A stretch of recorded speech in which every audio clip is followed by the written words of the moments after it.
Good morning, everyone. It is day two, session one of the 2023 preseason testing in Bahrain. And as we speak, F1 TV is about to start their stream. Hi, everyone. This is Grash once again, bringing you again live coverage of the preseason session. Yeah, I've got Farrell with me today. How are you doing, my friend? I'm doing good so far. Like I've been awake for about 2 hours now, which I'm not really a morning person. It's astounding, but once again, dry air. Woke up with a nosebleed, so I'm apologizing for my voice. I got a humidifier running, and given my best not to kind of sound like that old witch from the Yellow Brick Road or something.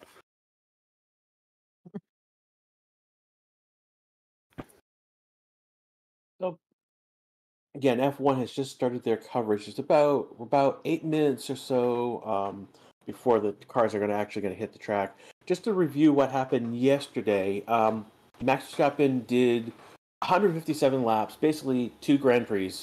He drove in both sessions, and we're going to see several drivers drive in both sessions today. I think Logan Sargent specifically today is going to drive in both sessions of testing. Let's see.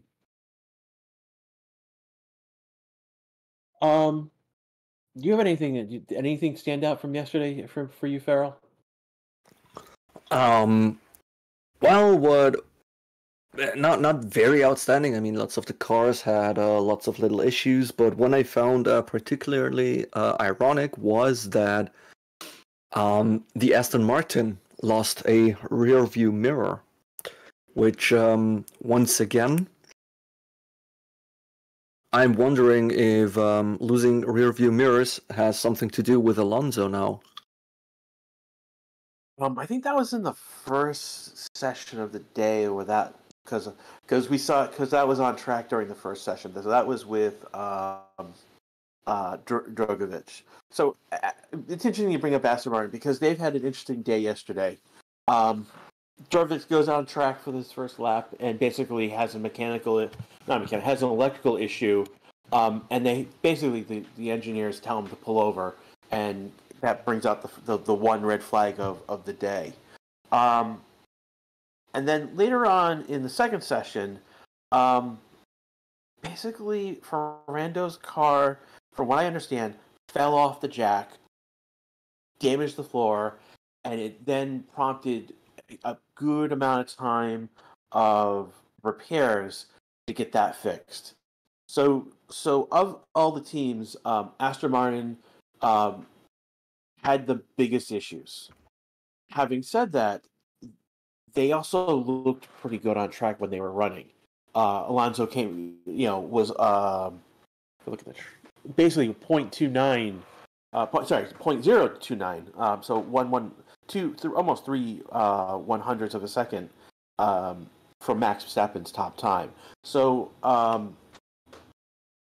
this is like, we keep hearing that the car is like 90% new. Like the car is, like, as I see more of the car and as more of what has been changed on the car has been pointed out. So there's going to be, they've got it. So they're one of those interesting ploys. Like, where are they going to slot in? Have they made huge leaps and bounds forward for from where they were in the midfield to maybe higher in the midfield? Well, yeah, we do not have all too much data to judge that on, as testing is not very relevant, as we never know which programs the teams are running. But just by purely looking at the timing sheets, I mean, Alonso did finish the day on P2 yesterday. So purely judging from that, I think there is definitely something with the Aston Martin that might put them at the top of the midfield, to say the least. On the other hand, with all the issues they were having yesterday, I think this might be a thing like kind of like Ferrari last season, where they have been incredibly quick but also kind of unreliable.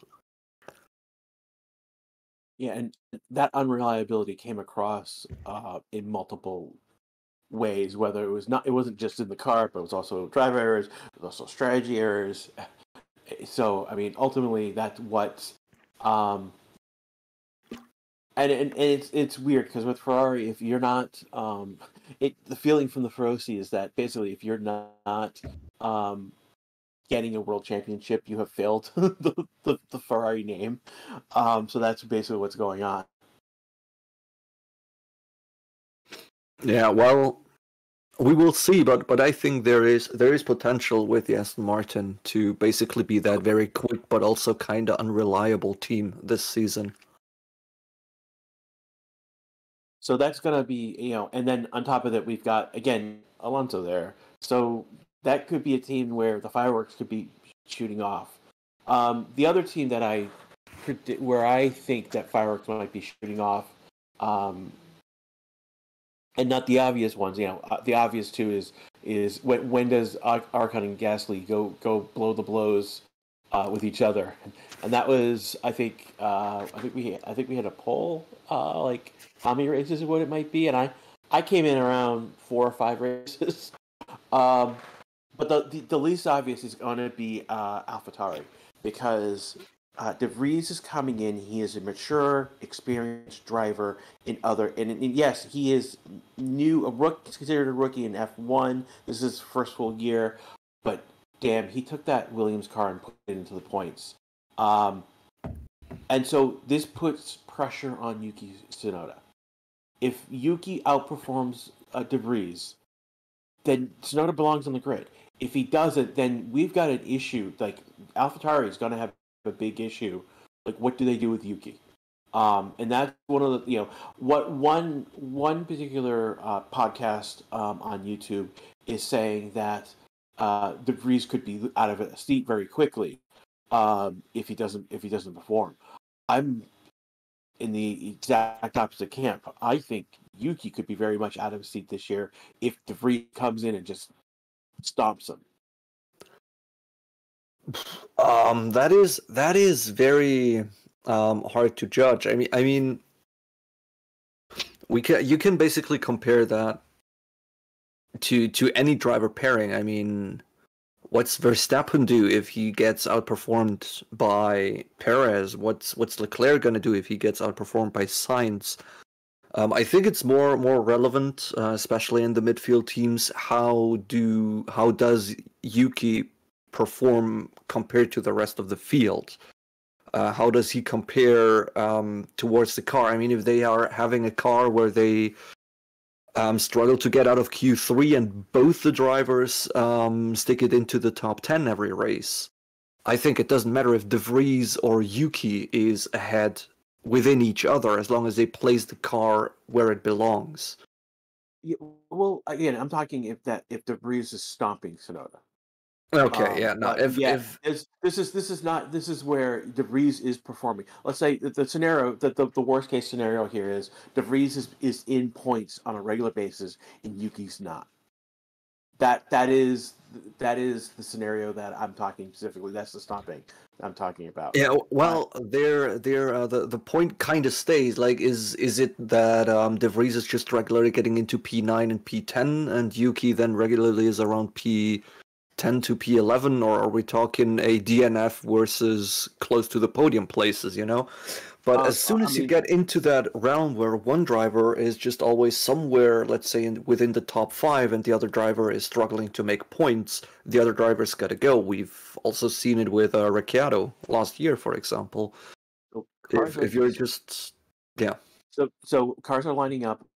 The Aston Martin is out first. The Alfa Romeo is second in the line. So far, they're not. The green light has been lit yet, but they're lined up to when that goes. They're ready. They're lined up to go. The um, McLaren is third. Ferrari is Yeah, about McLaren's to. still wearing the aero rakes. That's So interesting. they have something.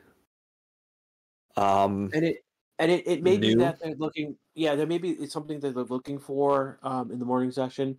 Haas has an aero rake. They didn't run with an aero rake yesterday, so and their aero rake is very small compared to the other ones that we've Yeah, it's seen. tiny one is just 2 blocks, while So the other they're ones looking, are so they're all looking about 10. something. They're looking for something, and the green light has been given, and they're onto the track now. Again, Aston Martin, Alfa Romeo, McLaren, and Ferrari are out. Yeah, but Alfa Romeo is also wearing an aero rake, so not too weird from Aston Martin from the McLaren there to be one running as well. So and if yesterday was any indication, they'll run that for about maybe up to half an hour to an hour, half hour, 45 minutes tops, and they'll get that off and they'll go into a new configuration.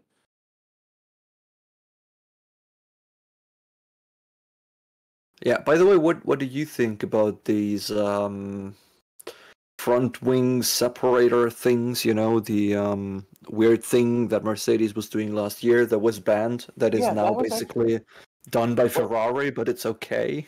Well, it wasn't banned. That's the thing is it so um it's interesting you brought that up because it's one of the things that was came up in my research today is that so they're called the slot gap separators and they're on the front wing, and what happened is that when they wrote the regulation for the front wing, the slot gaps were there was vagueness in the language where like again they are structural. There's a Yeah, mechanical. it So kind of it basically, kind of said its main purpose has to be to separate those front wing mechanical, elements. and ultimately it is a mechanical purpose. And there was some language after that was just where the vagueness comes in. And Mercedes was looking into that, but basically pulled back on them because they didn't feel like they were in any place to go into a fight about the rules.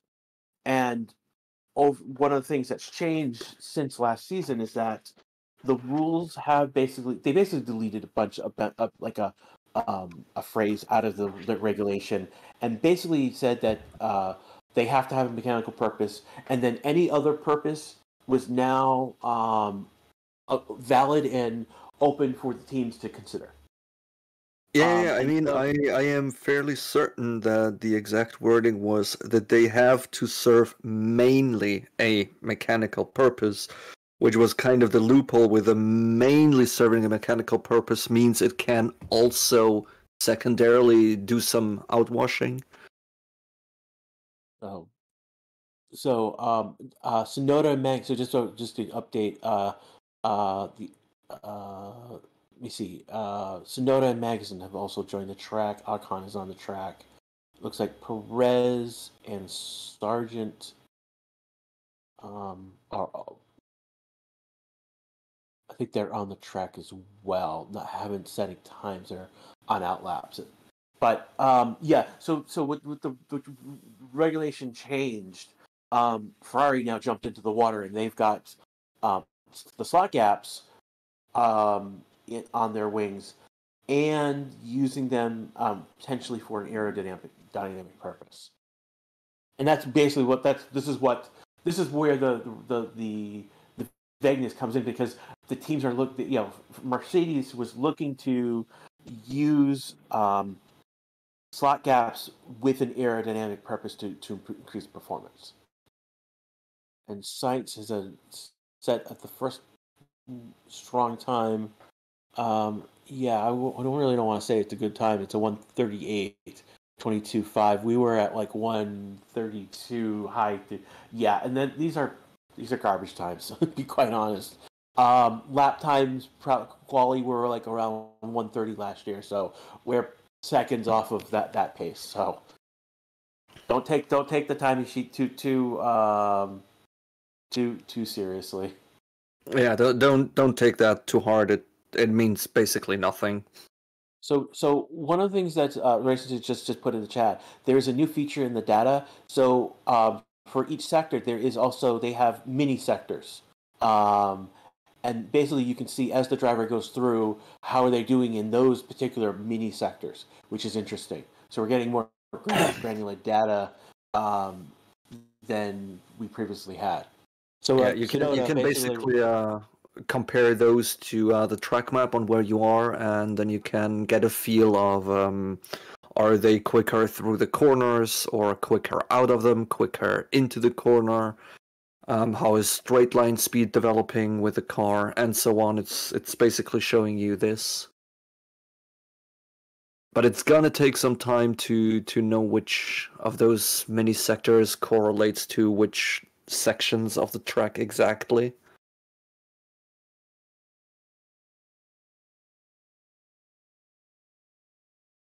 But yeah, jolly.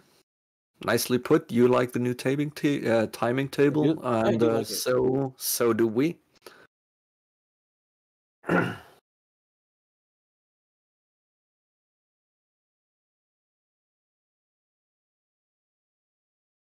So yeah, so again, Aston Martin again, what we learned yesterday.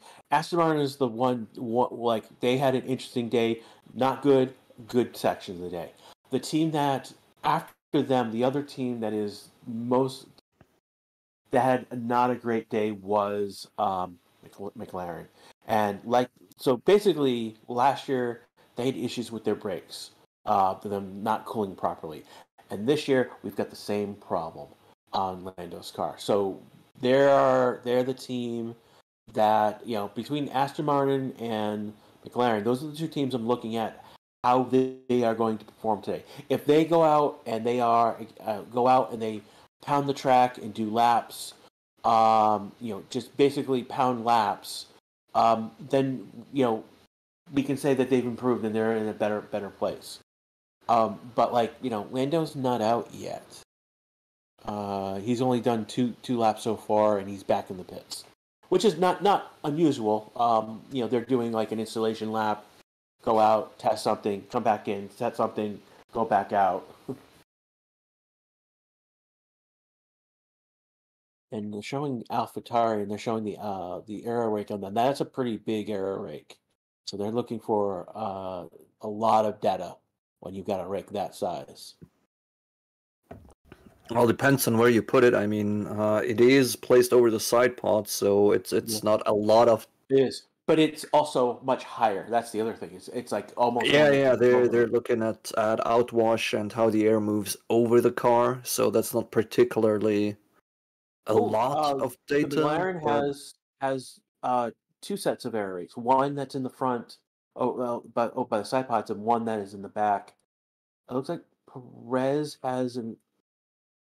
It yeah, looks like they an air rate basically by from the the. TCAM, yeah. So I mean, they've got, and again now they're showing Aston Martins, and this is a rather big air rake. Not the biggest, but it's again the purpose of these air rakes is to determine is to get data about airflow over the sections of the car, and this is to again to validate the models that they've been using in the simulator. Like really, what these error rates are doing is they're asked. It's to validate yes that the models that the simulation models that we've been using have been correct. And if they're not correct, what's going on? And to get more, to basically then bring in better data for those models. And already with the uh, Alpha The AlphaTauri Romeo. of No, Guan the Yu Alpha Zhou. Romeo. No, the Alpha Romeo. They're done with the arrow. Yeah, like again, the rakes are on. Again, they're showing Mercedes error rake. Again, they're on for. Oh, they don't need to be on very long. They can get the data they need pretty quickly. And then, Yeah. conversely, what we'll see for the rest of the day, if yesterday was an indication, they'll be using a lot of Viz Paint if they need to do any surface work.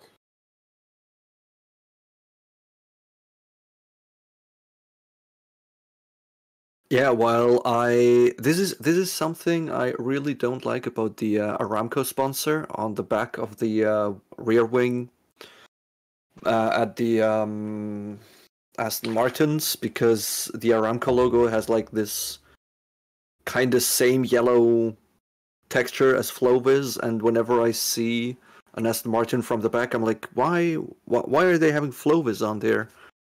Before I realize it's like, yeah, no, it's a sponsor. It's they're not testing anything there. And I don't know, I should know by now, but it still catches me off guard every single time. I give credit to Williams. Their FlowViz paint is purple. Oh, not purple. It's orange, as opposed to everyone using the fluorescent green. Um, it's weird. I like. Why isn't Aston Brown using that orange? Because it would stand out a lot better. But yeah, no. The purpose of the FlowViz paint is that they're spraying it onto certain sections of the car and then seeing how the paint streaks, and that's going to tell them how the air is flowing across the surface.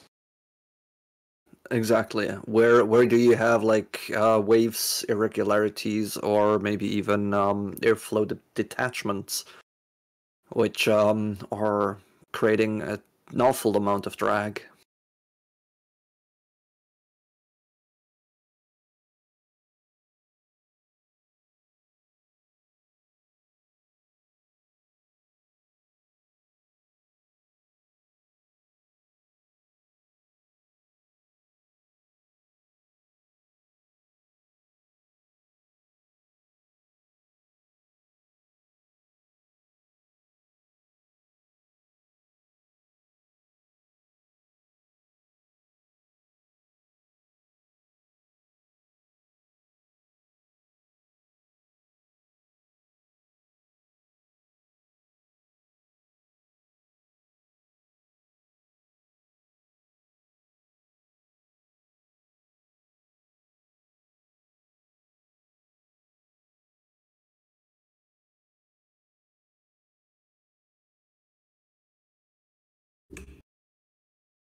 Well, hello there. I am back with more very creative solution to my technical problems I'm having at the moment.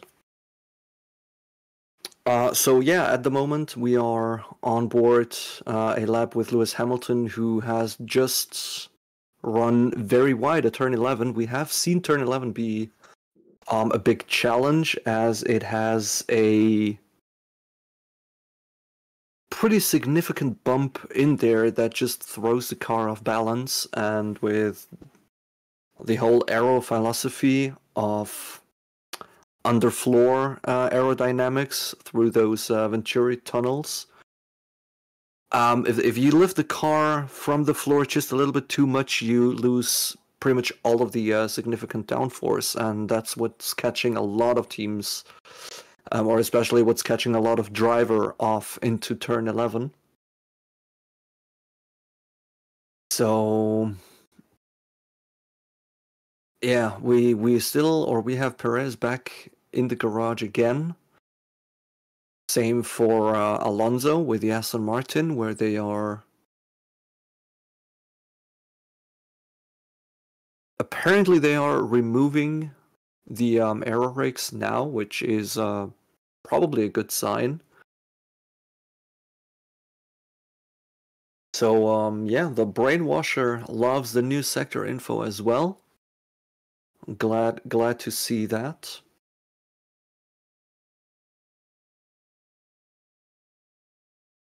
So yeah, we still have the Alpha Tauri out there with their side pod aero brakes right there.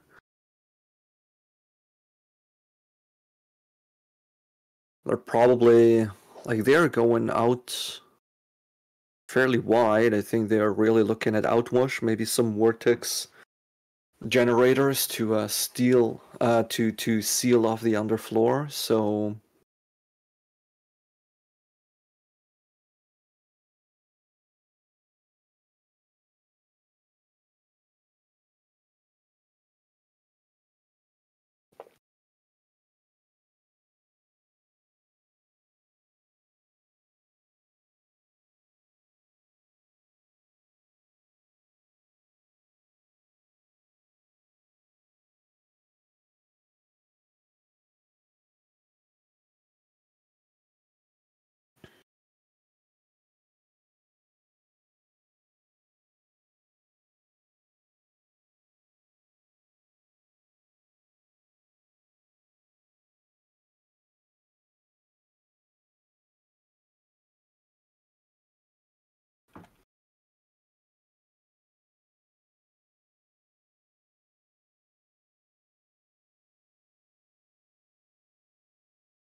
All right.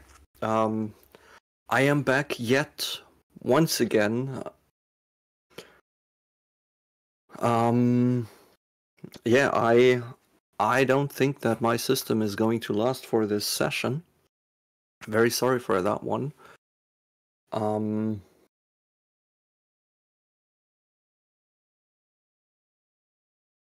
So yeah, there's a lot of questions in chat where you can watch it.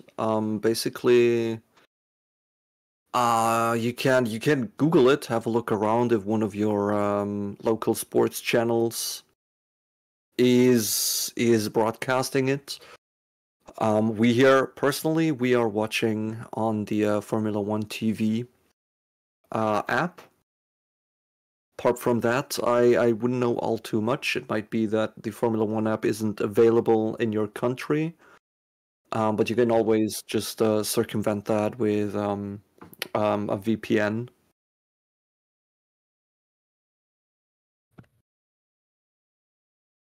So yeah.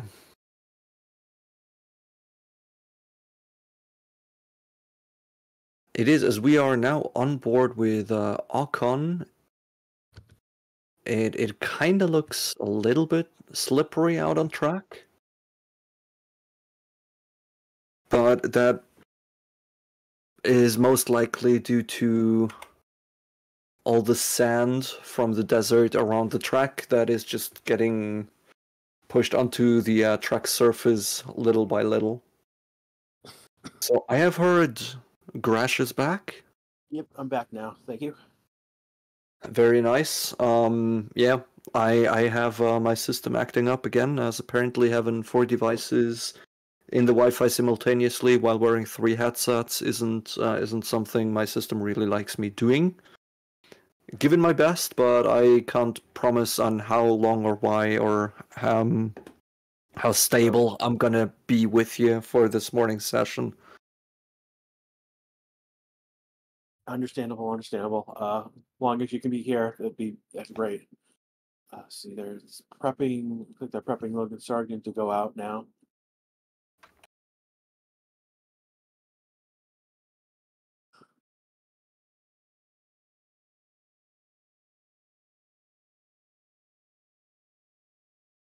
So again, a lot of questions yet. How to watch this?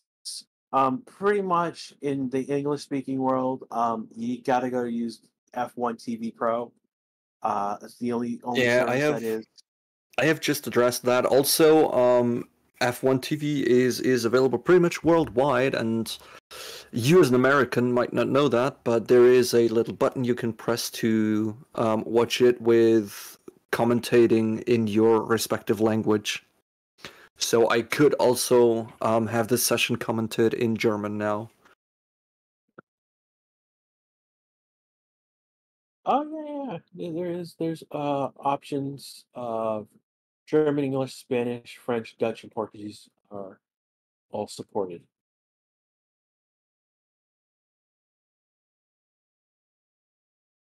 So yeah. Someone if Ferrari's porpoising thing, no one's porpoising. So what's happened is that basically the ride heights have been raised up on all the cars. There's been changes to the floor regulations, and these are all these changes have kind of basically removed porpoising from the cars. They've lost some speed, but they've gained speed in all bunch of all different places through other aerodynamic work. So it's been a net zero change in terms of speed.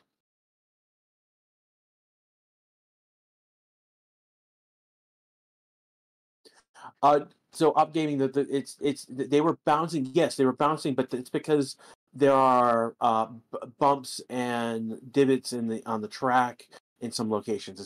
It's a track issue. It was also windy, and of course they are hitting the curves.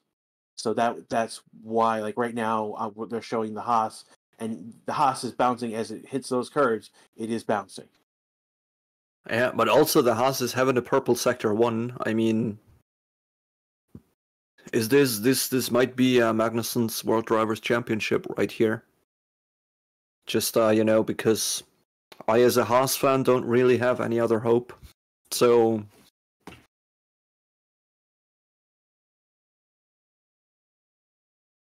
Yeah, that Interlagos poll for Magnussen was crazy. Again, what happened? Basically, why Kevin Magnussen got the weather changed. He got a good lap in because he got out in front of Leclerc. Leclerc went out on intermediate tires, and everyone on slicks, and so everyone behind Leclerc was basically dealing with a mobile chicane, and that slowed everyone down. I think Russell hit the barriers, and that brought out the yellow flag, and that was just enough time for the rain to properly come in and basically lock in Kevin's that flying lap that he did. Basically, locked that in for the pole.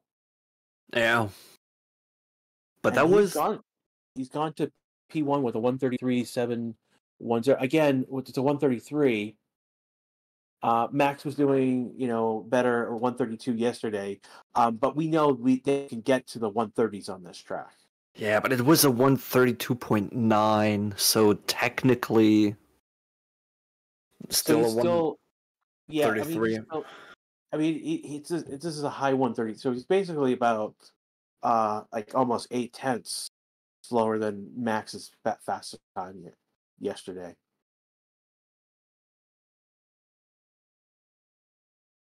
Let's look at the timing sheet. So Magnussen is on a regular medium. That would be a C3, no, C2 medium. Of note, Sainz and Perez are on the prototype C3 tire. So let's talk about tires quickly. This was something that I talked about a lot yesterday. But basically, Wait, my live stream just died again, so I'm gonna quickly go restart the whole system and do a work call I have to do. So I will be back in, well, as soon as that is done, and you can explain the whole tire situation. Okay, all right. I will see you when you get back. All right. Okay, so let's talk about tires. So because we're testing, the teams have access to all of the tires, and so for this weekend, they're going to be they have access to 7 different slick tires. Why 7? Well, the first 6 are the tires that Pirelli will choose for each race, and this is one more than we had from last year. What happened is the C1 tire from last year has been renamed essentially a C0. And there's a new C1 tire that's going to stretch between what was C1 last year and the C2. This particular tire was tested at Austin. So that's, it was supposed to be tested in Sunoco, but it rained. So that testing got moved to Austin. And Williams, looks like Logan with a big lockup. Big lockup on the replay. So we now have 6 slick compounds. C0, C1, C2, C3, C4, C5. You will hear me say with brackets and without brackets. And basically what we so C0 is in the white hards. C1 is in the white hards with a bracket. There's basically a line, and you can see it's a visual. You can see that it flickers when you see it if you were seeing on stream. The C2 is in yellow, in the medium yellow, and C3 is in the medium yellow with brackets. C4 is in red and the soft reds, and then C5 is soft reds with a bracket. And then if we're to rain, we have the intermediates and wets. So the 7th slick tire, is a unmarked tire. So there's no Pirelli, doesn't have, it's a black tire, no Pirelli on it, and that's the prototype. And the purpose of the prototype basically is that it is a C3 prototype. And the difference between it and the regular C3 is basically where it was made. Normally, all of the tires are being produced at the primary facility in Romania by Pirelli. What they're doing right now is they're basically doing testing for a C3 prototype that's coming from a Turkey facility. And so they're doing basically a quality assurance test that what they're getting out of Turkey is the same out of their primary plant. So that's what's going on in terms of tires. So I don't believe our timing sheet is showing like the difference between it's just showing soft, medium, hards, and doesn't know what for the prototype. Where if you wanted to get into that granular, like which particular compound they're using, this is where you're probably gonna have to go. You're gonna need to go to the F1 timing chart on the F1 website. That's how I know Science and Perez are on that prototype. That's how I know that Hamilton and Arcon are on the C3, whereas Magnussen was on a C2. The only one who's been on a soft so far right now, showing everyone's on in pit. Magnussen's the only one out, but previously Sargent was on a soft compound, particularly the fastest C5 compound, and he is now coming out, and they have not yet updated which tire he's on.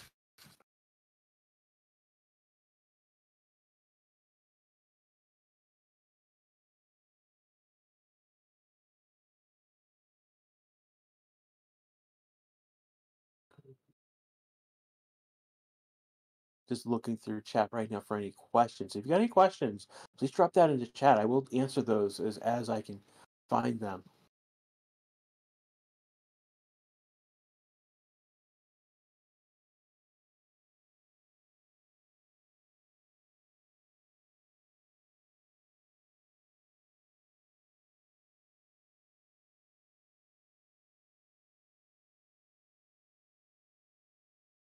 See people rooting for Kevin Magnussen. Again, really cool that how he got his pole last year. As I told you the story.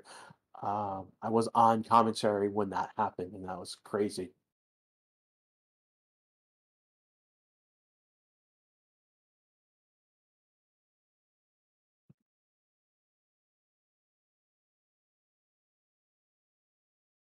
People talking about times right now. Again, times are like even Magnussen's 133 is pretty slow in terms of what they could be doing on track. Yeah, Sam K is saying he's picking a lap timer on 1:30 start. Yeah, that typically the third day is when teams are doing the qualifying race run type laps. So Fernando out on track right now.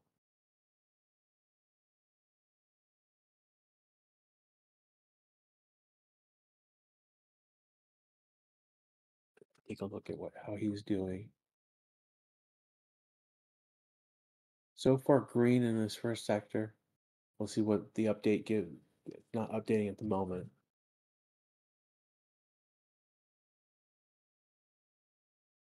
So here we go.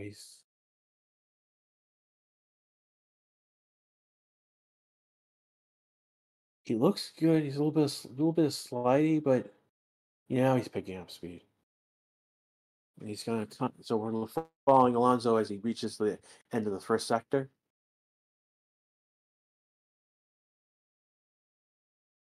And he is 8.5 tenths slower than Magnussen. So he could be, again, we're not really sure what program he's on, and there's a little bit of like lateral slidiness to the car.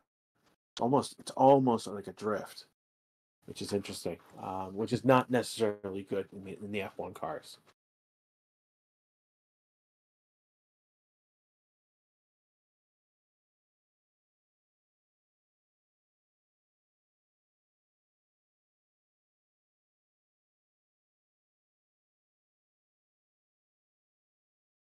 Hager in chat is talking how he's a McLaren fan because of Lando. Yeah, kind of me too. And basically, it doesn't look like McLaren didn't improve much, which right now, yeah, basically, it's hard to see if again the phrase that's been thrown about is and Alonso just said a 135 again 2.3 seconds slower than Magnussen. This is again you've got garbage times, people. So don't be too thrilled with the times we're getting.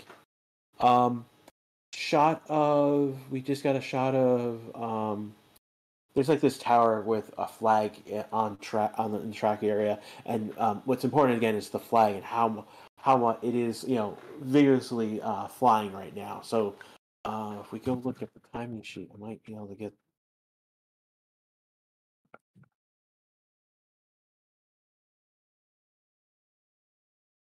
And I'm not getting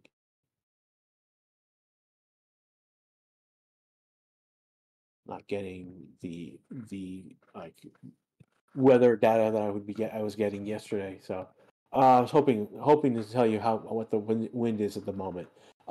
We had times where it's between 2 and 4 kilometers per hour winds, but it was up as high as 11 kilometers yesterday.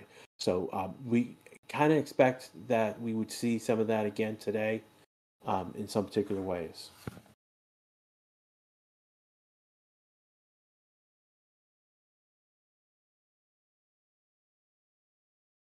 Yes, this is very much daytime right now in Bahrain. We won't see the sun come down until the last hour and a half in the second session. Where's Max? Max is not driving today. He's not in the session. Um, basically, yesterday Max drove 157 laps. Perez is going to be in the car today. He's in this session. So yeah, basically, again, we've only got 17 drivers on the timing sheet. Everyone below, basically 10 below. Uh, um, oh, we'll have to step in the afternoon session. But basically, we're only going to see 10 drivers on track in any given session. There are three teams. It looks like that are running one driver the whole day. So that's why you're seeing only 17 on the timing sheet today. And this will make the afternoon session a little more messier because you'll see the times from earlier in the day mixed with the times in the afternoon session. So, like Albon yesterday, Albon had a really good day. He was P1 for a few shining moments. He was, I think, third or fourth ultimately in the end of the first session. And at the end of by the end of the day, his time had dropped down to 7. Given that he had not driven in the afternoon session, 7 is actually a really good location for him to be in for timings.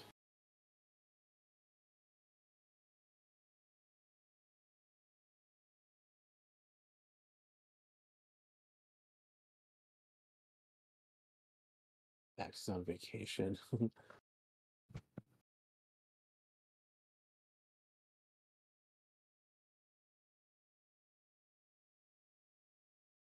I'm just gonna warn you chat right now that hey, we are not your IT support to go find pirate sites. In fact, we will moderate you appropriately if you ask for links of that sort. This channel doesn't. We don't do this. We're here as a watch along and to support people who are unable to watch the stream. In fact, that's how I started with this channel. Is I was just watching the streams. And there was a few races where that's what I watched was the stream, listening to Ryan. Eventually, got access to here in the United States, I have ESPN Plus where I can watch the races and all the practice sessions. What does the tire next to the tire compound mean? That's the number of laps that they've been on. So Science has been on 12 laps. It looks like 12 laps. No, gotta bring it bigger. Take a look better. Yeah, he's been. It says it's weird that that should be 12 laps on. You know what? He's probably come in and out of the pits a couple times. So basically, it's 12 laps on those tires, not necessarily complete laps, though. That reflected in the lap counter.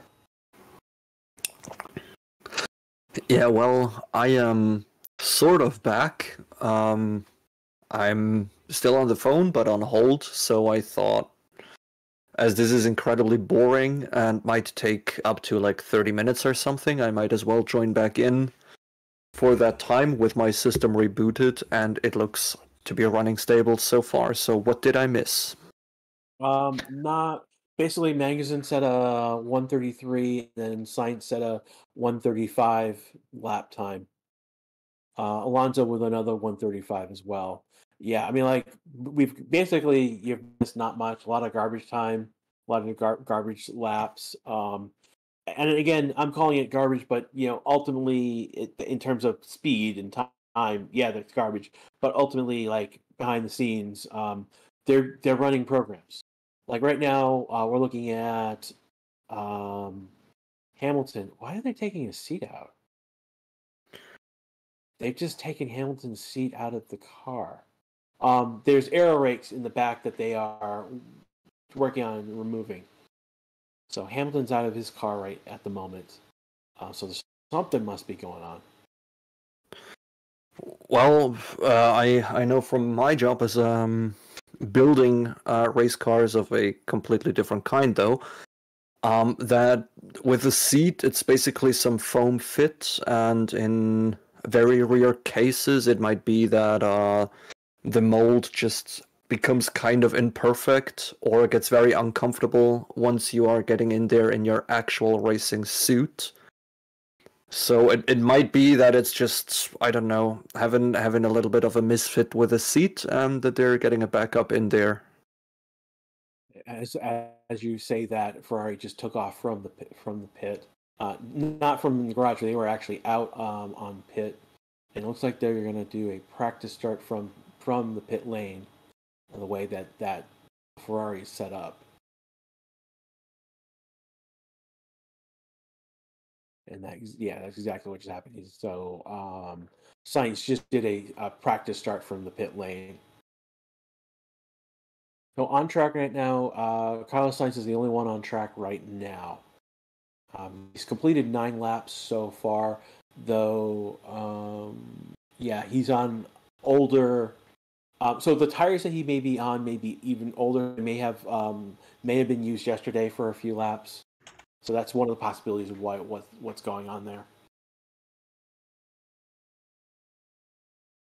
Carlos Sainz went last year, getting his first win. Had 9 podiums. It was 16 times in the top 10s. Yeah, no, that's that win was a big deal. Ocon is now on his outlap, having just left the pits.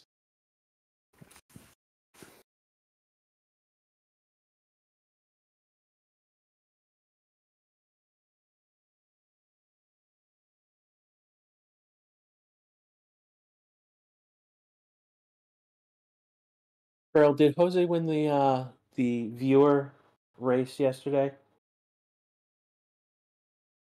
Oh, he must not be on. May have gotten back to him on the phone. But I think that's what's going on is that Jose Martinez is here. Looks like you won the race yesterday. I have not had a chance to see it myself because I had a meeting. I forgot about it. I'm a horrible streamer. Alonso's hungry. Alonso's not on track though. Hope Ferrari don't mess up. There's a lot of people Celebrity Olympic with that feel that way as well.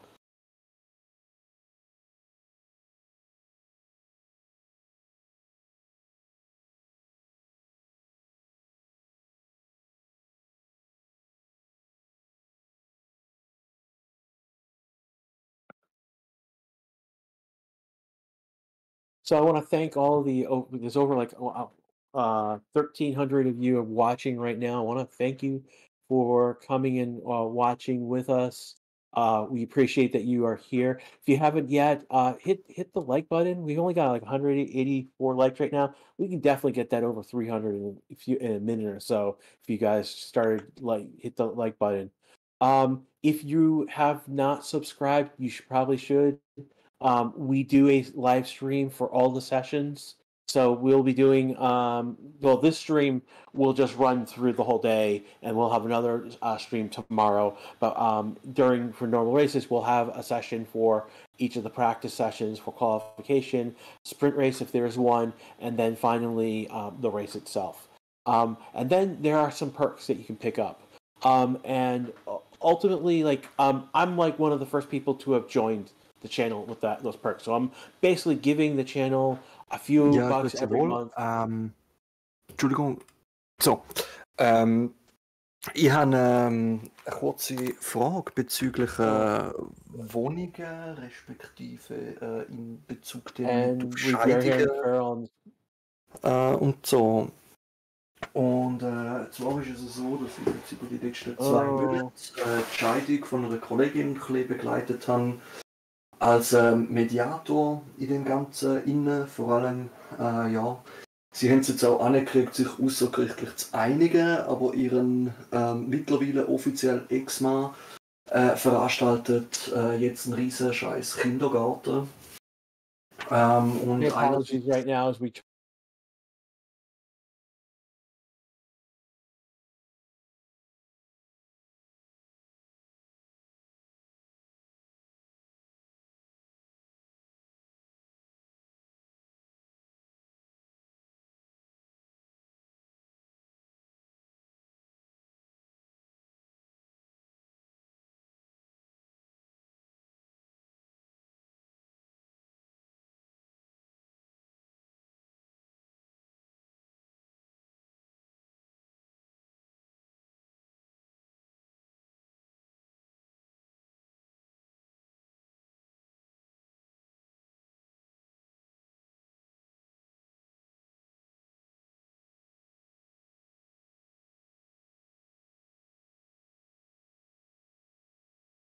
okay. You guys can hear me now? We're all in a good place now. Looks like I am live again with you guys. Apologies for that technical issue that we had. We will get Farrell sorted out and back. Right now, we're looking at a Red Bull on track. This is Sergio's, and they've put FlowViz on one side of the car. Through the body, the suspension, back of the car as well, by like the diffuser, all on one side. So yeah. So basically, again, we're back. Where were we?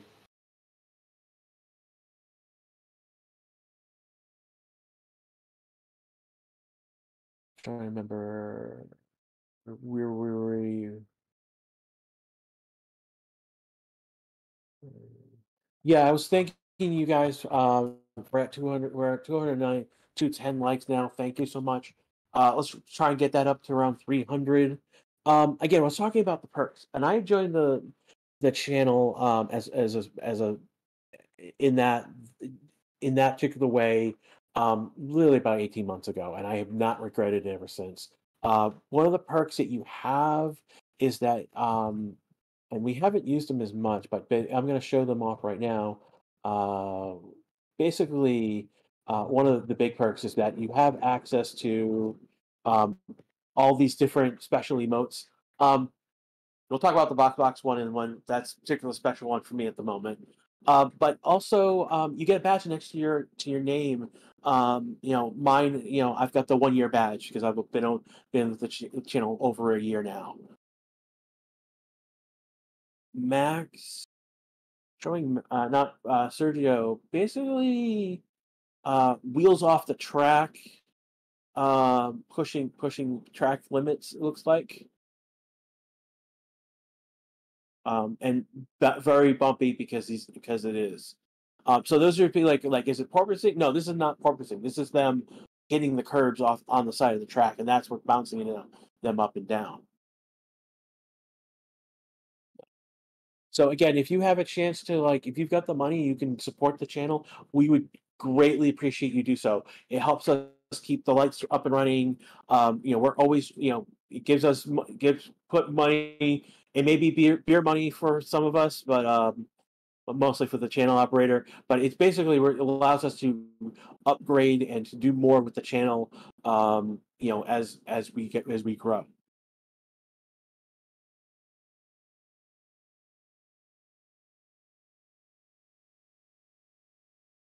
So basically, Cosm Williams is asking about, and the drivers who are not taking part is basically 11th and below on the chart, and anyone who's not on the chart is not taking part in this particular session.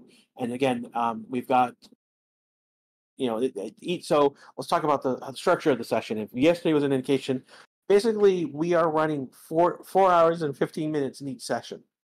There'll be an hour between each session, and then we'll jump over to another 4 hour and 15 session.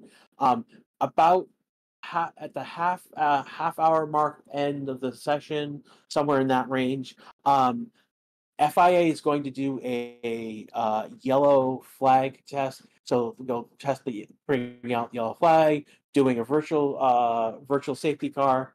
They'll probably do some sort of test of that in that. So yesterday, again, we had the red flag, but the only yellow flags that we had were those tests of the the yellow flag system, the virtual safety car system. And when those flags are actually out, the cars will have to abide by those rules.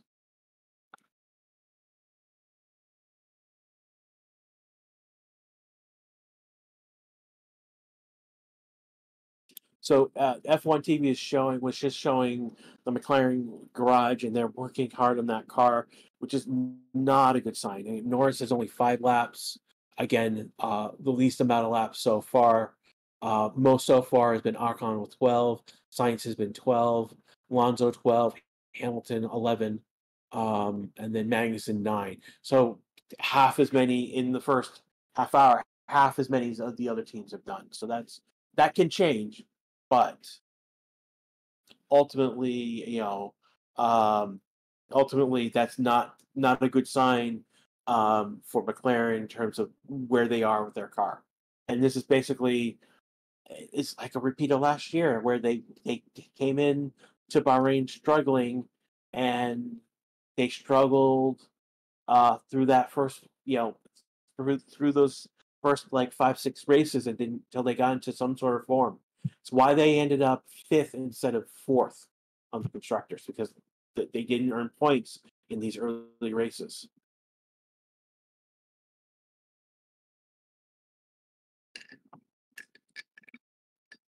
Take a look at chat again. It looks like we've got people who are. So there are some. The new command is F1 pound sign, not pound sign, exclamation mark F1 fact. That will give you some sort of fact from Steam Labs. Only 5, for example, only 5 drivers have won 4 or more championship titles. And is asking if you can name them all.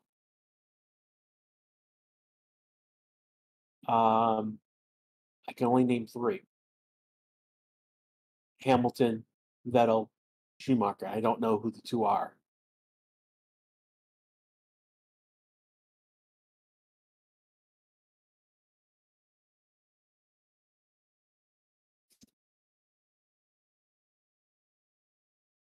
Jay Cool is not liking the fact that Gasly is joined Alpine. Dude, it's the all French team. All French all the time until they start fighting each other. There's probably a joke. Where's Gasly? Gasly is not driving in this session. And I don't think he is driving. He'll be driving in the afternoon session. So he's not in the car right now. So what's going on is that all the teams can only put 1 car onto track, only have 1 driver on during a session, and that is intentional so that the track isn't loaded with cars, so there's not a ton of traffic. And and that's important because they need to be doing testing, and they need that. A lot of these programs need them to be doing programs in a consistent way over multiple laps. So having multiple cars, like more cars on track, is going to make that harder to do. And it's basically regulated in because otherwise the teams would be running both cars. It would be making like the teams would be making it harder for everyone else by running both cars. So we're looking at Perez right now. He has some flow viz on one side of the car, and it's at that fluorescent color that you can see on the camera. There is some bumpiness, and that's part from the track, part from him going over curbs. But for the most part, he's been riding pretty smoothly. And Perez hits a P2 with a 133.751, which again, not very impressive, given that Max was under 133 yesterday, and that we know that there is more. Um, there's more gains to be had. That's not a really particularly fast number in comparison to. So there's likely maybe heavy loads doing other programs. And again, they're showing a replay of uh, Checo going through the finishing his lap. You can see the flow viz on half of his car.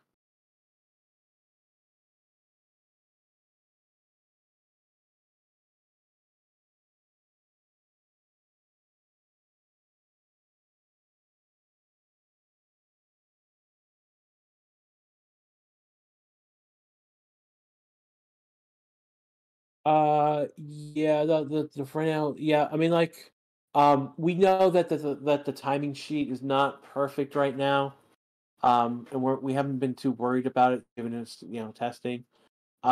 Those things that will be fixed next week most likely. I mean, that's basically how, given how things are going, we'll see good number of these things fixed for next week going into the race.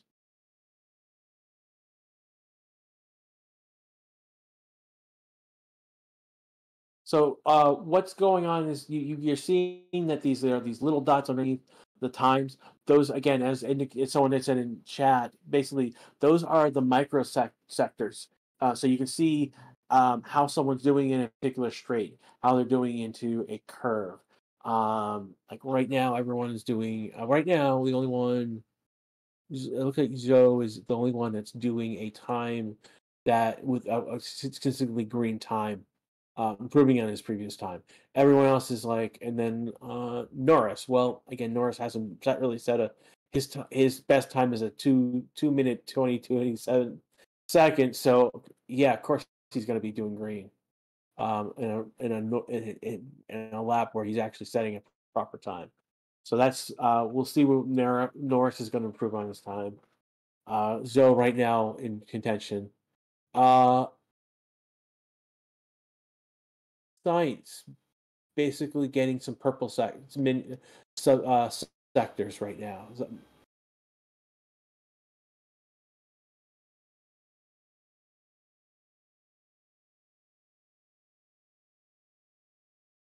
So so that's basically what's going on right now. Magnuson getting a couple purple sectors as well. So these are the people, and this is why this tool is really useful. Now I can tell you, like, hey, these are the people to keep an eye on. Norris, Sonoda, Hamilton, Sonoda. Yeah. So see where Norris right now he's coming into his second sector, and he is 2 seconds slower than Magnuson. So that something 1 point 17. So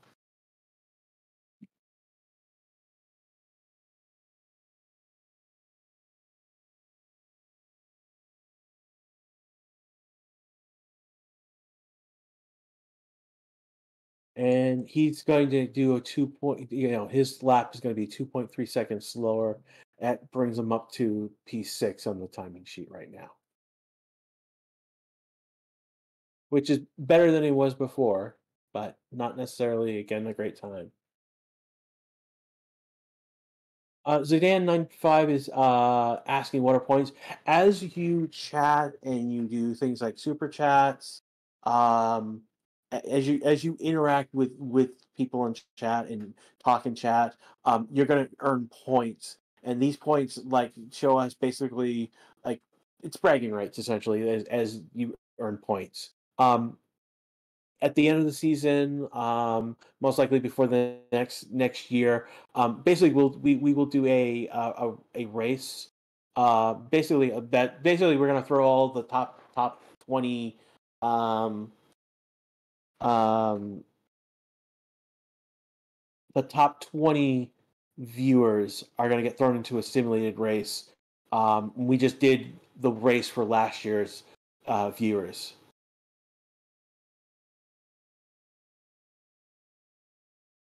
And that's another that's a video that if racing citizens and basically post a link to that again it's something that you guys can look at another time.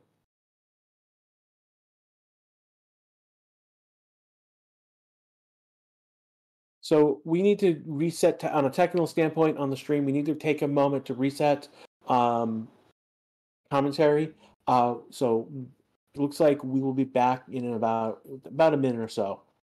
So if we'll hold on, we'll be back.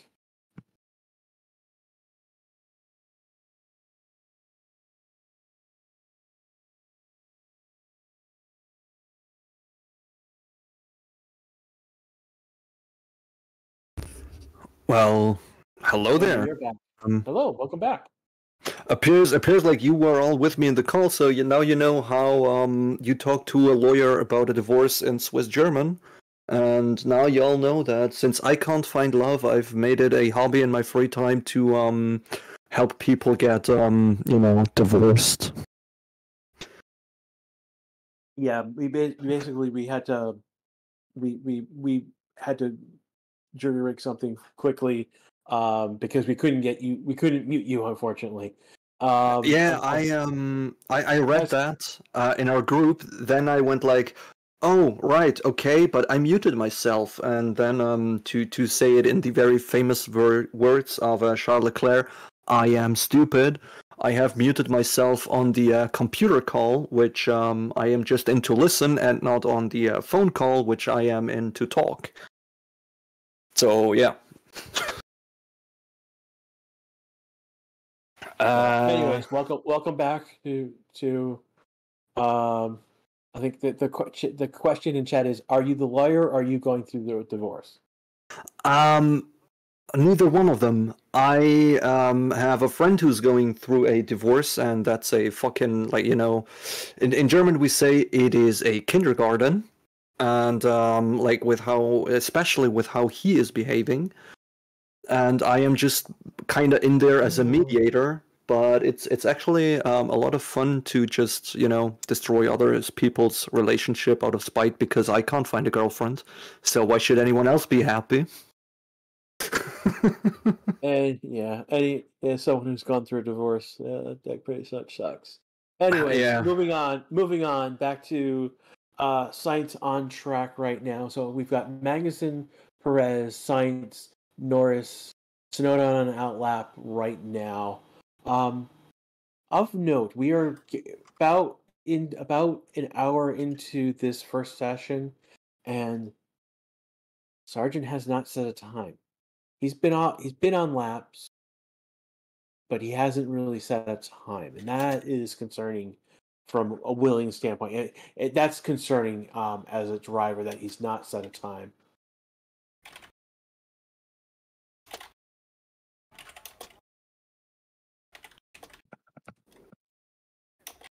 Okay.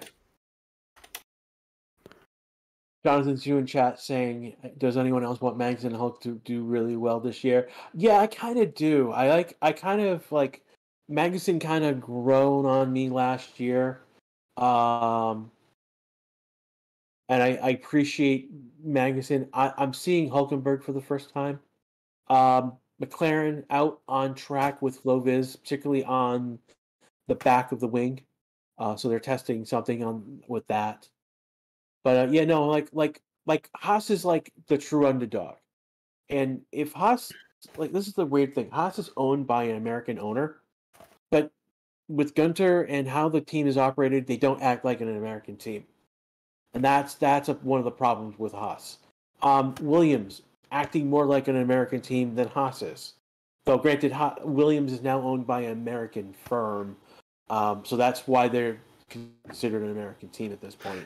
Yeah, but let's Yeah, be honest I mean, there. I mean, Haas is kind of the team where no one, like literally no one, would be mad if they became like dominant for a season or two. Like they've earned it. yeah. And I wanted to point out that Haas is not, for those who don't know, Gene Haas is the owner of the team. He owns other motorsports teams. Specifically, he is part of Stewart Haas Racing in NASCAR. Stewart being one of the top, a legendary NASCAR driver. And actually, he was actually in the commentary booth for the Daytona 500. Sainz just set a 1:32.653. So now we've broken a time faster than yesterday, and that's important. Granted it's a 1:32. There is still more times. There's still more time to be had, but still. I'm not sure why they're showing Sainz's previous best lap in comparison to this lap. So, oh no, this was Sainz's best lap yesterday. So he's improved. Yeah. He's improved from his best lap yesterday by about I want to say 0.6, 0.8, and he's now 0.2 faster than Verstappen's best time yesterday. So that's basically why they're making a big fuss about this, is that this is an improvement over yesterday's time. But he's the only one who's improved over yesterday's time, so we'll see how things go.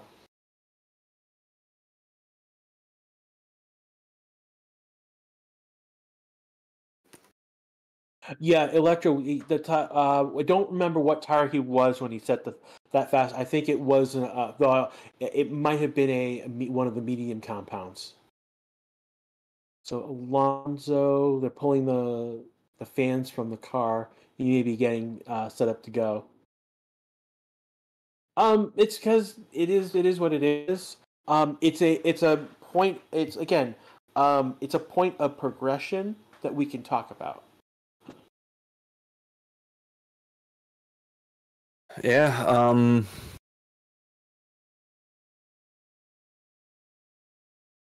What was I about to say? Ah, yeah, right. For the why do we even mention the times? Because even though they aren't really relevant to see a race pace, we can kind of anticipate from the programs the teams are running when they are trying to get fast and when they're trying not to be fast. I mean, again, Magnussen in P2 1 second behind Sainz, and with that 1 second, we can say with bordering to certainty, we can say that Sainz was trying to get in a fast lap that might resemble their pace on a medium tire throughout the season, or at least throughout the beginning of the season. So yeah, that's basically what we are seeing here, and that's what we are trying to relay to you viewers out there.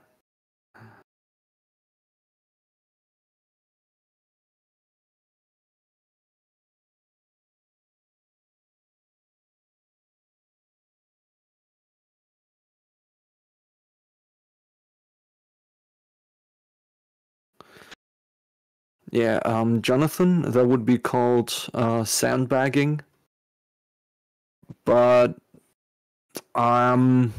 we don't think that the teams are sandbagging all too much at the moment. Like maybe Red Bull is, but they're still pretty strong.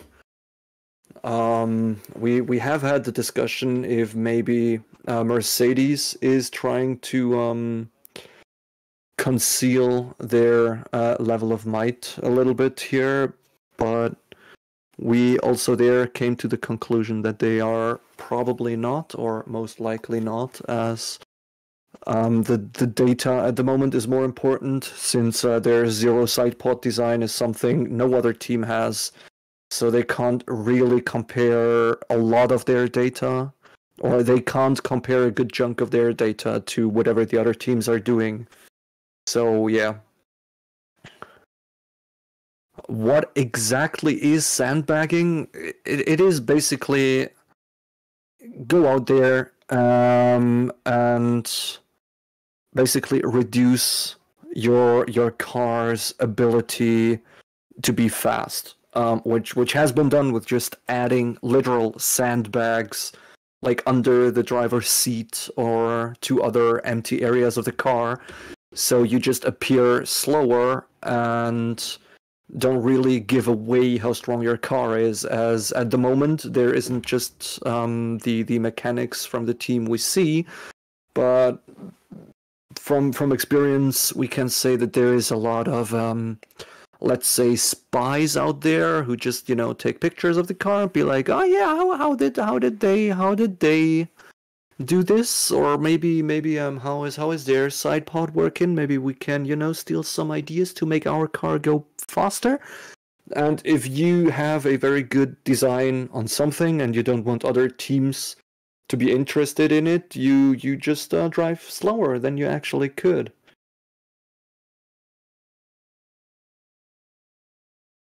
So yeah, and Simonas, Merck has eliminated the purposing. Yes, they have, but pretty much every team has, as there is now a required minimum ride height that is 15 millimeters more than it has been last season. So there is generally there's generally less downforce created by the underfloor. So it is way harder to get this airflow stalling, which then leads to the porpoising phenomenon.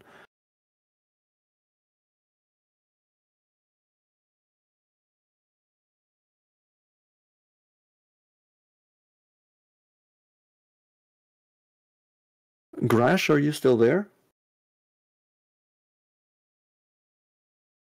Am I still here?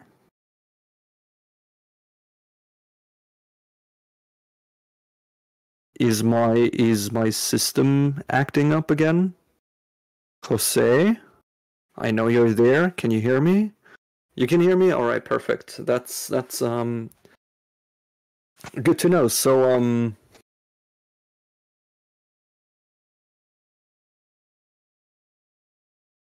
yeah, I think Grash had I don't know, a vulture or something chewing on his microphone cable. I don't know, what kind of wildlife do you have in Texas that might be interested in eating your microphone cables?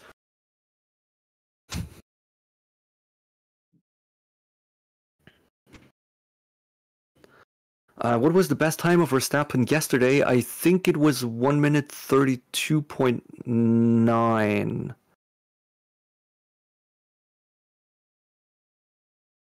I think it was somewhere in the ballpark of 1 minute 32, but high 1 minute 32s. Coyotes? Yes, I can imagine that. How just, coyotes snuck into Grash's dream studio, wherever he has it, and just sneakily took more of an interest on the microphone cable than they did have an interest on him. So yeah.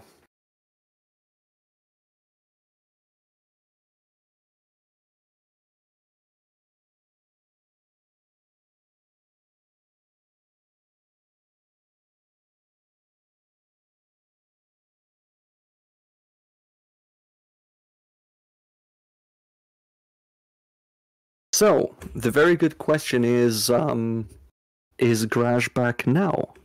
Yes, I'm back now. There we go. I made him magically appear through my telekinetic powers of coyote banishing or something.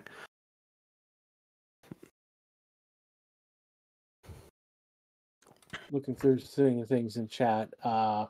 Ralph Schumacher making a bunch of jokes. Wolf saying that they have a capable car winning the World Championship in 2023. That could be. Well, that is yet to be seen.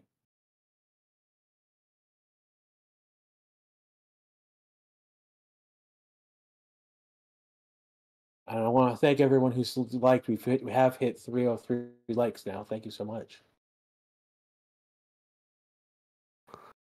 Yeah, no, it is great having y'all here. I mean, in the end, it is the viewers who make the content great.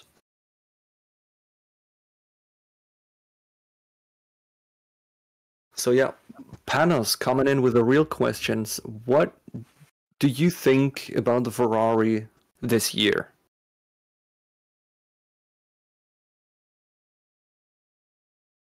My perspective so far, it's red. No, seriously, I think we knew last year the car, for the most part, was fast. And it was potentially faster than Red Bull. But for various reasons, that was not to be. And that was between driver issue, some reliability issues, and then strategic issues as well. And we're seeing Otmar coming onto the pit wall for Alpine. But yeah, that's basically what I think. The Ferrari has been looking very, very strong last year, and would have been an absolute title contender if they, if they just hadn't pitted Leclerc in certain situations, or if they just, I don't know, did not blow up their engine or gearboxes or whatever. He stop you quickly.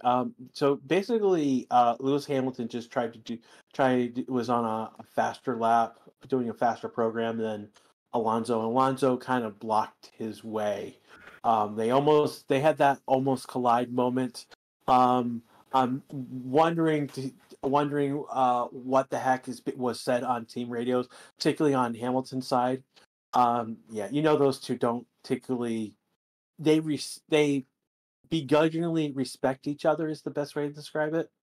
So yeah, there's probably, particularly on Hamilton's side, some things that'll be said over the radio.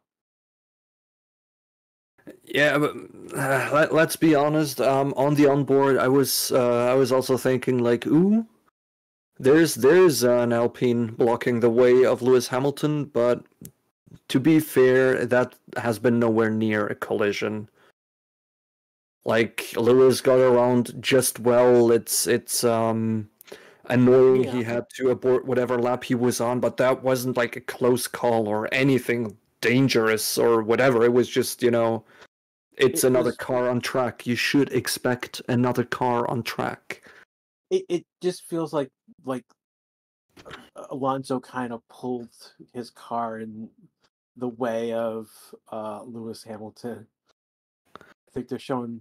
I think no. Yeah, I mean, clearly, like I'm not saying anything. We have seen yesterday that they have used a lot of duct tape to reattach Alonso's rearview mirror. So he should have seen Hamilton coming, and it's like, ooh, there's some parts flying off of an Aston Martin. Looks like they have just ejected part of their underfloor. But to get back to that near miss there. No, that was something that was on track. Oh, that was debris on track. All right. Track, yeah. So he rolled over something on track. So that's going to be interesting.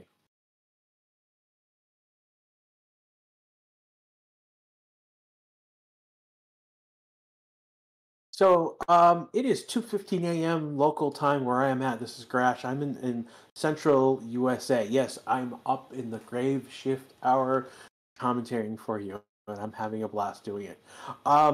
Curious, where are you all watching from? If you could just drop that into chat, I'd love to know where you're from. Well, I don't know. Well, we have the answers coming in. I am still based in Switzerland. It's I like was 9:16 a.m. here. I have just had some hot wings for breakfast because I'm just lazy and I had hot wings laying around. So so yeah. Jose basically makes that two of us. Jose's in South Texas. I happen to be in North Texas. We given I think he's like maybe he is probably 6 to 8 hours away from where I am at. That's how big Texas is. Just to give you an idea, you can drive a whole day, 8 hours in this state and not get outside of this state. In Yeah, some but cases. with you and Jose both being in Texas, I would say that's gonna be a subscriber meeting in Kota right there. Yep. We've got Ryan, Texas, and Grapevine. Grapevine is very close to where I'm at. I'm in Denton, Ryan. So hello. So yeah, Coda is potentially a meetup for. Yeah, so there's three of us already. So, but we've got other from the U.S., Germany, from India, Toronto, Canada, Greece, Singapore, India. Andrew, Pam from Texas. Hello, number 4 from Texas. More from India. More from Russia. Australia. South Africa. I mean, Philippines.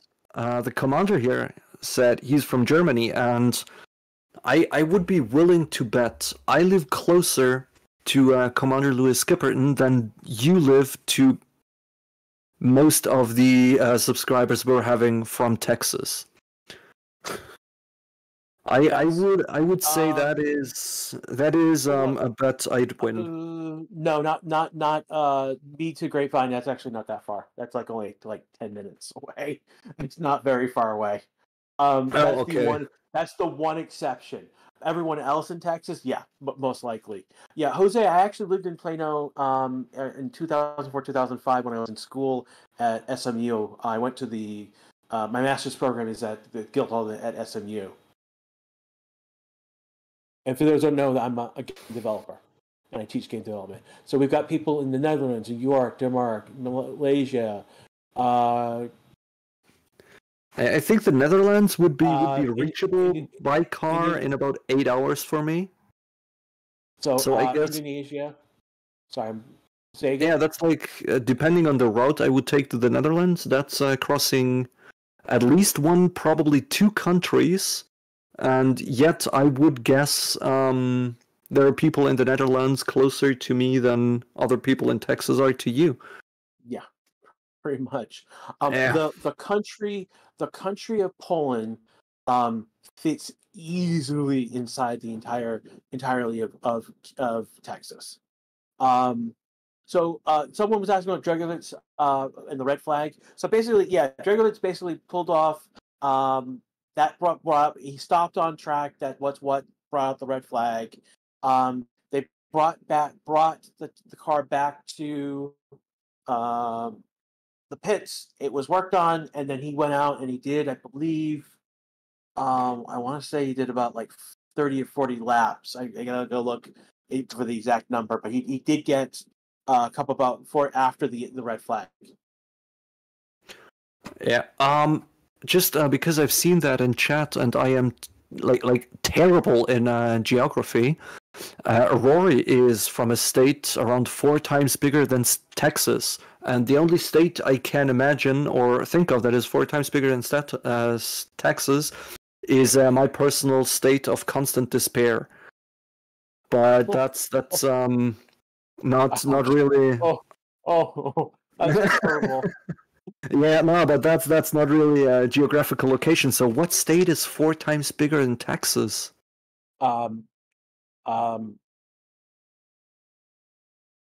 Alaska. Is it Alaska? Yeah. So basically, the 4 biggest states are Alaska, California, Texas, and New York. All right. Yeah, no, Rory cleared it up. It's Australia. Oh well, he lives in Western Australia, which is a state of the country of Australia. Not necessarily I was thinking another state within the United States. Yeah, that's what I thought too. Yeah. Having said that, Australia, it does consist of states, Western Australia being one of them, and That's basically desert. So it's kind of the same as Texas, just bigger, with more deadly animals that kind of want to kill you. I don't know if Texas is 4 times as bigger, but Alaska is bigger than Texas. It's just pure land size. It's just it is Yeah. bigger. Physically, it's just bigger.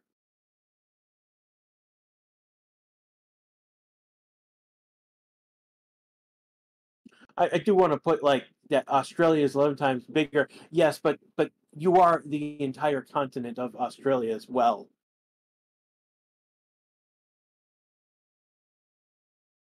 Yeah, probably. What?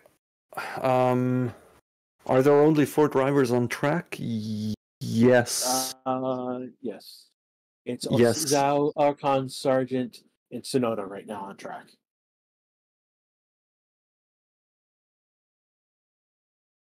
But again,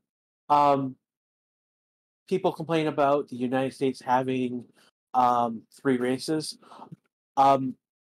This is again, we're only talking about one of our 50 states.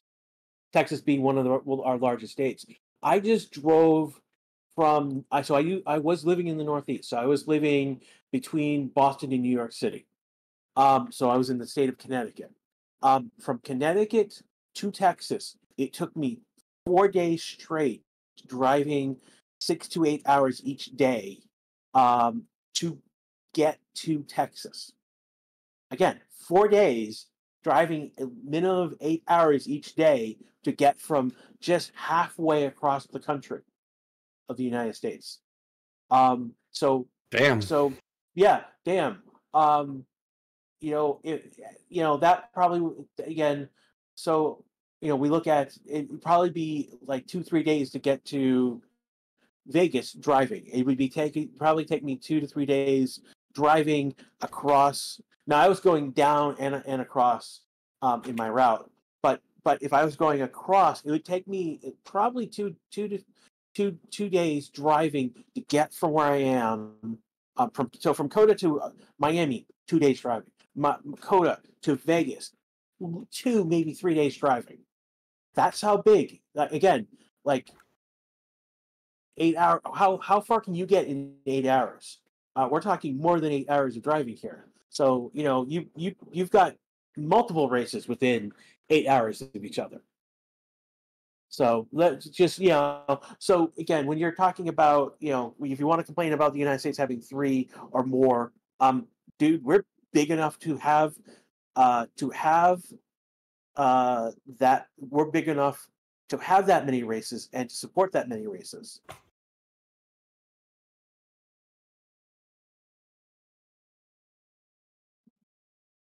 Yeah, Rick Ross got from Oklahoma to New York City's 24 hours driving in an Audi A4. Yeah, like that. Again, an hour. Oklahoma's an hour north from where I'm at. New York is an hour and a half closer, than where I started from. I was in the middle of Connecticut, near Hartford, the capital. So and I also went up around New York City to avoid the traffic there as well, because New York City traffic is horrible. Worst traffic in the world, easily. Boston second. I don't know. But I would dare to doubt that, as I have been driving through Zurich, and you don't have the population. basically, yeah, no, the whole city is speed limited to school zone, and the whole city is only one-way streets. Yeah, but you don't have the that's more.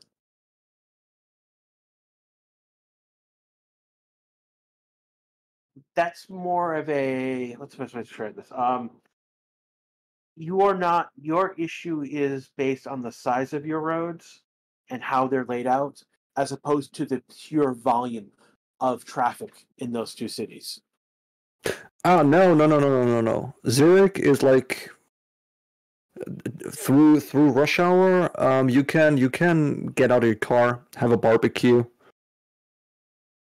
Because with all those one-way streets, basically, if you have a parking spot to your left, or you can't drive in there, you will have to drive around the city in very weird ways to get somewhere around there, and in that you are crossing many main roads and causing traffic there. So it's basically the volume wouldn't be an issue if you would have a reasonable network of roads, but and that's not even a joke. People planning the roads in Zurich, none of them drive cars. They're all just like riding bicycles and stuff. So that's where the issue is basically having its origin.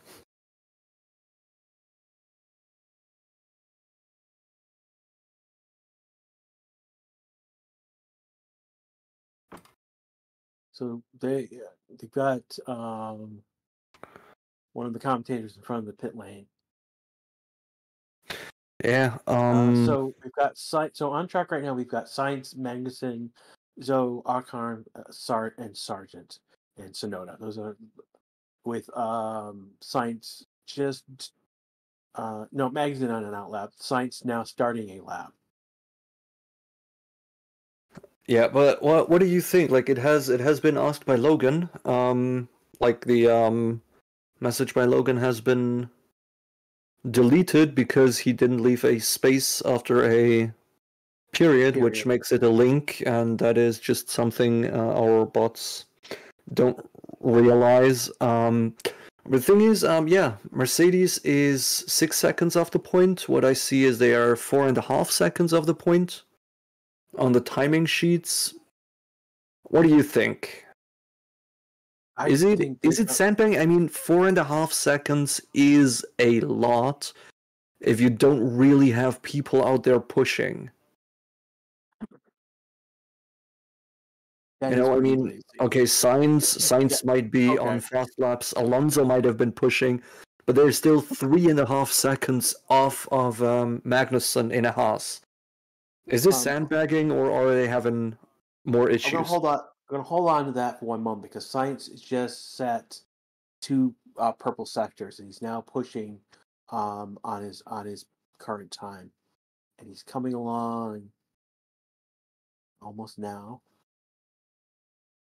Ooh, I am way ahead of you, apparently. He's off by 0.16. Yeah, lost a lot of time in the third sector. But he did set a new fastest lap in 1:32, 1:86. So yeah, no, Ferrari looking strong. Perez is doing program. It is interesting to see that Hamilton that far off the pace. Even in 4.5 seconds. Okay, I'm gonna say it. They're sandbagging. Like that. There's no. I can't understand why they're that far off the pace unless they're deliberately picking programs that are not high fuel. They're doing basically high fuel endurance runs. But for a high fuel endurance run, you need to run endurance and be out on track, and they're just back in the pits. But they have been in the pits for quite some time and haven't really been out for longer runs. Yeah. So it might not be that Mercedes is slow. It might also not be that they're sandbagging. Maybe they're having a technical issue. And it could be they're setting up for something. I mean, Hamilton's done 16 laps. Sonoda's done 27. That is far and above the most.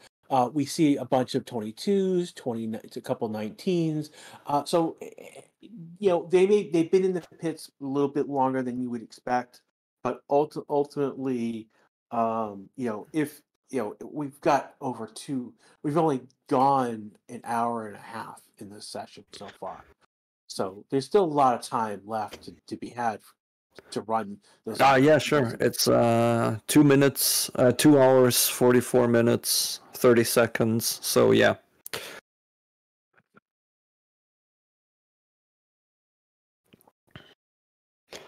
Yes. So I am going to have to leave you for a short amount of time again because I'm getting my second work call. But that should be it, and afterwards I should be here indefinitely. So I'll be right back.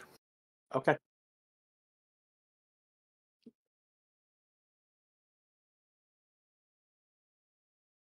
So again, we've gone about an hour and a half so far.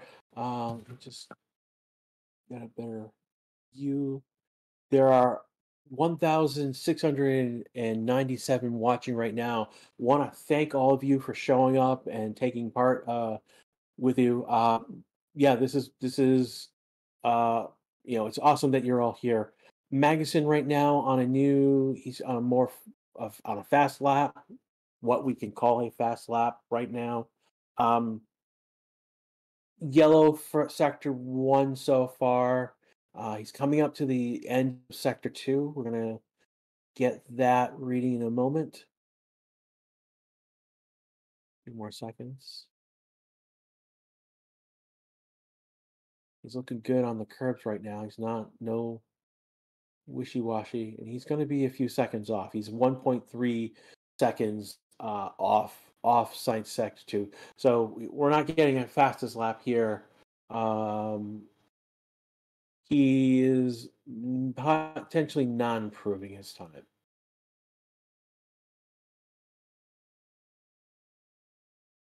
Yeah, he's not going to improve on his previous time.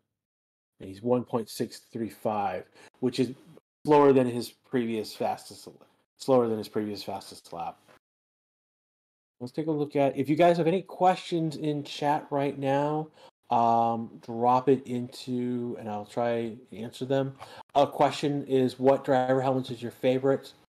Is Norris on a flying lap? Not sure yet.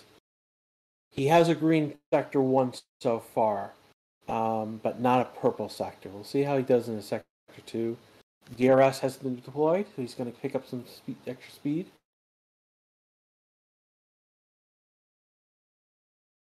He's only a few seconds away around end of sector two. It's going to be green. And no, it's going to be a green sector two, but he's 2.476, almost 2.5 seconds off the pace of a true flying lap.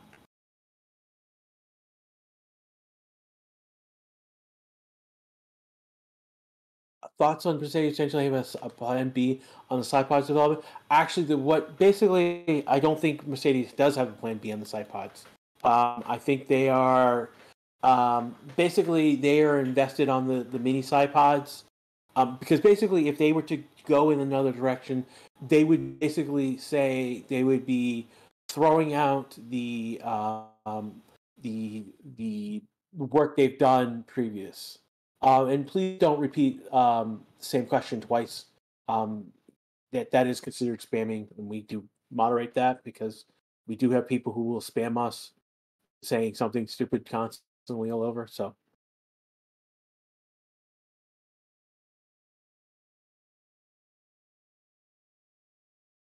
is Fernando going to drive the entire day? Let me just check. I believe so. I believe that is the plan right now. Is that he will be driving the whole day today. That would mean that Drogovic will be driving, most likely be driving most of the day tomorrow, if that's the case. Do you think Plasty made the wrong choice? No. I don't actually. I think for him, McLaren is a better team.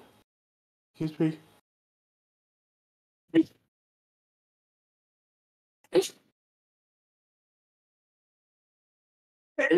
I'm pulling O'Brien. My apologies, everyone. What tires are Hamilton on? Let me just check right now. Hamilton is on the Black Wall prototype tires. So it's been a while since I've talked. Perez and Hamilton are on these prototype tires. And essentially what's the difference between the prototype? They are a C3 prototype. And the difference between the prototype and the regular C3 is basically which factory did they come from. Pirelli is trying to establish that they have a second factory that they can rely on for production in Turkey. And what they're right now doing is they are testing tires, the first set of tires that have come out of that facility, to see if they are equal in performance and specification as the regular C3 tires. And it's a quality assurance test is what's going on.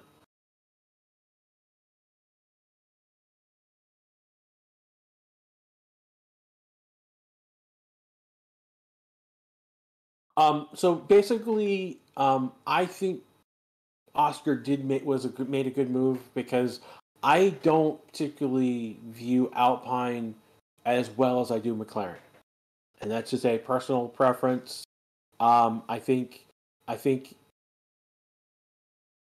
given where Alpine was, um, and like I ideally McLaren should be that fourth. They should have overtaken them, and they couldn't because of various reasons.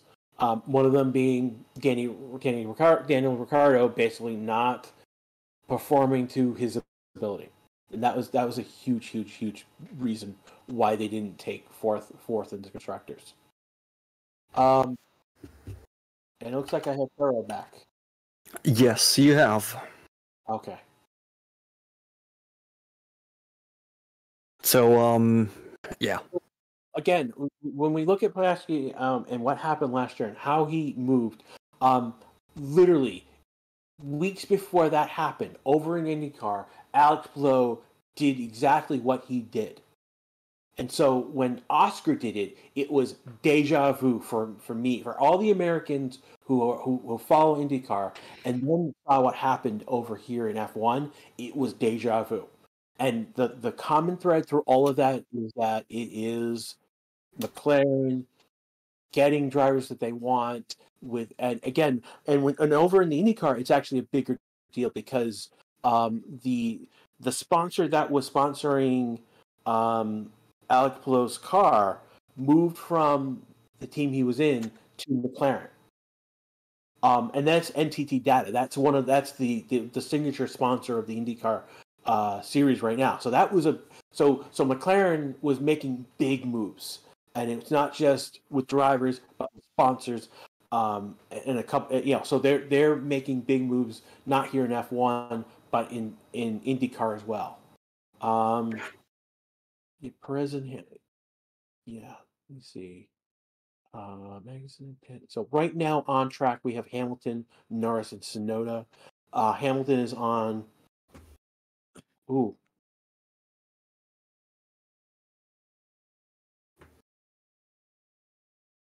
Okay. I see the Mercedes have been coming out on my call. Only 2 seconds of the pace now, so only 2 seconds. Yeah, so that's just a recent improvement. So still think they're sandbagging? Not now. I would say they were previously, but not now. Hamilton is now on the black wall prototype tire. Norris is on the C2 medium. Sorry, C2 medium, and then Tsunoda is on the C4 hard. And he's just 3 laps for Tsunoda, 5 on Norris, and Hamilton has done 2 so far on the prototype. So each team has been given 2 sets of the prototype tires. So there, at some point, you're going to see every team use those tires. Basically, in some sort of program that Pirelli is asked to do. And again, with Hamilton doing a 2-second gap on his laps, that is particularly to stay in line with other lap times on that tire. So Hamilton possibly could be going faster. He is purposely not because he's testing that prototype tire. So don't. So there's a reason why there's a 2-second gap here right now. Well, maybe just maybe someone in the Mercedes garage is watching our channel, enjoying our content, and was like, "Ooh, they got behind our sandbagging tactics, so now we got to send him out for a fast lap." You know, it might be that. Highly unlikely, but might be that. Just, you know, I said what I said. Come at me. We need a tinfoil hat special emote. Hey boss, need a new emote. Tinfoil hat. Thank you. Yeah, tinfoil conspiracy hat now. Or just a roll of tinfoil. It might do as well. Yeah, another one of Farrell's. Don't agree with you, but I enjoy listening when you talk conspiracy. Yeah, now you know I quite like this to just throw random conspiracies out somewhere. The worse, the better.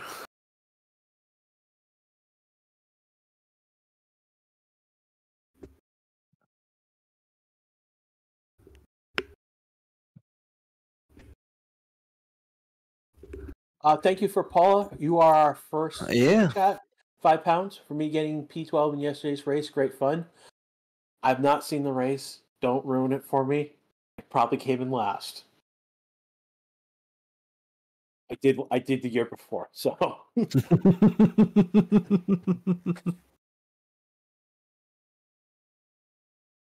Well, we will see. I am hoping for. So don't expect Alonso to be out anytime soon. The car has pretty much been totally pulled apart and going through. Which tire does Hamilton have? Let me just check one more time. He is on the Blackwall Prototype C3 tire. All right, so yeah, the prototype C3 tire is just a prototype tire, not because it's inherently something new, but because it is produced in a new factory, and they are running the black prototype tires for the specific reason of checking its consistency against the original medium tire, so they can see if the production at the new factory is up to the specs that the highly specific specs you need to say that Formula One is having. All right, so they're doing front wing change on Hamilton's car, and I don't know for what particular purpose this is, but he is staying on the black. Yeah, he's staying on the black rim tires. Yeah, they just changed the front wing. No change in his no tire change happening there. Ernie Ramos saying, "What happened to Mercedes? Mercedes is back in black, my friend."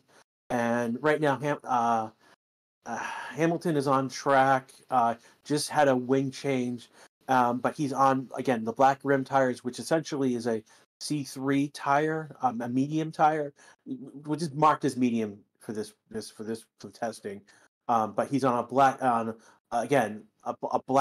version of that tire, which is basically produced in Turkey as opposed to the main factory in Romania.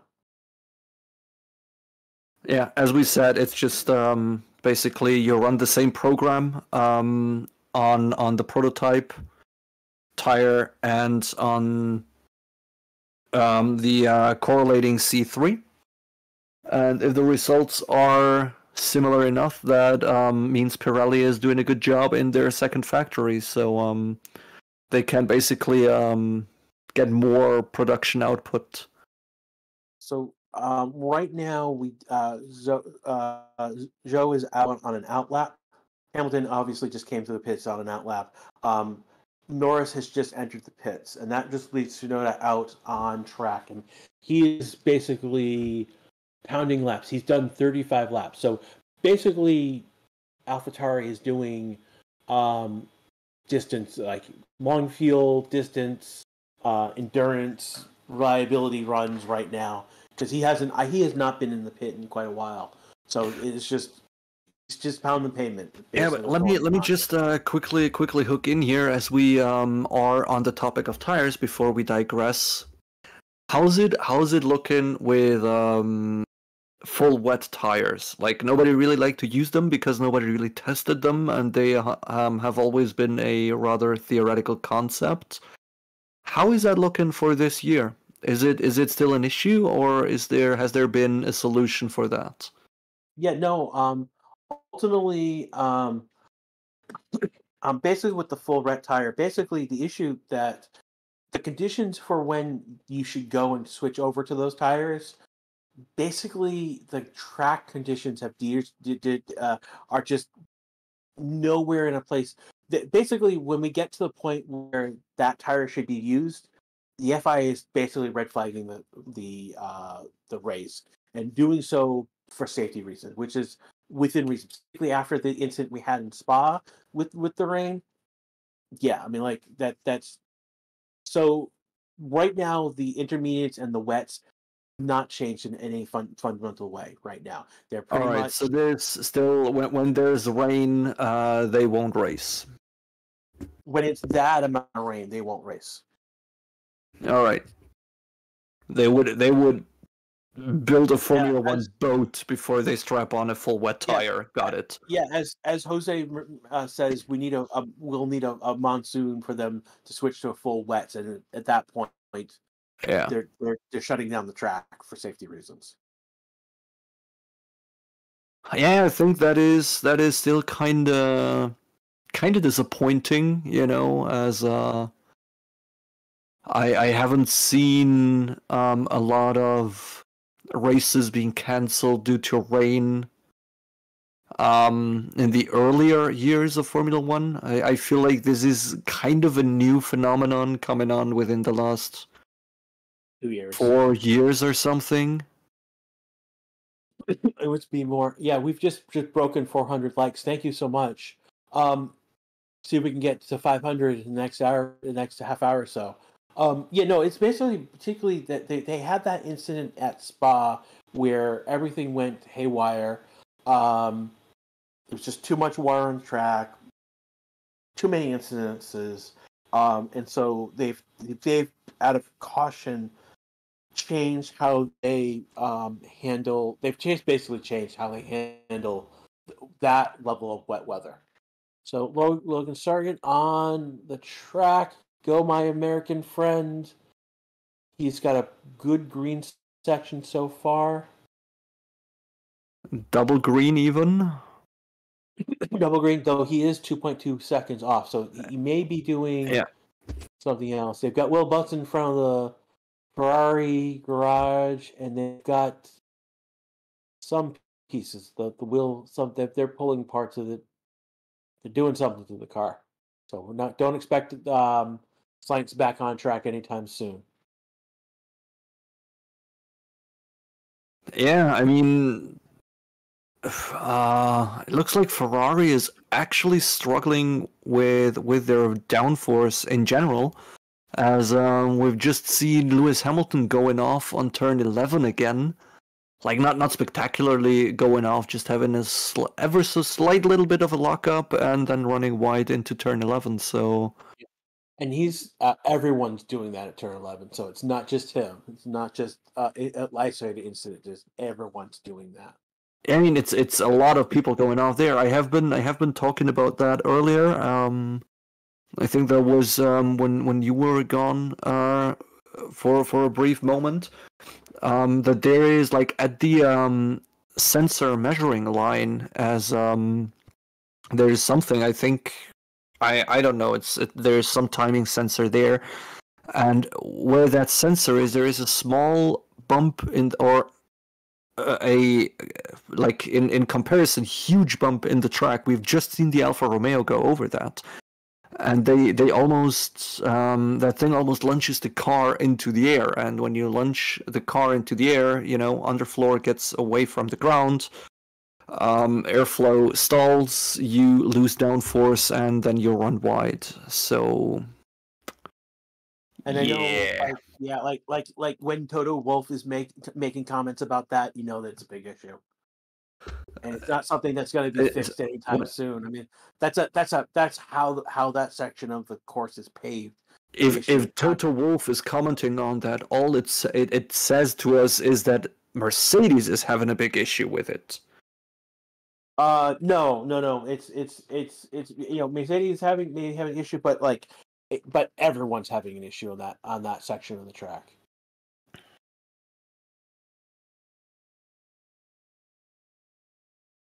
Yeah, I mean, line. See how he's performing. He's a few seconds off. There we go. Paula understands sandbagging now. Now this is perfect. We can mark this video as educational now.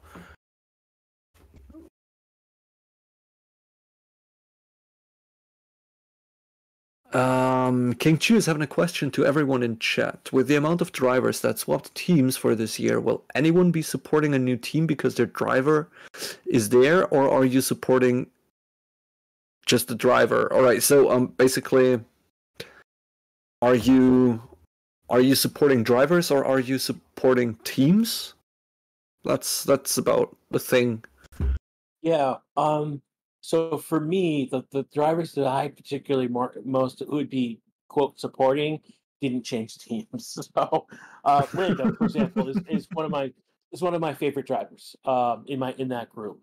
Russell, he shifted last year, but I knew he was gonna I knew year before that he was destined to be on the Mercedes team. So it's not like he moved teams, but more was promoted. It's weird because yeah, I mean it's hard to root for teams. It's hard to root for teams without rooting for the drivers on the team, if that puts perspective. Yeah, well, I don't know. I kind of support drivers independent from teams, but I also support teams independent from drivers. It's like, I don't know how it is through this season, but like for example, I really liked Mick Schumacher, but I don't particularly like Mercedes. Like I also don't dislike them. It's just like, it's one of the 10 teams. It's okay. They're not my favorite, but also I don't really hate them, but never mind. And my opinion towards Mercedes didn't change with them having Schumacher in the car. But my opinion would change on that particular car if Mick Schumacher would be in it. You know what I mean? Yeah, I do understand what you mean. Like, yeah, I don't really mind where Hamilton ends up, but if it would be Mick in his car now, then I would want the car to win, no matter if it is Mercedes or not. On the other hand, I don't know. I'm European. I have driven French cars, and me driving French cars has really given me a big hate towards Alpine as a French team because Renault just sucks as a car brand. I hate it. I know it doesn't really have a lot to do with Alpine itself, but it's just I despise them for the reason that Renault can't build cars. I know it's not really fair, but it is what it is. And now, I don't know, I have always been kind of rooting for Gasly. Now that he's with Alpine, I'm just rooting for him to be better than Ocon. But I wouldn't really want him in the points. What a convoluted way to say what you root. Jan supports Alpine, so they're going to have issues with you. That's I'm going to step back and let you two fight. Yeah, no, I mean, it's okay. We can all have our different opinions. I wouldn't hate on somebody because they're an Alpine fan. Just, I have only seen one person in my life wearing Alpine merch, and it's like the kind of person you wouldn't invite to your birthday party. So yeah, come at me, bro. Again, Chuck Lord saying, "And then a day we're people with just opinions, except when I bring facts. Except when I bring facts." Yeah, And no, right this now is I'm like bringing, I'm bringing no facts at all. Racing Distance just put up a new poll. Who do you Oh want yeah, to do yeah, yeah. better? We have that poll. Now Yeah, we're getting things spicy in that, here. Just yeah. yeah. Just keep in mind this is opinions. That's So, no so, facts. so, I'm not qualified to tell you who's better. It is just my personal opinion that I despise Alpine because Renault can't build reasonable road cars. so right now the poll is at 76 to 24. It was at 80-20 a moment ago, in Gasly's favor. So we want to see. So basically, Chad is saying we want to see fireworks in that Yeah, team. we're So this brings up to the other question that we have to address is when when do you believe the cracks that exist in Alpine are going to be fully evident and out and about, full on war between these two drivers? Which race? And for me, I said I thought Miami, but really it's going to be Azerbaijan, that fourth race. well, I don't know. I think it will be a little bit like Ocon and Perez, back in the day at Racing Point, where they have come together a lot. And then at one point they had just like basically, all right, you either get along or we're getting two new drivers. And from that moment they have just gone their entirely separate ways, apart from their cars being painted the same.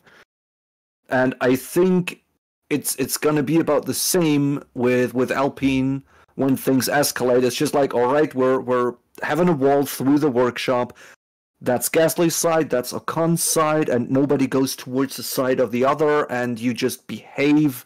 And on track, you will not overtake each other, apart from you get it on the radio that you're allowed to overtake and that you have to go out of the way, and they're going to be very micromanaged. I think that's how it ends. Is that how it ends, or is that how this? See, you're saying that how it ends. I'm going to say that's how they're going to start. They're going to micromanage them from day one, just because they know they have issues. And it's one of those. It's one of those.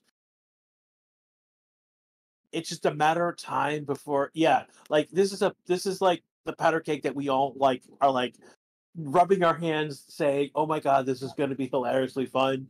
Again, we could be exactly wrong, and they could be basically been sat down and told to be professionals, and that could be very different. But we'll see.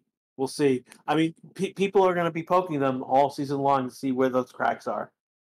See who cracks Yeah, but first. that's the Yeah, other thing. Like that's the thing I'm actually afraid of, and I just hope that that doesn't happen. But I can already see Drive to Survive getting another, I don't know, rivalship. And who Gasly killed Ocon's cat in a driving accident because, I don't know, he just flung the cat out of the window to get faster or whatever.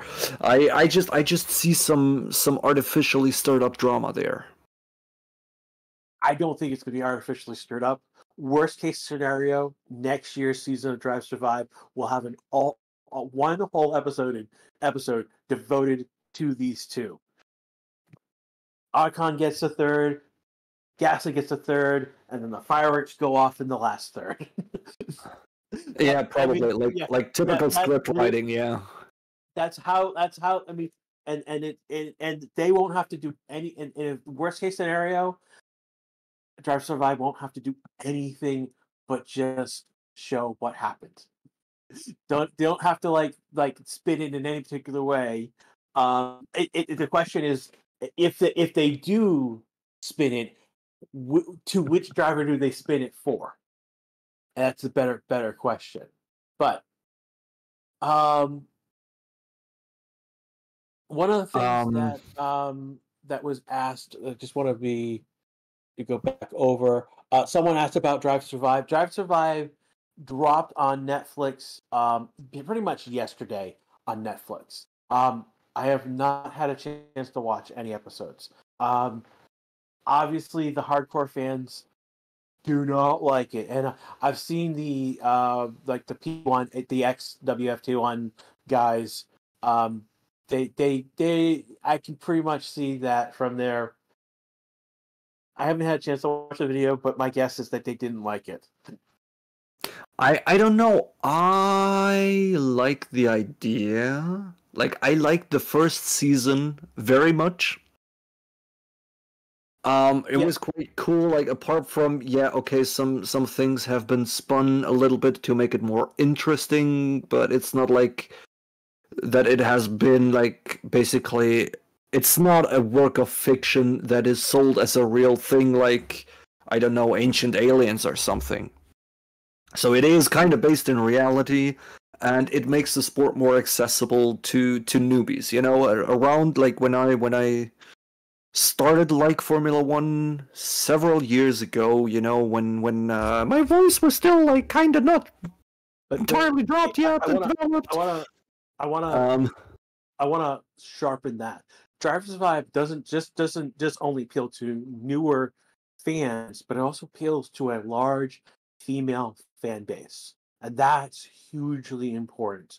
That Yeah. a younger, newer, and much more female, and that is huge to success. And particularly in the United States, it has driven interest in F1 dramatically. Yeah, And well, then, the thing is, I never had people to talk about Formula One to, you know, and since Drive to Survive, I do actually have like quite the circle of friends where we're even sitting together to watch races sometimes, which have not been thinkable. And I like Drive to Survive, even if it is solely for the reason of them making the sport more accessible.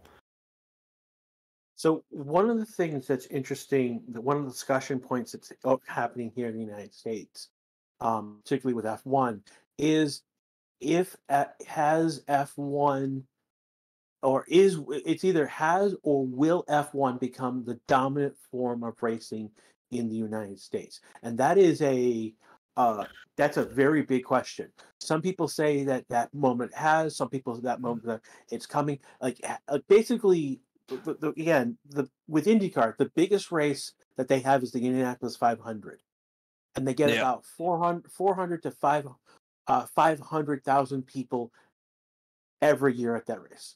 And that is the marquee single seat race in the United States. But Coda, Vegas, so Coda gets 400. Miami got 250,000. Vegas is probably on par with 250 to 300,000. That's the where I expected them to come in. And essentially those three races, the only other like major race in the United States of that size is Daytona, the Daytona 500. So where NASCAR and Indy have one of these big races every year, for F1, each race here in the United States is a big race, and that's something that you just you know it's people know, like if you put up an IndyCar, if you put up a generic single seater car and you ask what series is that from, it's very possible that you would get more people saying it's an F1 car than an Indy car. Yeah, probably, but I don't think like I think people or like the FIA, no, not the FIA, not F1, Liberty Media, they are the third one in this unholy bond of weird money hungry dudes. They're just trying to get Formula One to be the dominant sport, and I think the US itself is too big to establish something like that. Because while I think Formula One is very likely to become the dominant thing in the northern states, I think the whole South is just way too NASCAR focused to really get a dominance thing going there. Like, you know, if you have 500,000 fans versus 400,000 fans. They're both big, and they're both kind of not the dominant one, especially because I feel like the audience is very split. So you brought up a good point, and then that is really the big competitor to F1 in the United States is NASCAR, and that puts a lot of pressure. And that what that means is that when we look at IndyCar, it's already surpassed IndyCar easily. Yeah. And the reason for that, even though IndyCar has been our native elite open wheel racing series, IndyCar does not have the same. They just don't market. They don't have the marketing budget as F1 does, and that hurts it horribly. Yeah, I know. So NASCAR is dying, and this is part of NASCAR dying is F1 a rise. There is going to be, and the question really is, will it be able to supplant NASCAR? And there's a case for it could possibly happen. Well, the thing is, in between NASCAR and Formula One, those are entirely different racing series. Like in Formula One, it is you need to build a car that can go left, right, braking, downforce, going fast in a straight line, being good at cornering, and so on. And for NASCAR, you need to build a car that can turn left. You know, and no, I think NASCAR is NASCAR has road incredible. races. I mean, yes, we have ovals, but we do have road races in NASCAR. We have street races. Right. So we have the full spectrum. The big thing, and again, someone mentioned NASCAR is going to put a car in Le Mans this year. So that's going to be interesting. Yeah, so the NASCAR. Don't get me wrong. The NASCAR car is capable of doing more than just turn left. But the real where I'm surprised you didn't go is that when you're building your NASCAR car, you also need to build it so that it can be bumped around and be spun around 360 3 times over and get back on the track and keep going. And because there's this, again, when we talk about NASCAR racing versus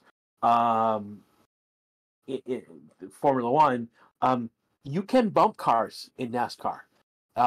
That's a valid and legitimate strategy in NASCAR.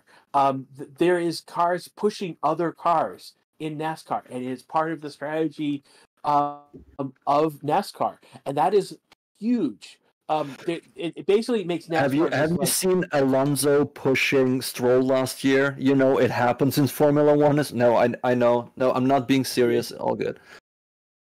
That's a different situation. I'm aware.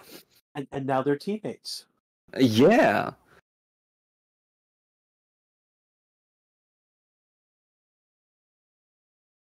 So we are still getting in votes for the Gasly Ocon thing, but it's pretty much locked in at 75 to 80% for Ocon, 25% for 75 to 80% for Gasly, 20 to 25 for Ocon. It's gonna be ending somewhere around there. I would like to have another poll up. Which teammates will basically light the fireworks first? Will it be at Aston Martin or will it be Alpine? What do you think, Grash? Who's going to escalate things first? I'd put in AlphaTauri into that list. I'd put in Mercedes in that list. Yeah, well, and for hell of it, I put Red Bull because of what happened at the end of the year. All right, yeah, and the one game I wouldn't put in that list is Ferrari, because even when Sainz won his race because he ignored race orders basically, and there was no love lost between him and Charles Leclerc. So I think if things happen in Ferrari, I don't think those two are in a good place where I don't think that it's going to be fireworks like we would see on another team. Yeah, I mean, conflicts and rivalries between teammates is kind of usual, but I wouldn't expect anything extreme from the Ferrari garage. Like, yeah, of course they could have rivalries. Maybe they're not happy with each other. Maybe they curse at each other sometimes. But I don't think this is going to escalate way too far. Like compared to, yeah, let's say potential you have at Alpine or Aston Martin. And I don't think there's going to be big issues at Red Bull. Ooh. Because it's kind of, you know, if Perez is not to Verstappen's liking anymore, there's Ricciardo. You know, they have. I need to stop you for one moment. We just put the poll up. We're just getting about 100 votes in. It is split 50-50 down the middle. It is a perfect 50-50 at the moment. Damn, wow. that is spicy. That's a spicy take. That's 50-50 down the middle. That's amazing. Yeah, it's shifting like 1% and then it's shifting back the other way to yeah. No. Aston Martin 52% now. Now that's back down to 51, but we had a gap of 4% there. Now that's the highest we've had.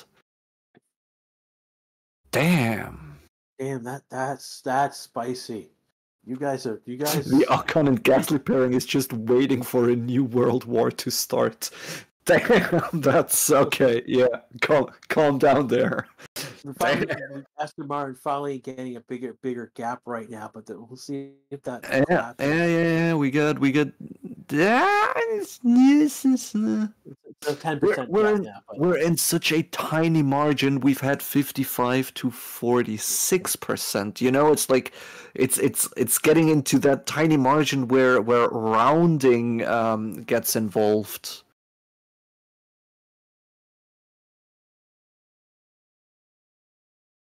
Ooh, I see in chat, Yanni. Hey, Yanni, I haven't seen you in a long time as well. Who's your favorite NASCAR driver? I'd forgotten his name, but the one who like just rode the rail into over the finish line. The melon farmer Ross Chastain, and that's Ross Chastain. Yes. Hail Melon. Yeah, Ross Chastain. I have never really seen a NASCAR race. I find them incredibly boring to watch. On the other hand, just so you don't all hate on me and roast me now, I love to drive NASCAR in sim racing. Like, it is very technical. It's like a very sophisticated and fast game of chess. Love it. But it's just incredibly boring to watch. So Ross Chastain also is the only NASCAR driver I know by name. Just to put that out there, I'm not qualified to give any educated opinion.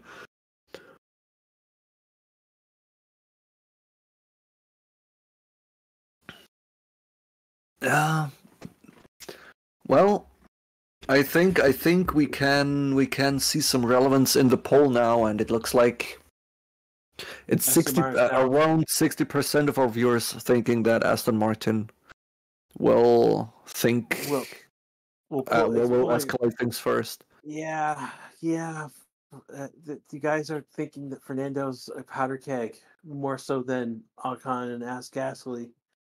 Yeah, I can see that. I mean, that's one of those. Which teammates will escalate things first? I guess in chat now the question is how you doing, Zams? So for chat,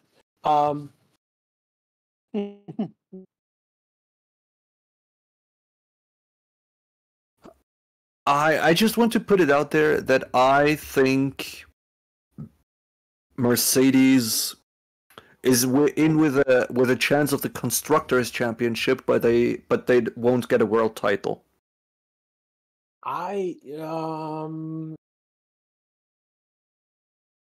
Yeah, I don't but basically World Drivers' Championship.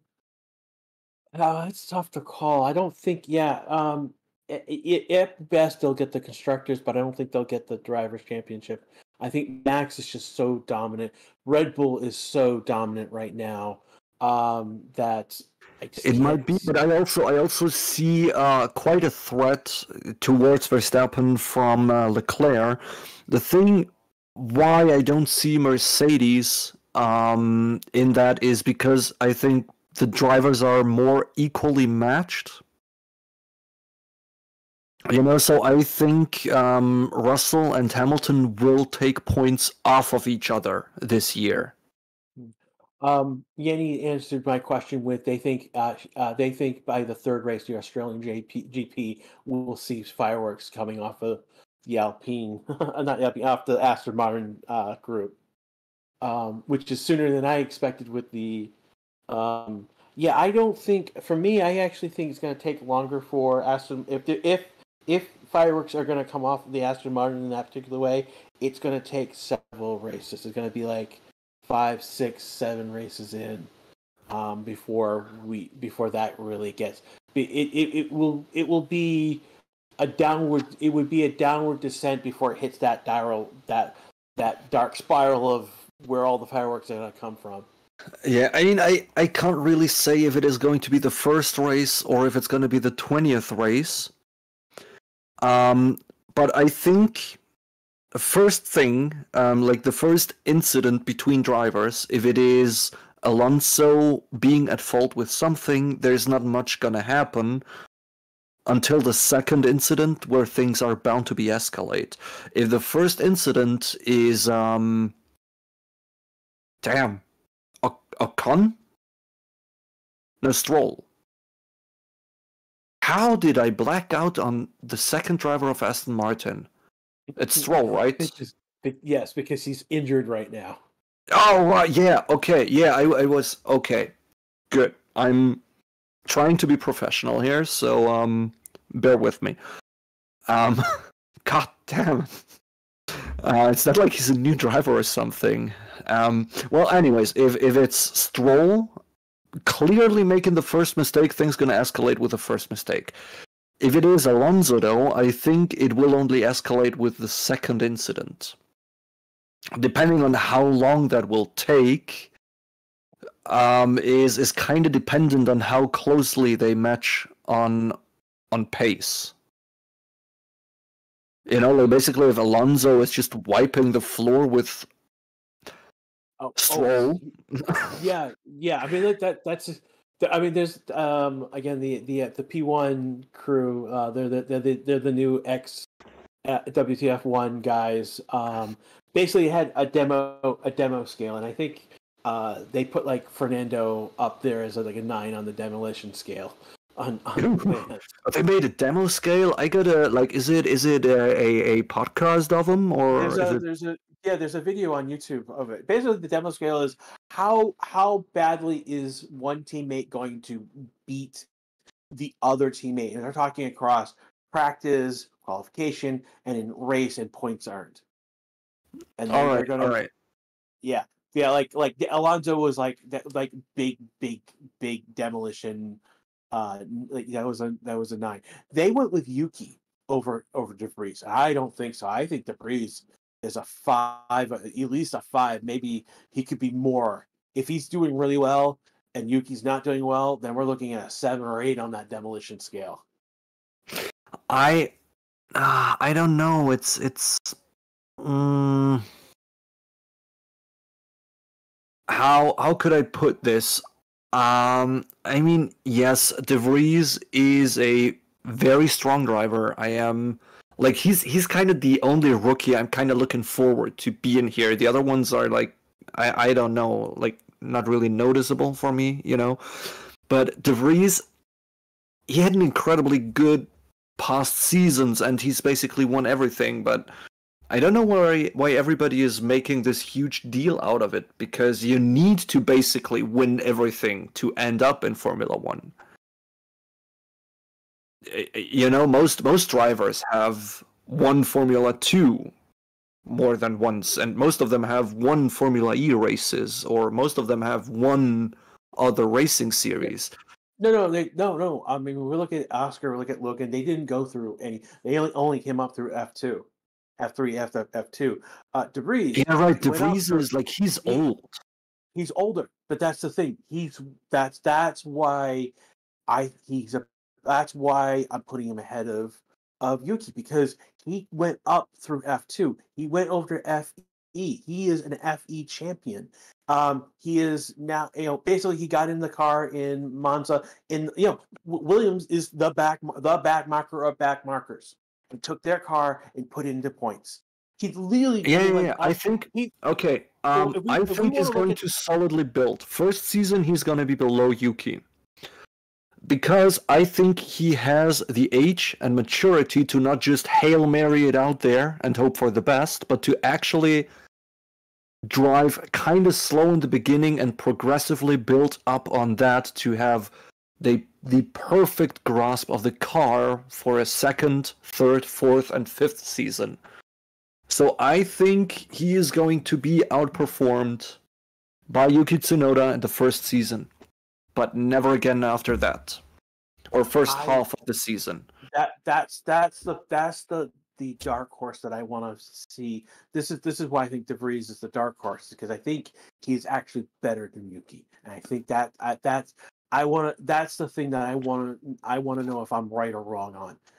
If I mean like I will concede what you're saying is could very well be what is happening, but I've got this like something nagging at me that's saying that DeVries is actually much better than Yuki, and there's a possibility that of DeVries actually, again, 5 on the demo scale, maybe a 6 or 7 or 8 if things go bad for Yuki. Yeah, I mean, like and part of it is I've never been actually really impressed by Yuki. Like he's talented, but he's never been consistently talented. Yeah, He's never been. yeah, yeah. That's the thing. And last year was a horrible year for AT. So with all this in mind, um, yeah, DeVries could outright beat Yuki. Now it could be much smaller. It could be just like he edges him out. Uh, But even him edging out Yuki is a bad place for Yuki because basically what does AlphaTauri do with this driver who's like basically they're here to build drivers, and if DeVries coming in and destroying Yuki, that puts Yuki in a very bad place. That's the conditions on which Yuki could lose his seat, literally. And the more that gap gets with DeVries, again, the more that DeVries brushes Yuki, the harder it is for AlphaTauri to maintain Yuki in that seat. And it's hard to maintain Yuki in that seat when there's other drivers that AlphaTauri could be putting in that seat. Again, the big name that's lurking out there is Colton Herta. Colton Herta is not in F1 this season because he doesn't have the super license points. He will get those super license points this year, and so Yuki could be replaced could be replaced, and that I like. Don't get me wrong, I like Yuki, but I'm not impressed with him as a driver, and that's the scenario Yeah, that I'm dealing with. I get I see where you're getting at. Like, yeah, fair point. I also do like Yuki as a person, especially because every World Drivers Champion wants to be every Formula One driver wants to be world champion, and he wants to open a sushi restaurant. Like, it's just that kind of offbeat character you gotta like. But yeah, no, as a driver, yeah, yeah, okay, yeah. I see your point. I see your point. I still think he won't be beaten by De Vries just, at the start of the season, like right out of the gates. But yeah, I do see De Vries beating him over time significantly.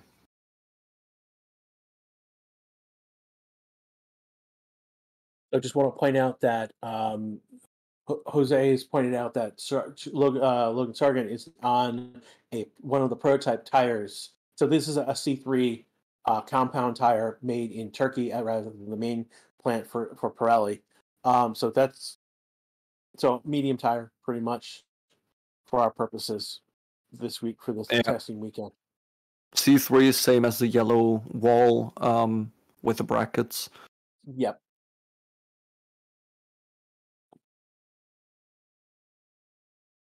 And he's got two green sectors so far. He is going to come in a few seconds slow, 1.5 seconds slower. But that's actually pretty good for Sargent.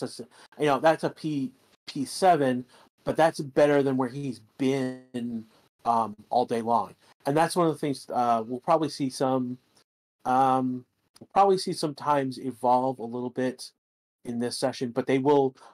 The times in this session are going to be much lower than what we see in the next session because times will be because it will get cooler at the end of the next session. Times on track will go up. He did go off track. Sargent did go off track. So if that was a qualification run, he would not be getting that time. So yeah, but qualifying is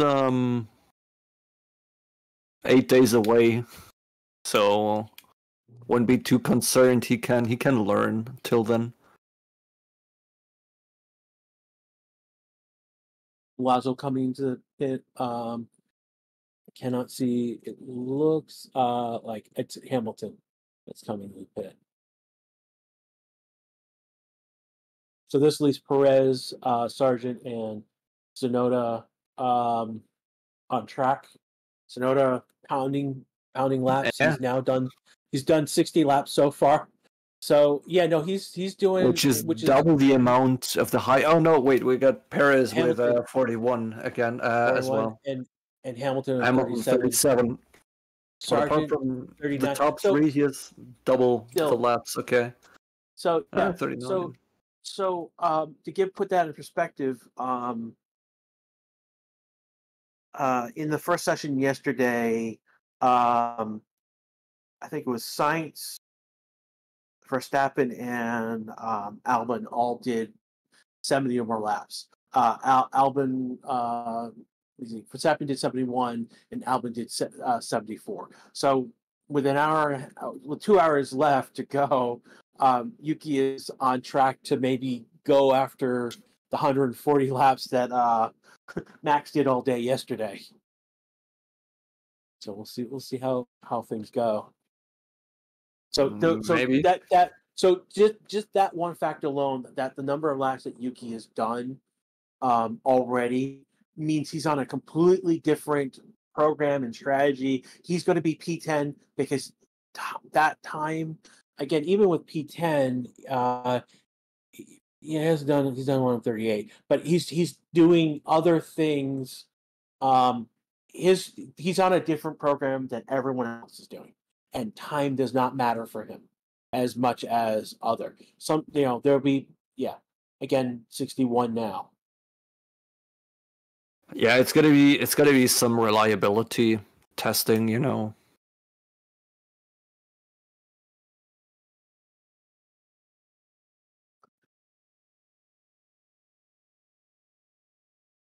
And then how long has he been on those? That's the other question. How long has he been on those? He's only been nine laps on these current medium tires. So what tire has he been on before? I don't know. I don't have that data what he was on before. I just know what he's on now. Me neither. So he's he's putting those tires to work, and this would be the C2 mediums, not the C3s. So yeah.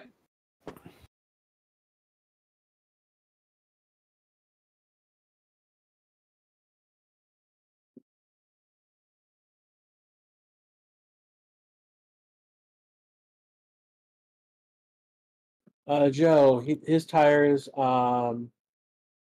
Last tires he was on the prototype tires.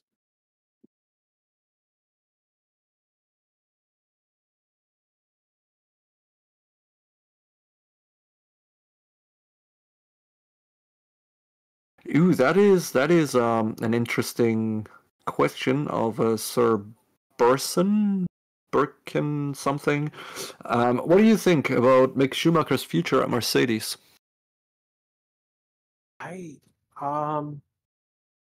That is a good question, and I don't really know the answer.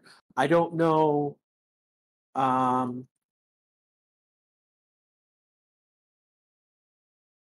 Yeah, I don't know. I don't know. That keeps them within the F1 family and keeps them relevant in the I just don't know if um. It's a hard question whether if he's gonna basically one Russell or Hamilton have to get sick for him to get in the car. Basically, Yeah. Well, I think he is either going to take the hamster seat once he stops driving Formula One, or he will take Lando's seat after the hamster retires and Lando is getting alongside George Russell there. No. Zak Brown won't take him. He's got many other drivers in the mix already that he can call upon and pull up. It's potential, but I don't see it. I see that McLaren has other drivers that they'll call up before they'll go grab Schumacher from Mercedes. And that's basically yeah, I don't know if Mercedes want to put him in a car, are they going to put him down to Williams?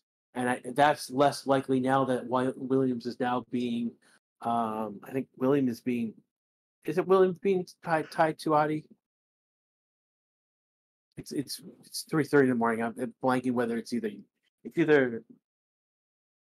No, it is it's Alfa Romeo that's being yeah, it's Alfa Romeo, and that is getting out there as an Audi production thing, but I don't know. It kind of is a topic I try to avoid because I have absolutely lost it about that. Like, is Porsche now common? Yes, no, just for a sticker? Are they taken some sort of development, and what is it now, and how is it with Andretti entering? Will Andretti take over Sauber, or will they be a 21st team? Are they even coming in? But if they are, then Audi won't be able because of the GMC deal that there is in play, and it's huge mindfuck. Nobody knows what's going on, so yeah, no one knows. So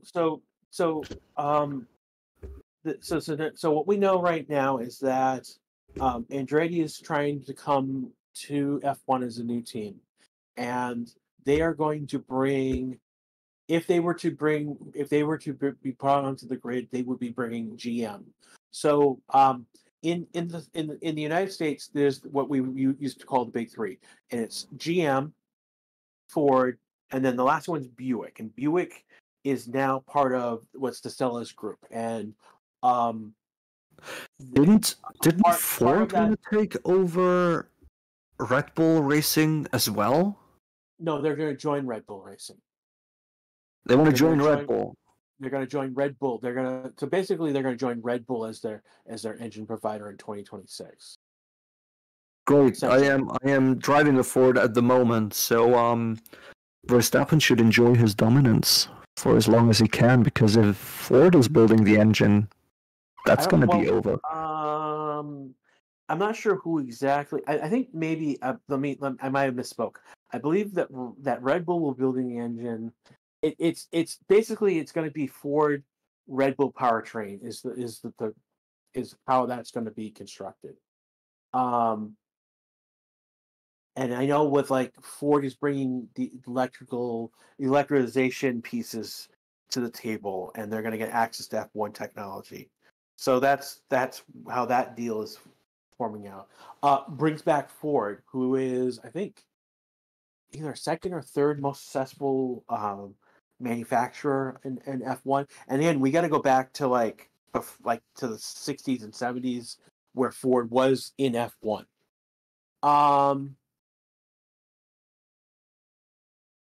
Yeah, John Butts basically says Red Bull builds the engine and Ford puts the sticker and helps with electronics. That's pretty much that's pretty much how the deal is going to fall.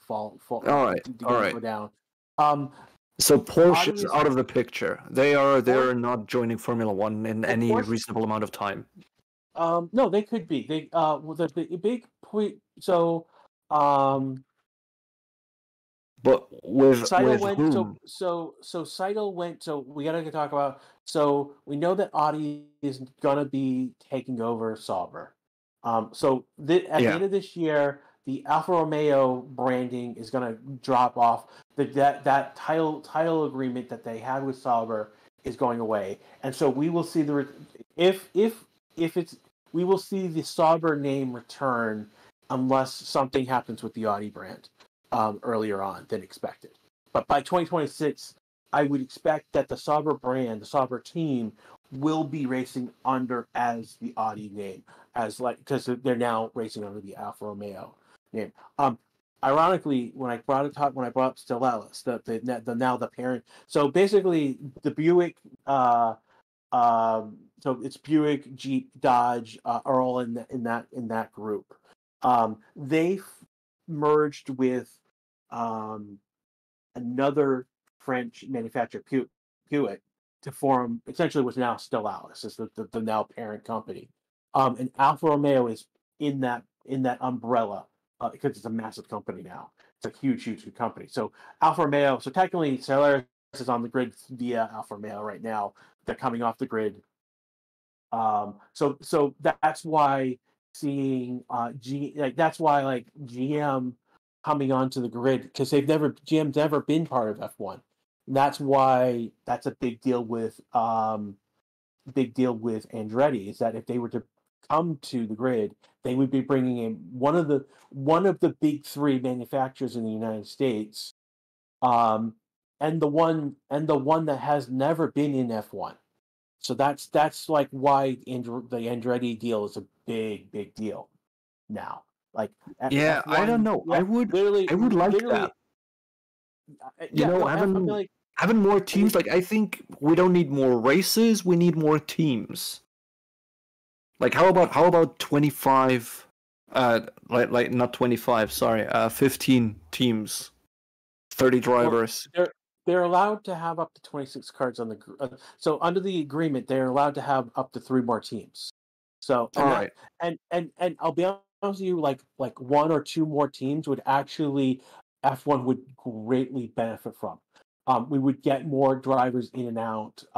Having those extra seats would make right now, one of the big issues right now is the F2 champion has no path into F1 unless they're unless they get lucky and a seat opens up.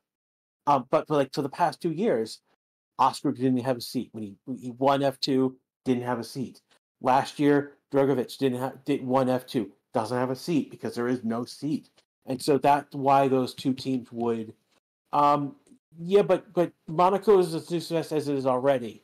Monaco's don't point to Monaco being a snooze as a reason for not having more teams. Monaco is a snooze whether we had more teams or less teams.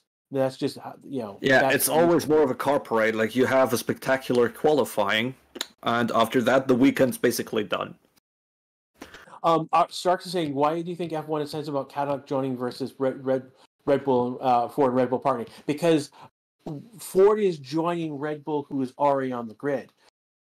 Cadillac via GM is joining Andretti to bring a new team to the grid, and that's the issue. It's that literally, they've been basically Andretti has been told multiple times you should buy a team as opposed to form a new team, and that is the thing is that all the prize money is fixed. Like, that is, I don't know, X amount of money is split between the 20 teams, depending on how good or bad they perform throughout the championship. And if Andretti joins as a new team, it is amount X divided by 21. Well, it would be X by 11. 10 teams. It's 3:40 a.m. in Central Time. It's 10:40 here, like usual morning, sun has risen and everything. I don't have an excuse, I'm just stupid. but the issue is that basically the argument against Andretti was that they weren't big enough and didn't have a big enough draw to push the needle to expand the thing. They can't make that argument anymore now that Cadillac has joined them. I mean, the GM has backed the Cadillac has backed Andretti, and they would be on the grid. You're talking about, again, one of the big three manufacturers in the United States. You can't make that argument anymore, and that's one of the big issues. That's one of the big issues with what's going on right now. Yeah, but if we're honest, I think some teams on the grid will just make up the next argument to not have Andretti join. And yeah, I just feel like, it's kind of a gatekeeping thing there. It is gatekeeping. No, I'll be very clear. It is gatekeeping, and it is keeping F1 a very Eurocentric in nature. I mean, that's the other thing, is that they're not a European team. They're a very Andretti is very American. I mean, Mario, is probably the last of true Italian descent. From him, Michael is American, dyed in wool. He's an Italian American, but he is American. He's very much American. There's no ways to put it in ifs, ands, or buts. And that's the issue involved here, is that there is some pushback because they don't. And honestly, it could very easily that Andretti could. I mean, they're building a factory. They're doing what they need to do to have an F1 team. Yeah. But with 150 votes in at the moment, I mean, it is more than half of our viewers who would want Andretti to join the Formula One grid. And within the leftover 40%, it is more than half who would say maybe. So I just assume they wouldn't really mind either way. And there is 18% of you who are wrong. And again, someone brought up the fact that Haas is an American tool company, not American. Again, the big thing about Haas is that they're here now and Andretti's not. That is the crux of the problem, essentially, is that Haas came in under a different time and place, and they're now one of the boys, and Andretti's not. I mean, that's basically what it amounts to. And it's crazy that they it's interesting. It is interesting to see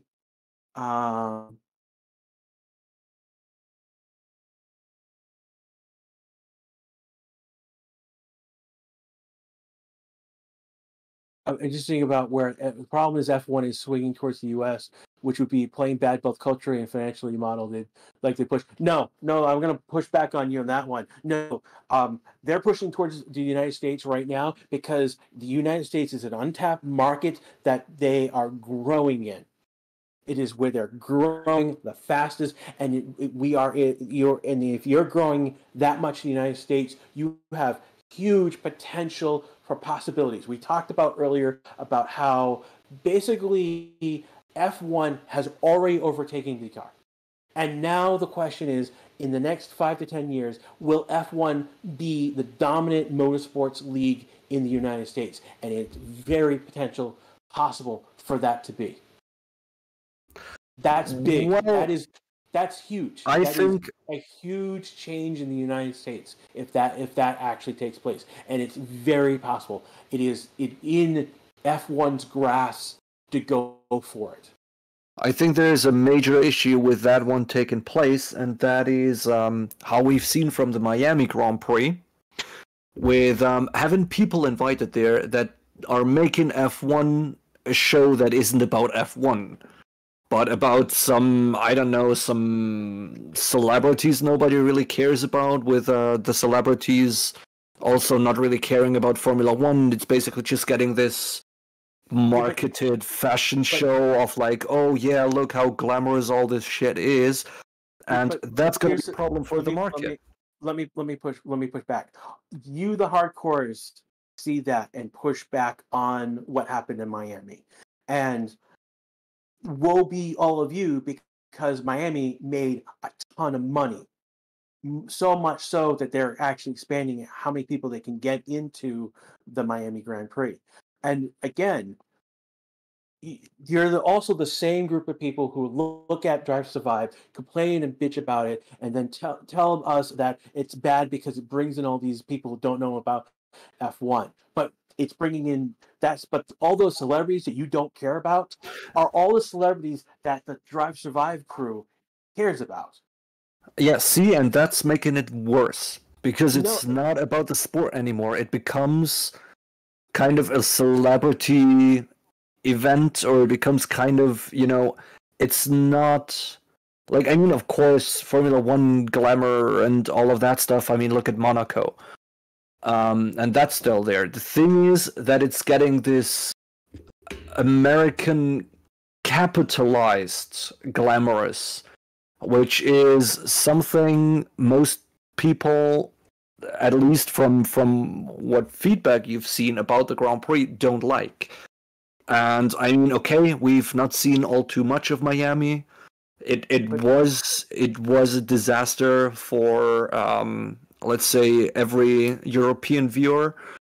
It was just a terrible show all around. Wait, why was it terrible? Why was it terrible for the European viewers? Because it was in a time zone that wasn't good for you? Oh, no. Like, okay, some people complained about that, but let's be honest, there's always people complaining about that. That's not the issue at all. I mean, American races for Europe is actually better. It's Sunday evening. Like, Miami race has been starting 8 o'clock, so it was like a blockbuster movie. That wasn't an issue at all. Okay. Yeah, no, it's about the celebrities. It's that the whole show around it has not been about Formula One.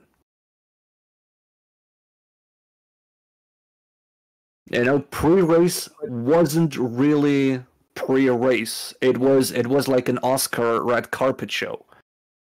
But that's why F1 is growing in the United States, because that's what a big race in the United States is like. That's what the Indianapolis 500 is like. And that's going to be an issue, because. But that's the issue. Here, this is again what I'm trying to point out to you. We had basically F1 had a uniquely American race for F1, and you all complained about it because it was uniquely American. I mean, like you guys. I mean, like I know you guys don't complain about COTA, but I know you guys are gonna.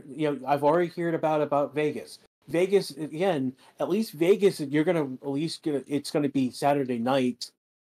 So when UK wakes up in the morning, they'll be able to watch the race. It'll probably be slightly more long, probably 8 or 10 a.m. your time for Vegas on Sunday morning. But I'm like if you hated that celebrity aspect that went on at Miami, oh, holy cow, you are in for a world of hurt when Vegas comes. I mean, Vegas is going to go push that even further, and they're going to push for more glamour and glitz because again, the purpose of having a race in Vegas is to put pressure on Monaco to get in line and to be a better race. No, look, I'm absolutely with you. Sack Monaco. That can get off the calendar. Leave the weekend free. Do some historical shit there. I don't care. But as a race location, no, gotta be sacked. Would have had to be sacked like 10 years ago. I'm with you there. The thing is that Formula One is a very let's say traditional sport, and that's where it takes issue. I mean, this is how it is in America. That's okay. That's like American culture. You can do that or don't. That's not the main issue that I'm trying to get at. I personally don't mind because I rarely watch, pre-race stuff. The thing where I see the issue is that the European market and the American market are having completely different interests there.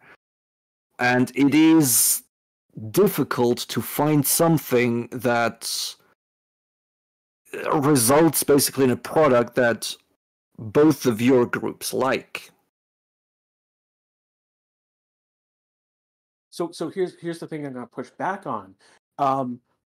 Literally, F1 created a race that was catered to the American market.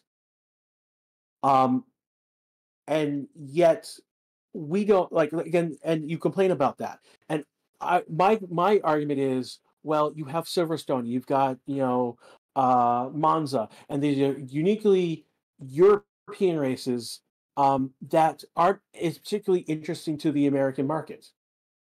I mean, yeah, we also have let's say Australia. We have the whole races like Bahrain, Saudi Arabia, all of these things around the Middle Eastern part. We have Japan, we have Mexico, Interlagos, and so on, that are all based in a they all result in presenting you a particular product of motorsport enthusiasts, of celebrity motorsport enthusiasts being at a track over a weekend, having a good time together. And this is kind of the product or the show that Formula One has become. And even with CODA, it's around that thing. The only ones that are completely out of the ballpark there are or has been Miami, and is expectedly going to be Las Vegas, probably. They might be good races, or they might be bad races. That's not the thing I'm trying to get into here, because we both can't really judge it without having seen it. The point I want to get in is that those two things are a completely different product that does not appeal to the market that Formula One has built for themselves. And if you want to go on and push that line, let's go for the ultimate hardliners. I'm gonna push back on you. And you are, when you say the market that F1 has built for itself, you are talking about the traditional F1 market, particularly in Europe. And it's not what you are not talking about, and what you are leaving out specifically is where F1 is growing, and that is in the United States. Yeah, but if they continue to grow like this in the United States, with basically abandoning traditions, if they continue to grow with abandoning traditions in the US, all the other markets will start to shrink. Because it's not what the other markets want. It's where millions of viewers are pushing back. And here's the thing, where millions are pushing back, there is tenfold more new viewers. That's the issue that you're facing, is where you have one viewer pushing back, there are 10 new fans. I wouldn't be too sure about that, because those specific things that have seen a lot of pushback, I can only talk for the European area, because that's kind of where my algorithm bubble is based. I don't know about the rest of the world. But that hasn't been CODA. That hasn't been the idea of an American race. That has been the surroundings of specifically Miami last year. I mean, you can't imagine the outrage we had through Europe about that. I don't know who has pushed back the other guy whose name I always forget. The dude who does the grid walk. Oh, I know what you're talking about. Martin Brundle. Right. He is. I'm just terrible with names. But that has had scandalous. That has made scandalous amounts of waves. Basically, she could have stabbed him there, and it wouldn't have produced much more outrage. around where so I am. Here's the problem with this is the problem with what the incident you're talking about. Martin Brundle is not known in the United States. He's not a celebrity in the United States. He is in Europe. He is in the UK. He is not a celebrity in the United States. He is a nobody over here. I would be very clear. Yeah, but this is the exact point. I'm pissing, and I know that's pissing a lot of people off that I just said that. In the United States, he is not known as an individual in any shape or form. Now, he is in the F1 community, but we've brought in again. Yes, we brought in a lot of celebrities, but like again, you're in a location where F1 is growing. How do you it's again, this was the first race in Miami. This is a weird British dude who's walking around asking questions. Yeah, but I mean, like for me as a Swiss person, I have no idea really who the Queen of England is. So if the Queen of England comes and wants to ask me a question, I just shove her away. I don't think British people will care if I knew who she was or not.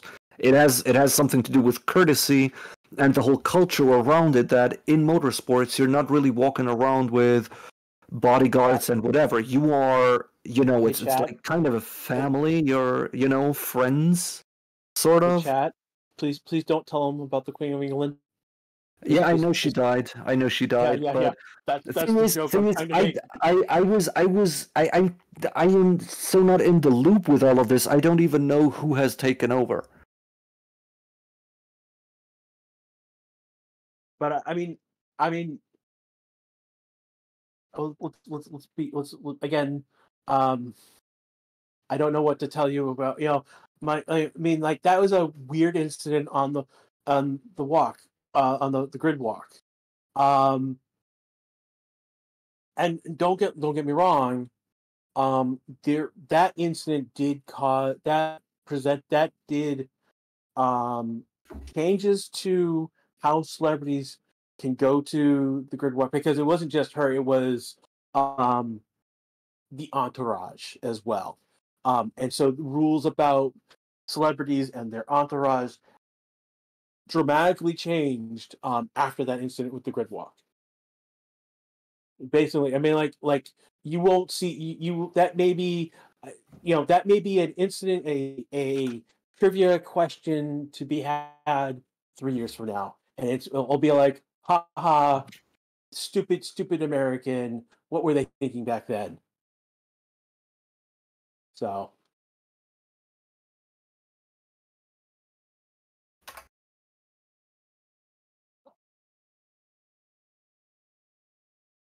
We have opened up a huge can of worms, and oh boy, have we opened the can of worms! But made yeah, we've opened up a big can of worms now.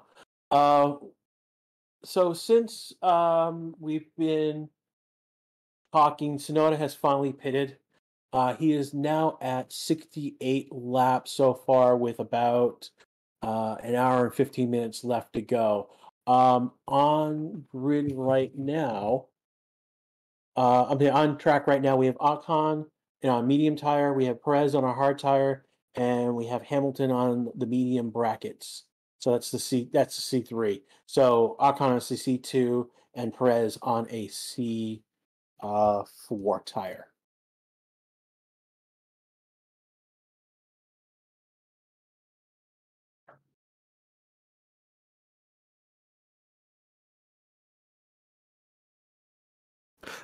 Oh yeah, sorry. I just got my third call. That should be the last. I will be right back. Okay. So those who are really angry at me, you may do so in chat and do so. I'm curious to see all about.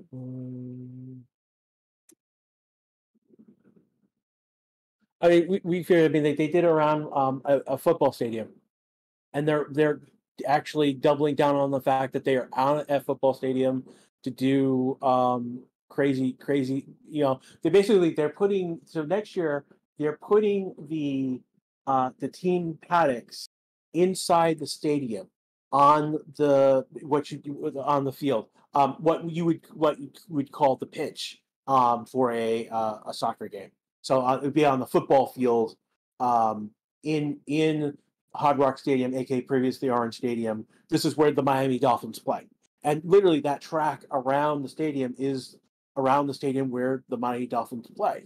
So that's part of the Don't get me wrong, that's a very odd to see cars going around the stadium in that particular way. We've got Hamilton on track right now. He's got a yellow for a sector. Who knows what he's doing for? I'm showing a replay, and he's not smooth going around that curve. So I wonder if he's got under something odd going on with the car.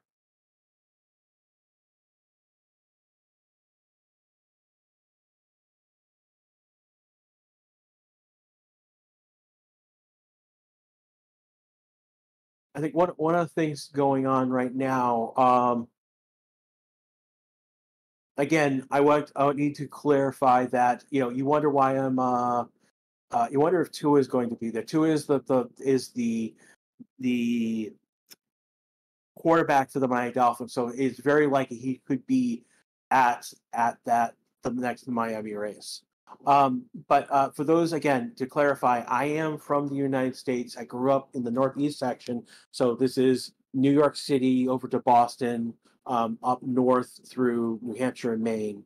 That's pretty much where I've lived most of my life. I have had a stint in the Midwest, specifically Wisconsin. That's basically west of Chicago, and then where I am now. I've been in the Dallas area for. I was there for my master's studies for about 2 years, and now I'm back in the Dallas area for where I'm working now. So I'm bringing a uniquely American perspective, and uniquely American, outrage at Toto Wolff being no bad Andretti. So moving on from that. Where are you from? Now you know where I'm from. It's a good time to ask you all, hey, where are you from? Can you drop that in chat? I'll shout out where you're from. All right, so that's been it for me. My home office thing is done for today. The kindergarten is closed. So we have got people from Asiak, South Africa, Portugal, Berlin, Germany, Scotland, Australia, Germany, Poland, Greece, Bulgaria, Aruba, Greece, New Zealand, Belgium, South Africa. Flying Dutchman, why are they in capital letters? I don't know. They should not be. And it's something we know. It's an error that we know about that we're trying to fix at some point. UK, Midlands, Greece, Romania, someone's coming from Mars, Lebanon, Belgium, English-born, USA citizen, UAE, Finland, Austria, and it is random right now. Why? Part of it is that they're people who have changed. Some of them have changed teams and whatnot. We've got from London, Nigeria, Colombia, Australia, North Korea. I don't believe you're from North Korea. India, Bangladesh, USA, South Korea, Leeds, Slovakia, Long Island, New York, which is by New York City, pretty much. We got from England. No Hungary, yes Hungary. New Zealand again. USA East Coast. We're on the East Coast. That matters. Boston is different from Baltimore. Boston has great lobster. Baltimore has great crab cakes. We got Brazil, UAE, India, Norway, Wales, Romania.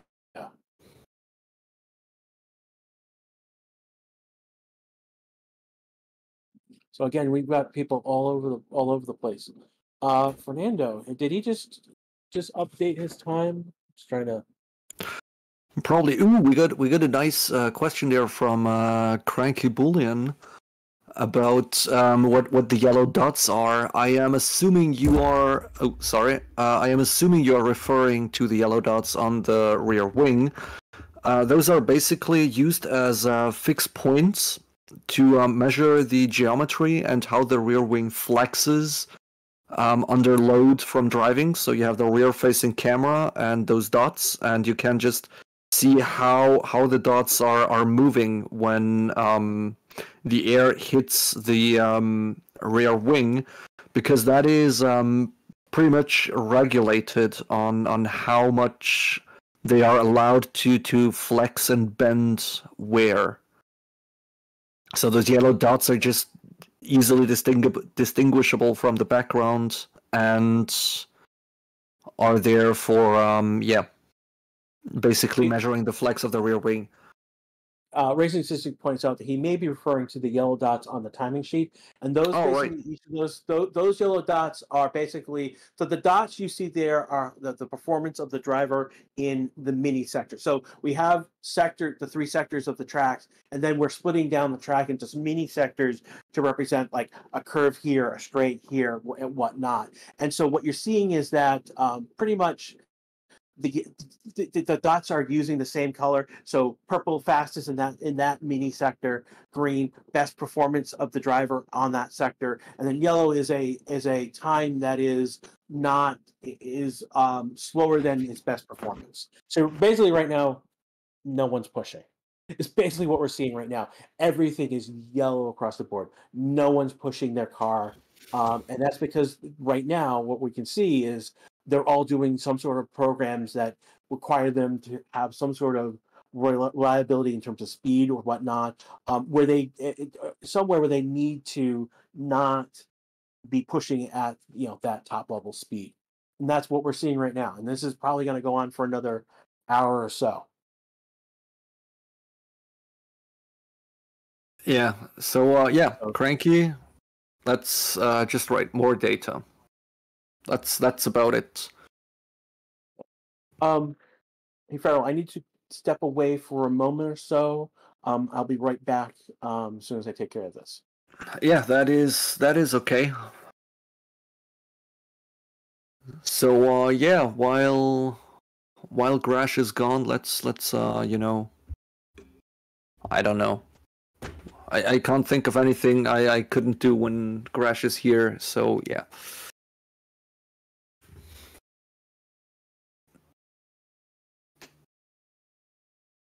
You hope, Charul Ayman, I hope Aston and Alonso give us a good surprise.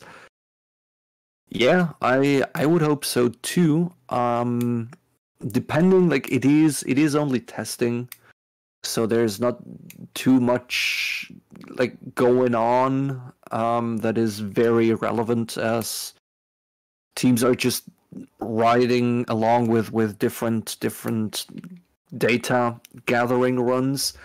But if we can go by any means of those times, I think Aston Martin is in with a good chance to top off the midfield teams. So I don't know.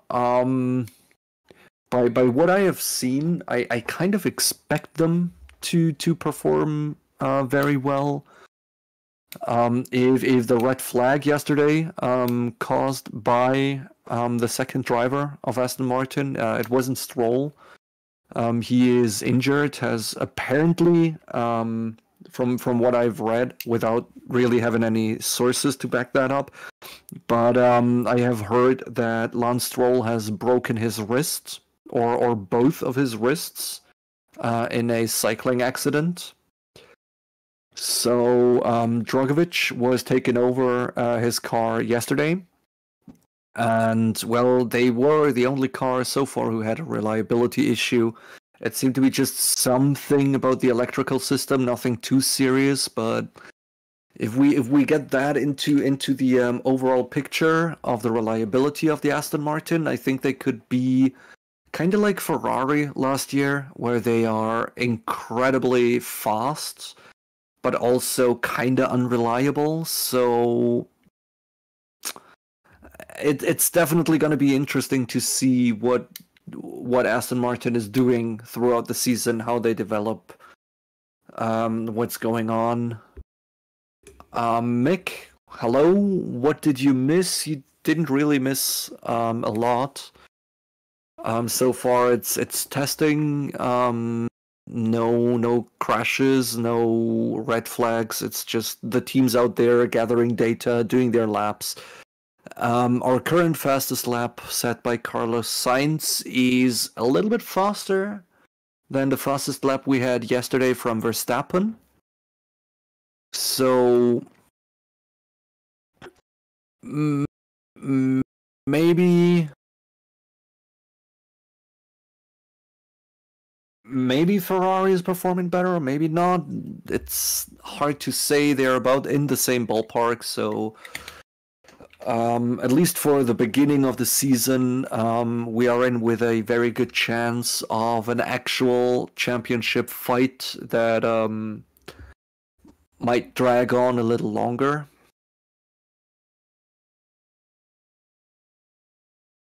So yeah, there's basically that currently.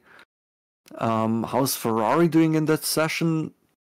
Actually, just considering the session, they're doing fairly well. They have set the fastest lap kind of early throughout this session, and so far it doesn't look like anyone has been able to challenge that. So, yeah.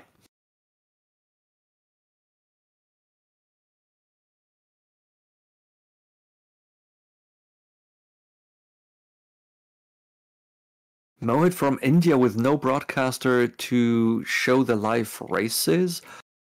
Then I would highly recommend you just go and get Formula One TV. They are showing pretty much everything. Every session, it's what we use here to siphon off our data and have something to look at while we comment for you what's happening.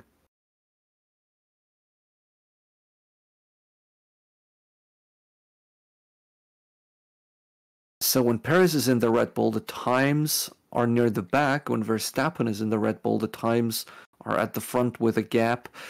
Yeah, kind of like as I said, it's kind of showing what we have seen throughout last season. So you might be right there, but I wouldn't really set that in stone yet. Just throughout testing, it might be that Verstappen is getting faster run programs. And Perez now is basically just out there, I don't know, high fuel or low speed stuff. We wouldn't know. We really can't say. I mean, yeah, compared to what we've seen last season from Perez, it might very well be that he is having issues, that he's not quite on pace with his teammates and all of that, but I don't know. I think 1.2 seconds, what Perez is of the pace of Sainz at the moment. Just by looking at it, I feel like that's a lot. I think that is not purely performance based, but also is thanks to the data they are gathering. So, do you think going so fast Perez going so fast he can, or do they testing things so he must drive slower? Yeah, that's basically the point I have just been getting at. I think Perez is having slightly slower programs to run throughout the day now. I mean, we are entering into the last hour right about now, so if they are having good runs with their data gathering, maybe they send him out on one or two push laps towards the end where we can see if he's actually that far off the pace or not. But for now, I really wouldn't know. It's I think it's slower programs because the gap that is there, I think that is a lot. for what we are seeing. So yeah.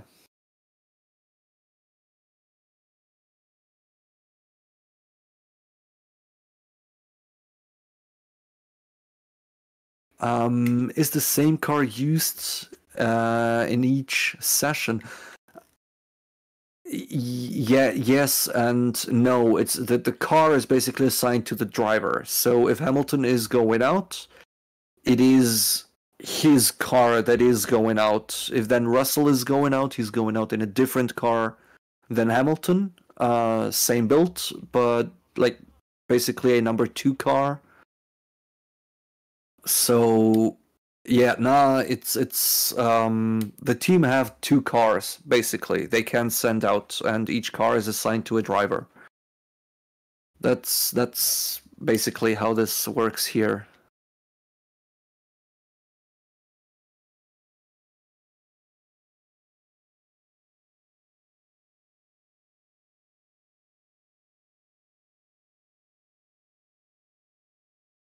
Okay, I'm back now. Did I miss anything important, Carl? Welcome on back. No, we have just been talking about the times and possible programs they are running. Like Yeah, I mean, basically discussing about why Perez is 1.2 seconds of the top time, which puts him like 1 second behind Verstappen. But yeah, it's depending on the programs they're running. Nobody is really chasing to have the top times here. Not yet. At least, I mean, maybe they finish their programs 15 minutes for the end and be like, yeah, come on, let's just YOLO swag it down the main straight for once, and we'll make up time there, but not sure. So for the most part, everyone's been doing yellow sectors. Hamilton just put up a new green sector for Sector 1 for himself. We'll see if Sector 2 is any better. He has a mini sector, a segment already in that second sector that's faster. There's a second one now, so there's potential for that. He may be putting up a better green overall lap time for himself. Yeah, but after Sector 2 now, he is already more than 1 second of Sainz's pace. So he's definitely not ending up at the top of the timetables here. Yeah, But he's not. Again, he's not pushing on the. So again, with the time we're looking here is not him pushing at the top of the sheet, but potentially maybe moving up slightly on the board, because he's just done a better time, and he hasn't. It's 1:33.954, which is a new best time for him. Sonoda's now yeah, doing.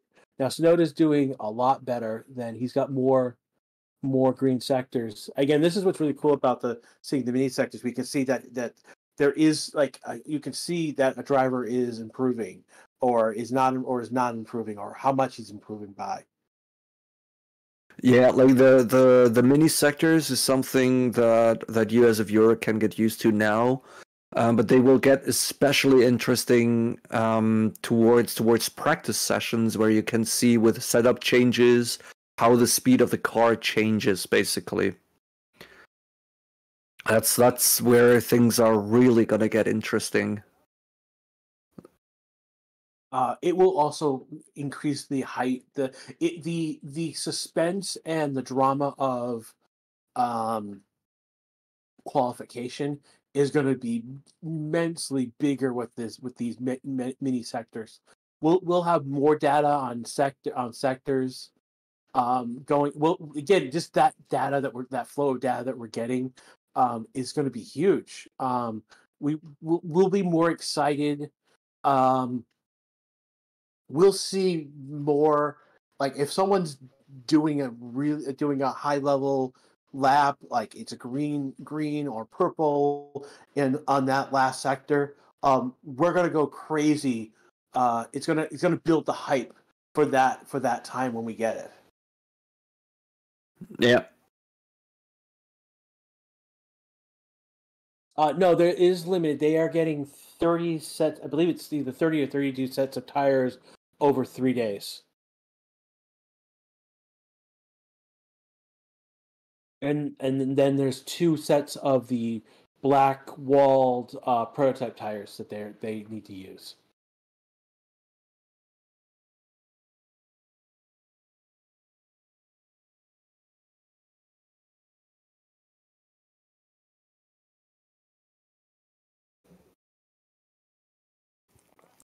Hmm.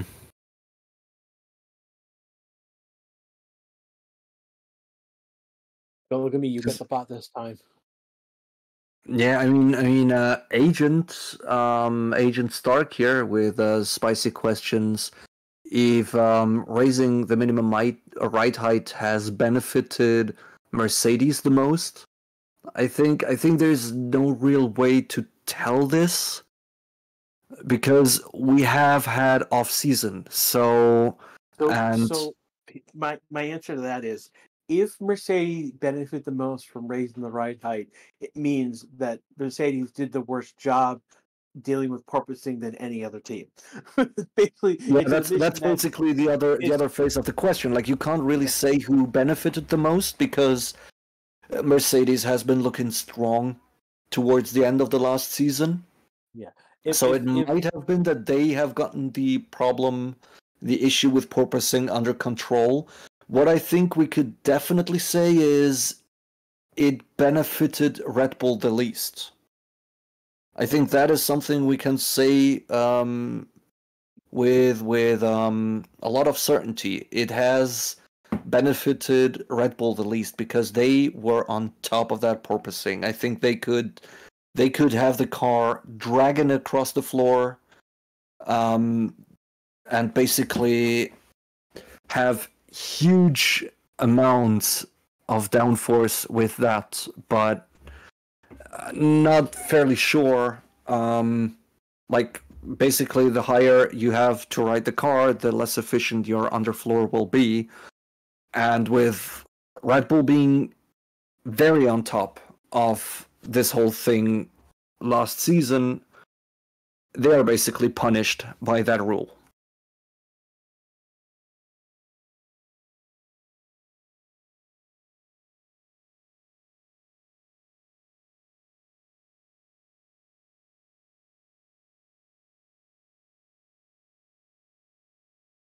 MYK, some we don't know why, to be quite honest. I'm just gonna be straight up. I don't know why some names are in full caps. Like Classy, Hulkenberg, and Sargent, those are full-time drivers. They're not replacement drivers. So I can't tell you why. It just seems like we have It seems into the data bank in all caps, and now it's just the program is referencing to, all right, this is driver number whatever, and then gets the letters, and somewhere in between data bank and stream, the program decides to, this is important, I need to all cap that. But I'm sure that's going to be rectified by the start of the season. I mean, Formula One is testing. We are testing. It is all just about finding things out. I think there's also still an issue on our data sheet about different colors that aren't really matching. I mean, it looks like Gasly is still with AlphaTauri, at least in our color scheme. So there's a few things we need to work on as well, but you never see everything until you get out on track and test it. Yeah. Same for the teams as it is for us. So, good question from Kamal Nayan Gangali. Now that Stroll seems to be out for a couple of races, who do you think should sub for him, Vandor Drugovic? So it's gonna most likely it's gonna be Drugovic because he's in the car driving right now. He's been in the car driving. It's not confirmed that Stroll is out for a couple of races. It seems to be that way, but Aston Martin has been very cagey about his actual condition. What we know, he was injured in a biking accident. I heard from Will Button describe it as he broke one or both of his wrists, which is really bad if that's actually the case. But yeah, it's what I've read. that's the rumor, and it's not what actually has been announced. By Aston Martin has not said anything. As we are talking about that, Tsunoda is pushing his car a little bit. He's got a few green mini sectors in Sector 1 and a green Sector 2. He's coming to the line soon. See how he's doing. Several seconds behind. And it looks like he did a 1:36:33. 3:73, sorry, that is. So he's starting on a new lap now. Again, yeah, we're under 50 minutes left in this session. Do expect that for about 10 to 15 minutes of the time here, about more like if yesterday was an indication, more about 10 minutes. Will be taken up by the FIA to test the yellow flag capabilities or another system on track. You think they're going to test systems again? I mean, they did that yesterday. Yeah, I think they might do that because they might do something. The procedure might be, it's the same system, but a different procedure within that system. Maybe. I mean, they came around to test the red flag yesterday. Yellow, all yellow, and virtual safety car. Let's see. Maybe they test more. Yes. Yeah, might very well be. Today they might actually put the safety car on track, for the sake of having the safety car on track type scenario. Maybe.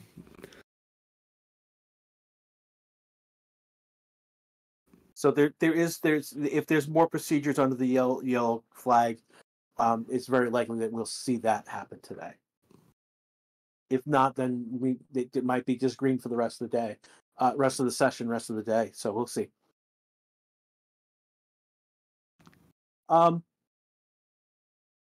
There's 670 of you have liked the stream so far. Over 2,000 you have been in watching in chat. Thank you so much. If you haven't liked it yet, now's a great time to do it. And then also, if you haven't subscribed and hit the bell, again, we will do this. So after the session is done, we will actually just stay on air. And then Ryan, our normal race commentator, is going to pick up the second session when it starts. This is the afternoon session when it starts. We will have a session tomorrow. A stream for tomorrow, and then normally when we get into the race weekend, we actually do it. We have sessions for each of the practice sessions. We have it for quali, for the sprint race when there is one, and then the race itself. So if you again hit that bell, subscribe, and hit the bell, you'll be notified when we go live for each of those sessions. And then finally, if you have the capability to support the channel even further, you can join it and get some perks. One of them is, you get a little badge in front of by your name to show that you are a supporter of the channel. And if you look at if I post something today, you'll see that my badge is, I've got I'm one of the oldest supporters in this way, and I've got the 1-year badge on by my name. But the other thing that you will get is what's unique to the channel is specific emojis that we have, and I'm going to actually put them all into chat right now, and you can see that we've got the Mercedes, the McLaren, I'm blank. Excuse me. Yeah, we haven't really updated the color scheme on those cars yet. Just saying. We still have the shoey and we still have the box.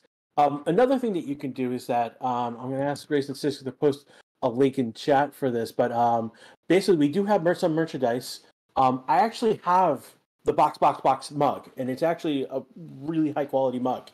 I've had a couple great tea, great for tea, great size for a personal size of tea. So, that's something else that we haven't promoted in a while, but we have merchandise. It's actually pretty good. I've got the link.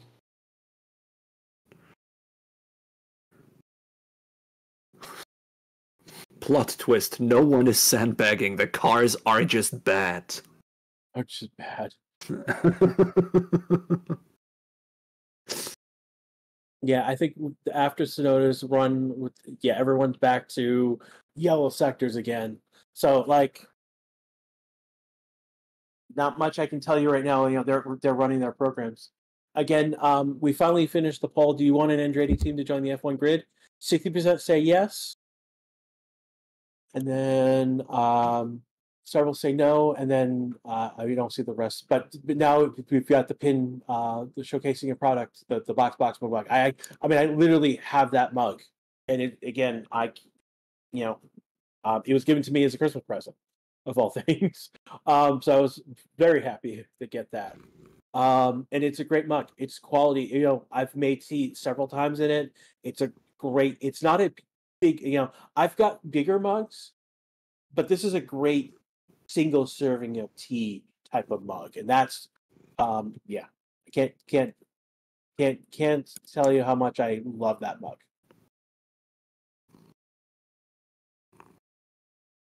No, 60% would Yeah, like to. that's Never mind. two-thirds who would like Andretti to join 2/3. F1. And in the remaining thirds, the majority doesn't care, basically. Yeah. And we are over 700 likes. Thank you so much. If you haven't liked yet, like we can probably get a couple more 100 likes before the session is over. And that again, that helps us out. If you like the community and like what we say, even if you're mad at me because I'm goddamn it, wow, Logan Sargent just jumped up to P2. He's half a second Nice. behind. Yeah, finally I know Sargent. Like this is the first time Sargent has been able to push the car, and yeah, this is Yeah, Sargent soft showing his tire there. skill. Haven't seen those out a lot yet. So, and that Logan Sargent set a time of 1:32.968. So he's just slightly slower than Max's best time. So Max did a 1:32.837. So about 0.15 slower, so 0.1, okay, so a tenth and a half slower than Verstappen yesterday. Yes, he's on the soft tires, but hey, I'm not too worried about tires right now. Check which tires he was using, and he is on the C4. Not so he's not on the fastest tires. He's on the second fastest tires. Uh, on Yeah.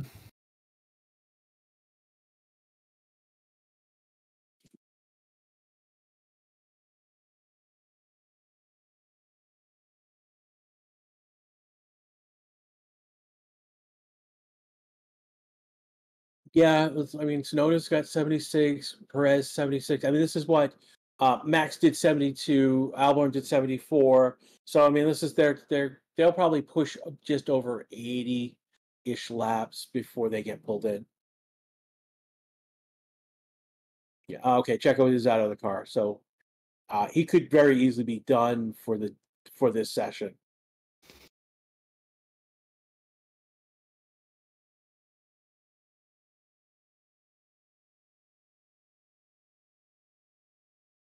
Here's Sonoda. Is he out of the car? I don't know. He's too small to see. Yeah, here you go. It probably is the case. It looks like he is still in the car. Okay.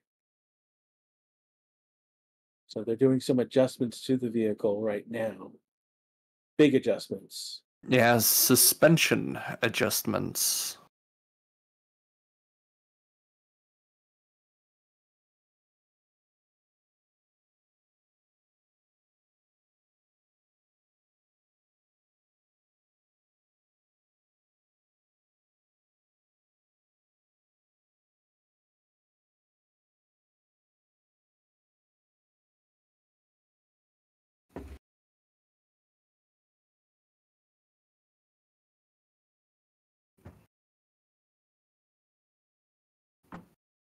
You're reading right now, like Sam K says, I can't do 76 laps on a game, and they're doing this in real life. Incredible athletes. Yeah, definitely. Yeah, that's definitely the case.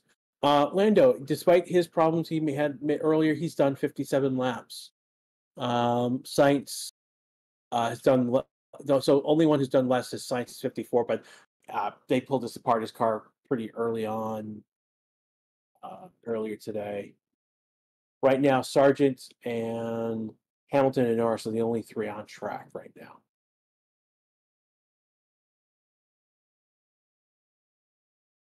And Hamilton and Norris are on C3 tires. Those are the medium C3.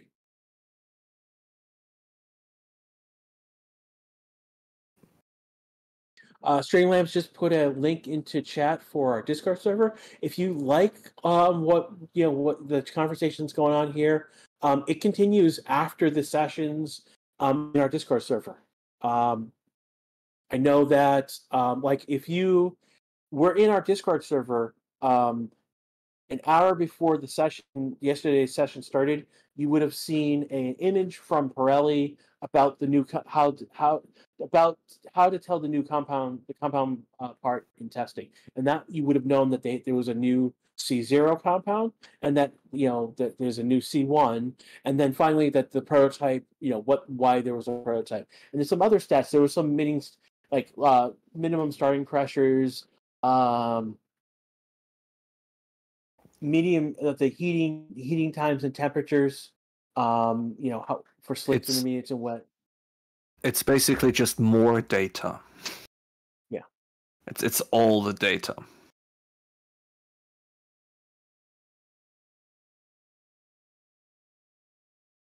We do know for the first race they're going to use the new C1 compound, C2 and C3 for the hard, medium, and soft. For the next two races in Jeddah and for Australia, it's going to be the C2 as the hard, C3 as the medium, C4 as the soft. So, do you see Honda coming together with Aston Martin from 2026? Honda wants to get back in, and either going to do it with McLaren. Aston Martin is another one. There is possibilities. I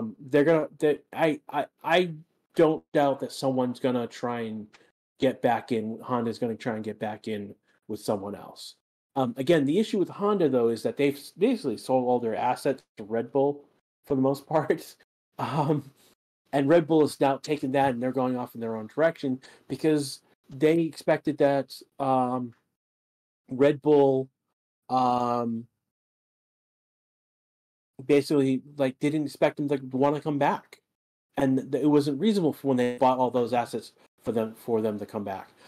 Yeah, there is a story out there that essentially Zak Brown showed up at the Red Bull plant to talk about potentially being a Red Bull Ford customer, and that's an interesting possibility.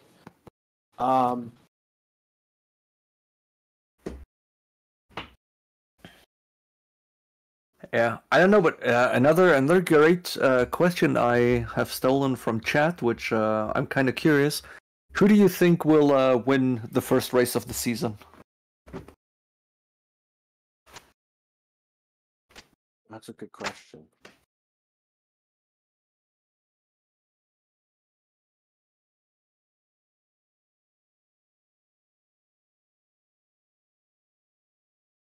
If it's not Charles or Max, it's something big has happened. Alonso is one of those weird. He could potentially win as well.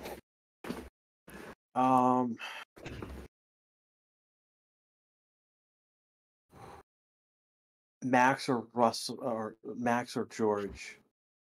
If one of the Mercedes wins, that would be a big deal. It was a big deal last year when George won. Not only it being his first win, but it was just like the first non-Mercedes. I think he's the only other person to win outside of Red Bull and Mercedes. I mean, Red Bull and Ferrari. So that was a big deal. Yeah, I think that was kind of depressing last season.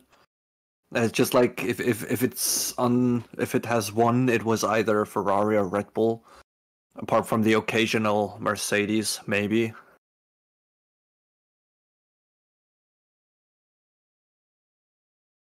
Did we like you're a data man? Yeah, Did that's we why. even have anybody else winning apart from Russell and then Red Bull and Ferrari? That was the only five that won. The only other person who got a podium was Lando. Damn. I think Hamilton got a podium, but outside of the top three, Lando was the only one who got a podium, and I think that will be get. I think that um, Streamlab has a wonderful stat. Victor Alpiste is the only driver to be disqualified for being too slow. There is Right? one other. Wasn't it him? Wasn't he the reason we got the 107 percentage rule? I think that's part of the reason why we have that rule. There is one other person who outdoes that stat. They were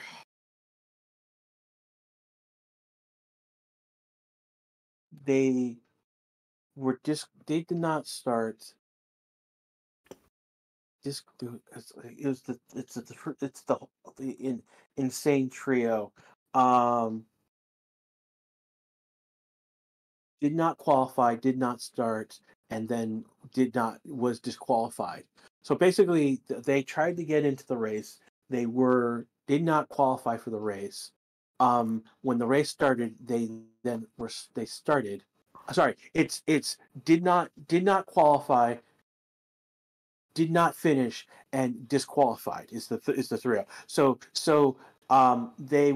They did not qualify the race, but after the race started, they got onto track, and then during the Oh, process, right. Yeah. their Yeah. And then they car broke crashed. down. They crashed, and so they didn't finish the race. And then because they weren't in part of the race to begin with, they were also disqualified. Nice.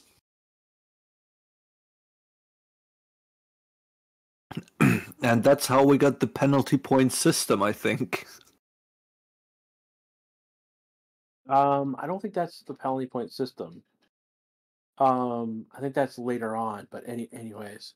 Oh, that now that you brought that up, that does bring up one of the running stories from last year.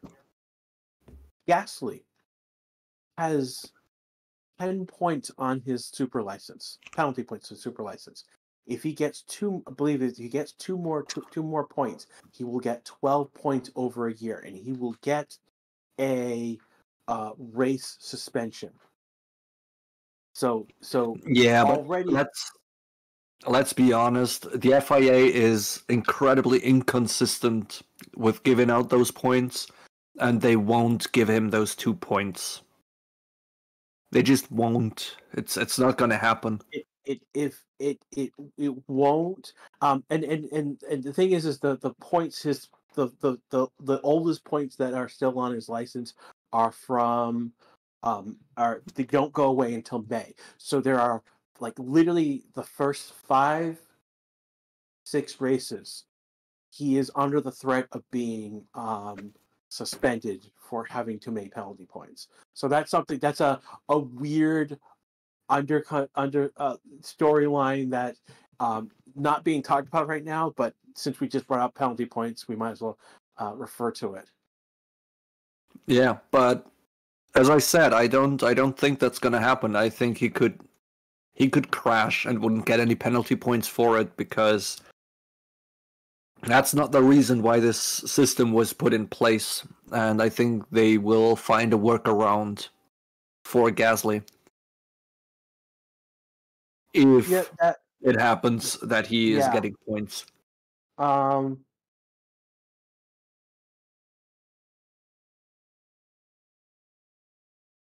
and as far as I can tell, I don't think anyone in F1 has been suspended the for penalty points. It has happened in F2. There was I have to go find that it's an Indian driver who was spectacular in how bad he was, and so much though, like there's a point where he like basically he gained like 3 positions by cutting the chicane in Monaco type stuff. So yeah, spectacularly bad drivers. Yeah. Okay. Yeah. Yeah, if he Like causes online Formula One lobby like drivers.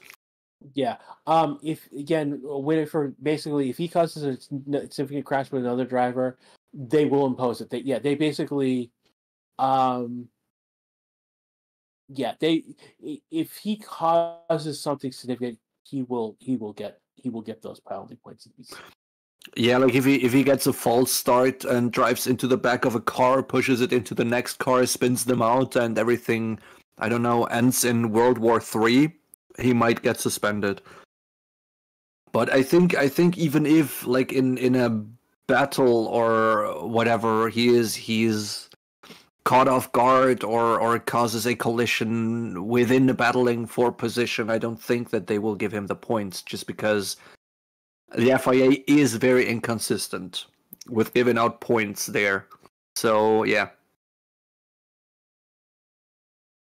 So yeah, definitely. Thank you for telling me to speak a little louder. My apologies. Definitely. What I'm looking at right now, we are about under. I want to say. I can bring up the.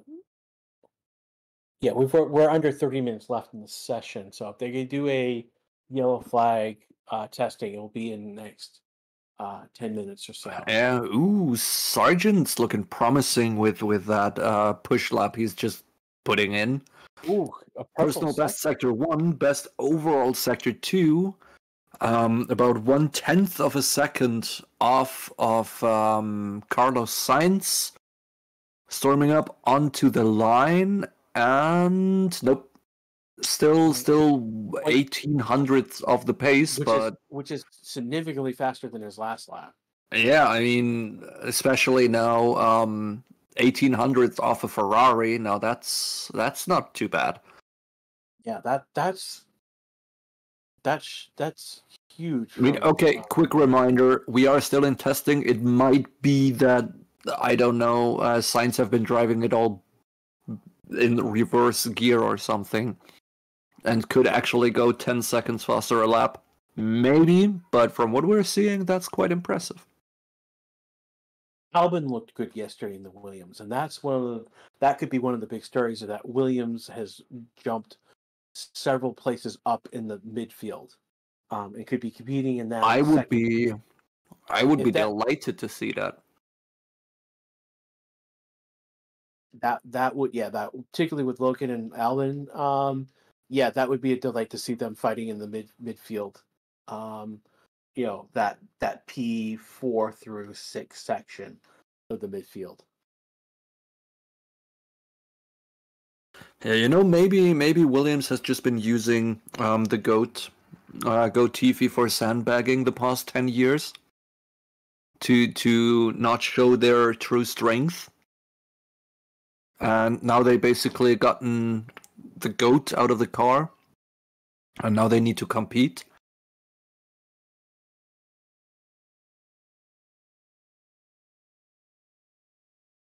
Probably not, but we need a tinfoil emote.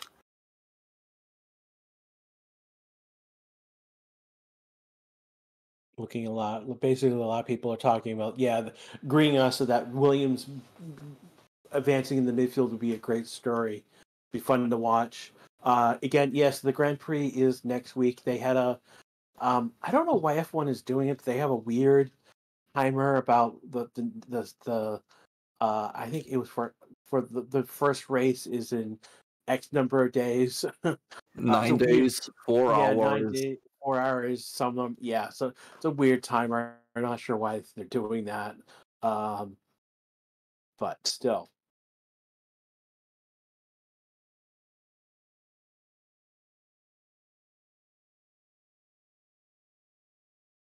Hmm. he is the fastest rookie right now. The only thing is that Oscar is not on the grid this after. Basically, we got DeVries and Oscar driving in the afternoon session, so they could potentially be faster than Sargent in that session. But again, one of the benefits of being in that session is that they are driving in a cool. It's going to cool down in the afternoon session, and so what will happen is that the track will be faster, potentially for them. So that's something to be put a pin on.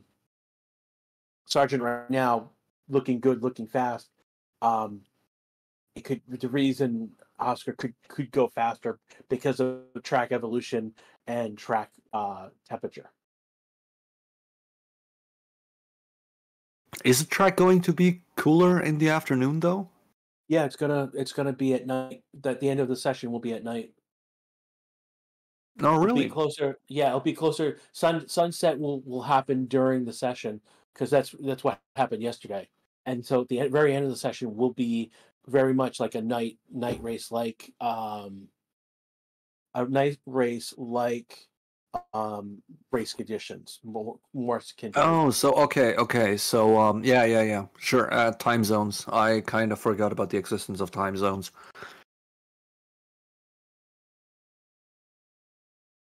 But yeah, fair point.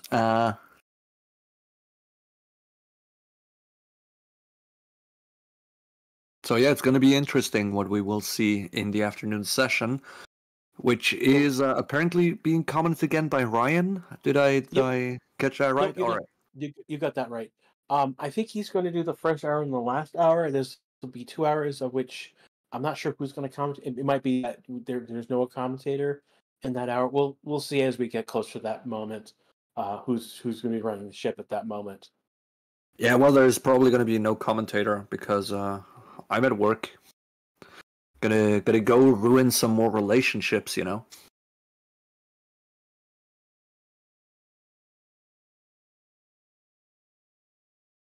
Mm, how much time in between the sessions? It's 1 hour. 1 hour.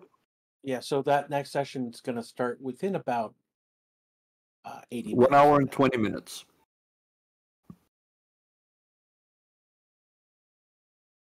So right now, Magnus Zhao has only done 35 laps. That's interesting that we did not catch that. What is going on with the Alfa Romeo is a good question. Why only 35 laps? But Sainz, Sargent, Alonso, Magnussen, Perez, 60 or more laps. Norrison, 60 more laps. Tsunoda, 60 more laps. The only other outlier was, I think, Magnussen. No, it was Arcon. He only did 41 laps. So those are two How many outliers. laps did Magnussen have? He has 59. That's not too bad. Not bad. He could have done a few more. Well, he's on track, so he'll get into that 60 range soon.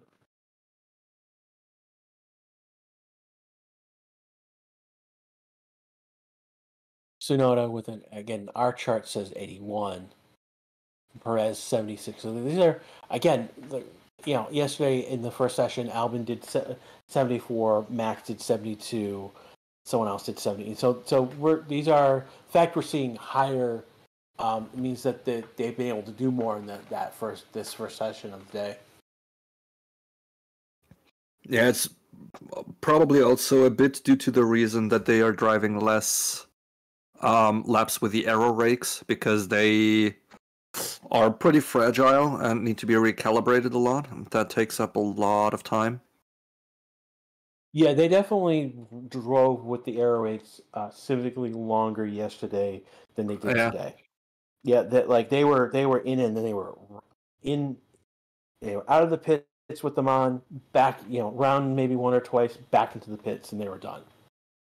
Yeah, and then they got to be recalibrated, and then you go out again for 1 or 2 laps, and that's recalibration of those things. That takes a long time.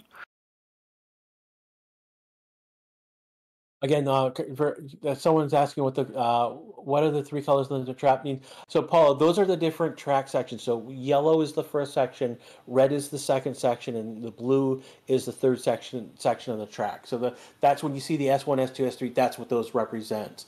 Then, underneath each of the drivers' times for each sector are those dots are going to be the mini sector. So we've taken that sector and split up into smaller pieces. Yeah, let me just quickly. Sergeant is giving it another go again. Green sector 1, Ooh. purple sector 2. This time only 0.05 of a second off of Sainz's pace. So, pending. It looks like good exit over the line, and nope, 0.06.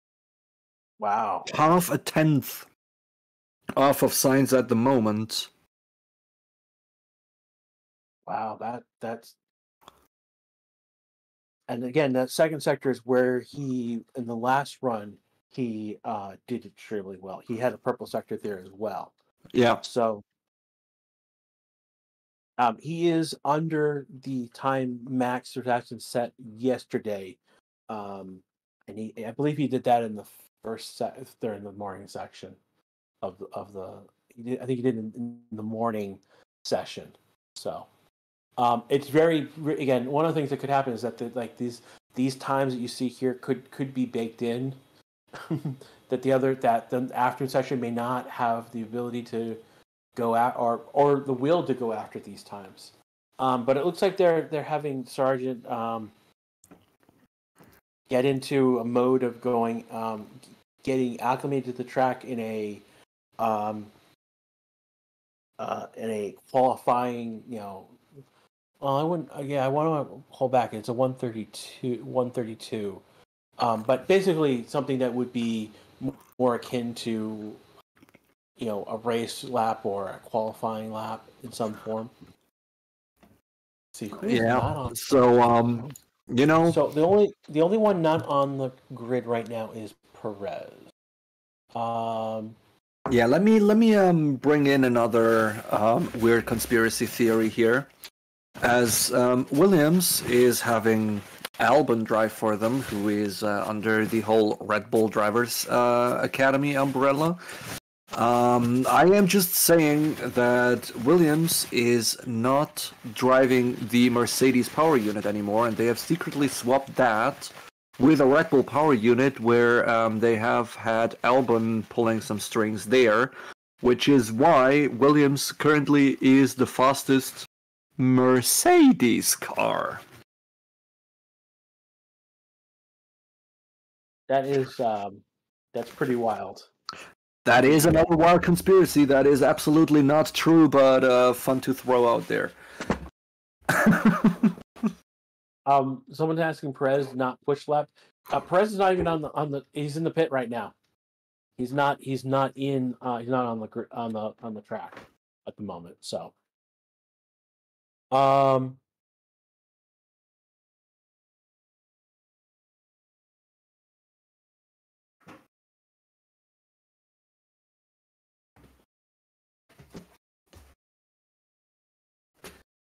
was a couple. Someone saying about this car is looking better for Sainz than it is Leclerc. Yeah, but we've only seen Leclerc in the car once in yesterday. So we'll see. We'll see like tomorrow definitely what he's going to do with the car, as opposed to I mean we're only halfway through testing. Really can't make a assessment of who did better in the car until we get to the end of testing. And it may be that, and it's very could be possible that the programs that they've given Leclerc are significantly different than the ones they're given Sainz, and the ones they're given Sainz needed him to push the car a little bit more. There's very, again, without knowing what the programs are trying to run behind the scene, we don't know specifically what we're trying to compete. We're trying to compare apples to apples without but we could easily be looking at an apple and an orange underneath the box. Yeah, no one knows what it actually is. Like, yeah, our team's sandbagging or not, or maybe who No, knows? But someone's asking, did Alonso car blow up again? What happened? Um, yep, here we go. Here's the simulated. ooh, Sargent is on 69 laps. Nice.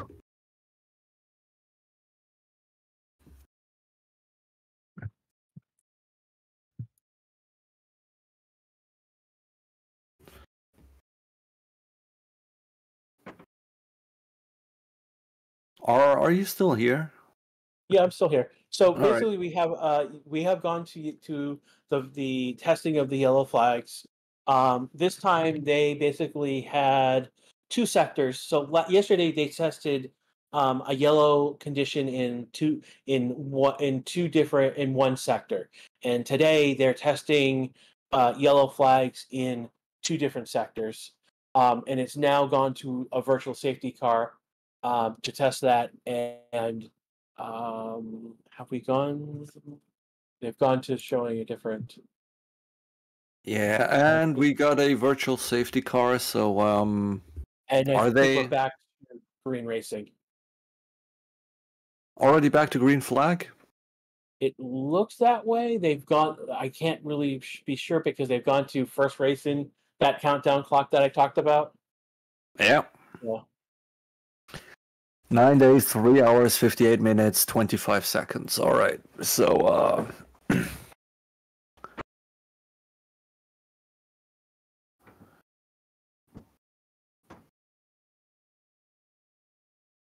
And this is actually good timing for Sargent because this gives him to um, basically cool the tires down before pushing them again before pushing again for another fast lap.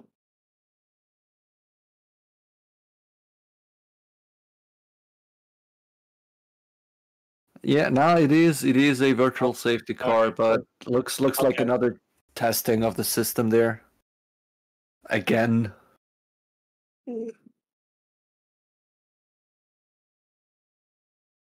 So yeah, there we go. Hamilton on 69 laps. Nice.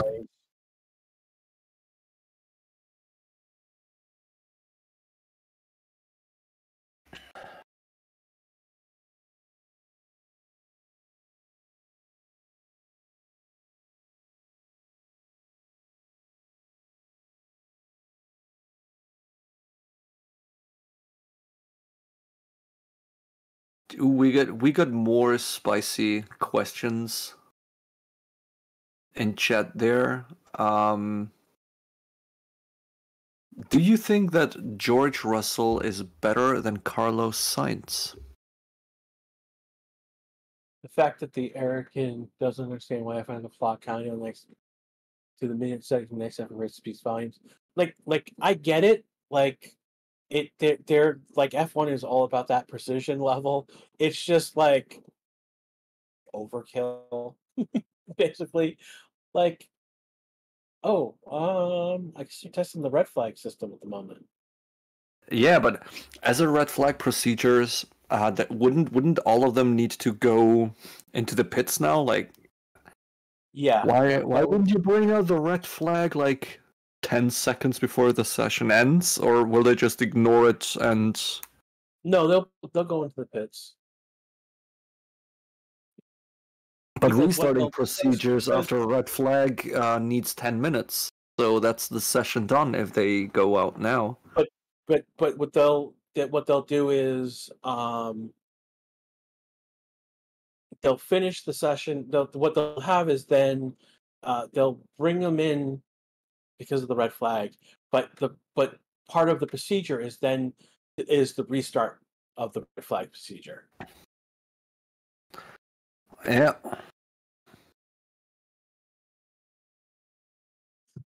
That's unfortunate. It is only showing us replays now, but yeah, the track is almost empty. Guan Yu Zhou is still out there, it seems, but everybody else has been going into the pits. So, but yeah, with the restart procedure after a red flag, that's taken at least 10 minutes.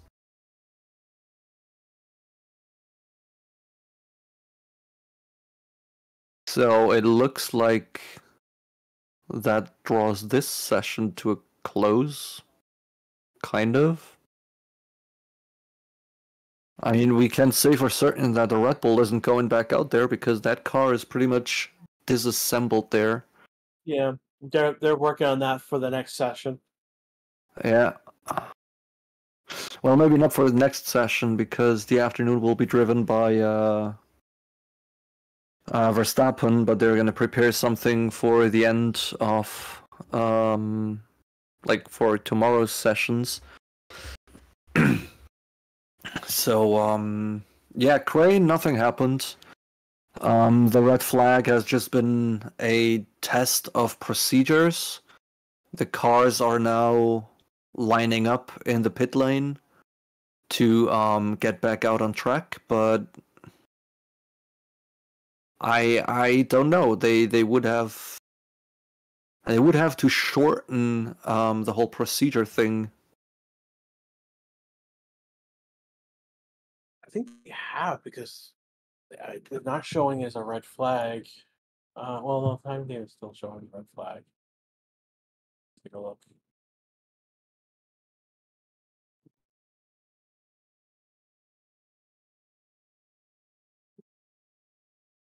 Yeah, it's not showing on the timing table. Yeah, But it maybe still maybe it is red flagged because in 2021 Mazepin crashed so slow that he just had the impact. yeah, it looks like they've got cars lined up. So yep, here they go. So Haas is out Yeah, first. cars are back out on track. Everything's good. Nothing happened. Just a The drill. Williams. McLaren is next. And looks like a Ferrari.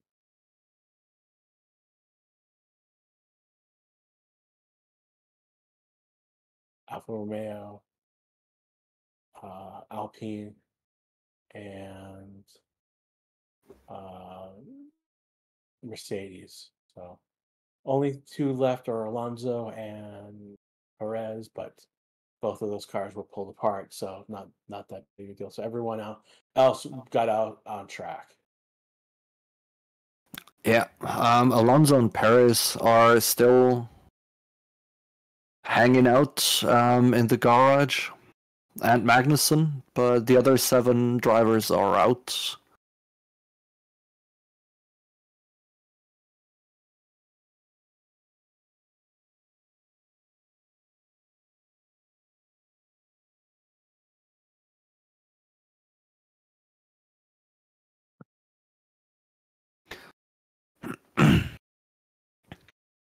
So yeah, let's see. Maybe we will even see them doing a test of the start procedure.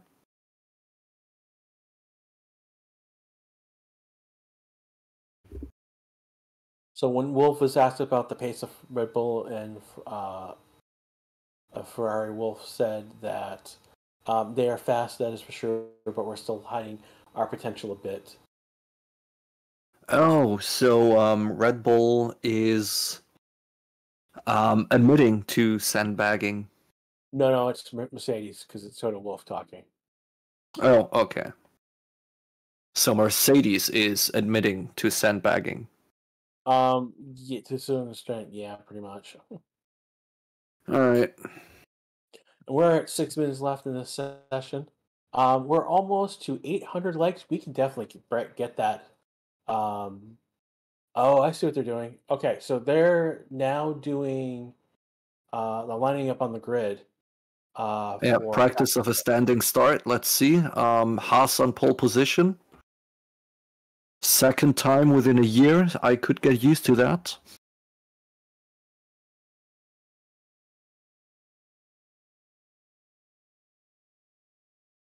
So let's see. Yeah, come on, Crash. Moderate it as if it would mean something how they start. I'm looking for lights. Lights haven't come on yet. Make it tense, draws in. Everybody in chat should complain that this is just testing. No need to lose your mind. There we go. Cautions are up.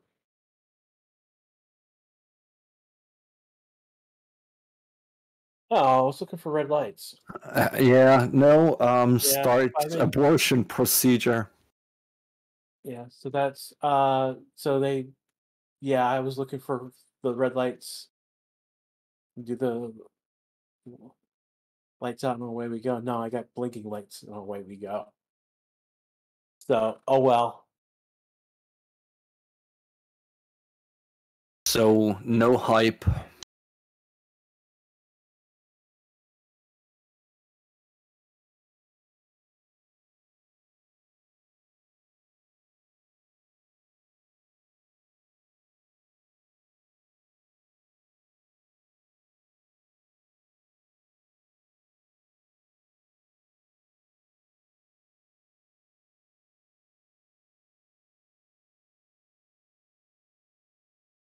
And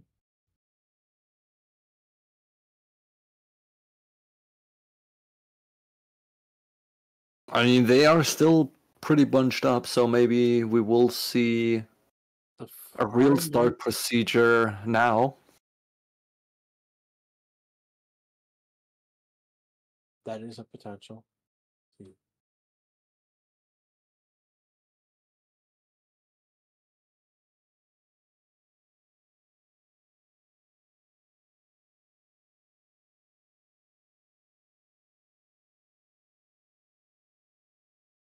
Look like anyone of them.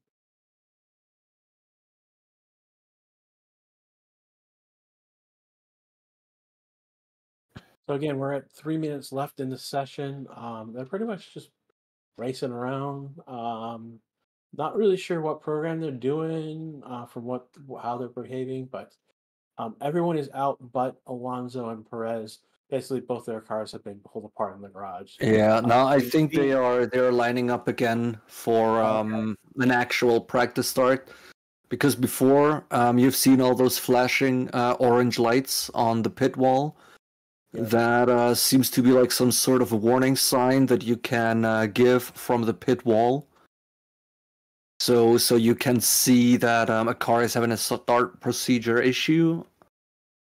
So if that blinks orange, you will abort the start. So that system has been tested, but now you should get around to actually moderate a start. There we go. Picking up the HL down. Here we go. 3, 4, 5. Lights out and away we go. Only a few. Only K-Mag moved, and then. What a start of Kevin Magnussen leaving the field down in the dust. Well, that was interesting. That was very anticlimactic. Damn. I guess. That was the weirdest lights out I have ever seen. Lights out and not all of us go. Yeah. Lights out and the way some of them go. Oh, that's going to be clipped on me now. I just can see that. Yeah, but I think it's pretty nice that Sainz was really going for that start from the last round. Almost crashed into Norris there. Damn, that was close. Oh, he's same with the hamster. Like he tried and outmaneuvered Sargent there, but then almost ran into Sainz, who was dodging. Yeah, that was Lando. This is not an F1 lobby. Thank you very much. literally, if you want to see an F1 lobby in real life, you just did. That's it. Yes. But it seems like another red flag has been woven. Like, not seen any accidents or something, but yeah.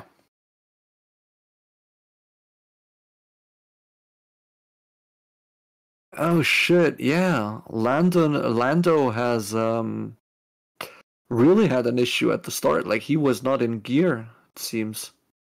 Wow, that's interesting. Yeah.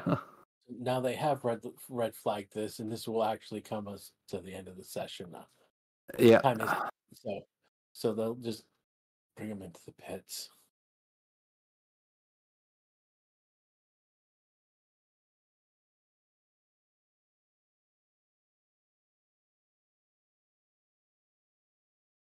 So yeah, what have we learned from today's session? Apparently, the only team who is able to start is Haas. Everybody else is kinda now.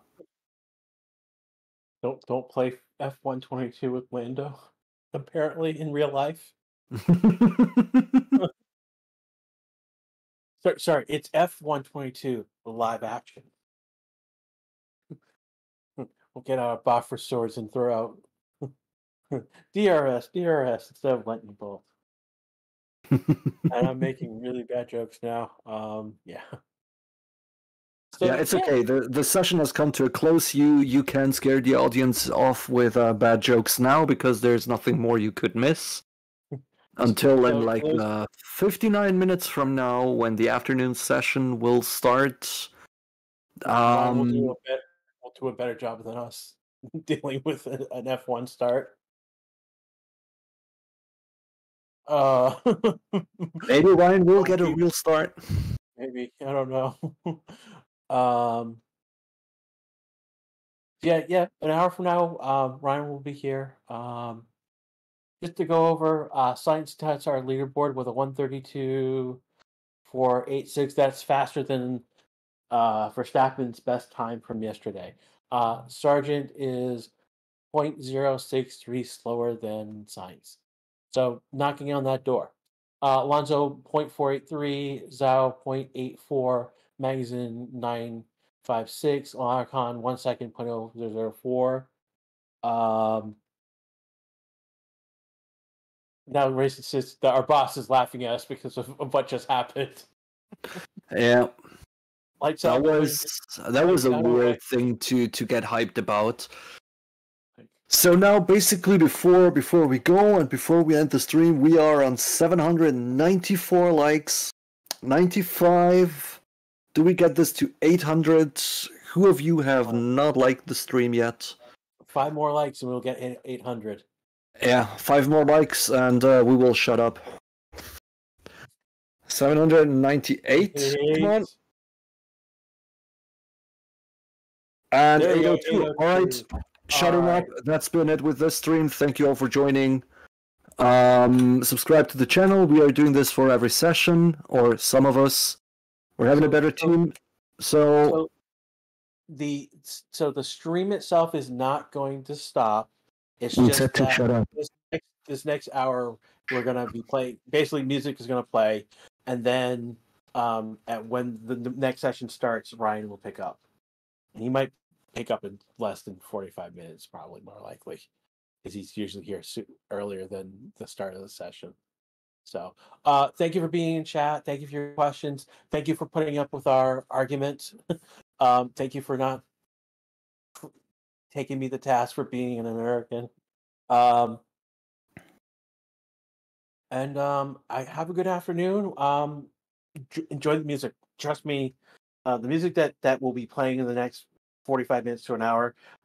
Really, yeah, it's the classic music that if you've been around our stream, it's what we usually play, have played for the longest time for sessions.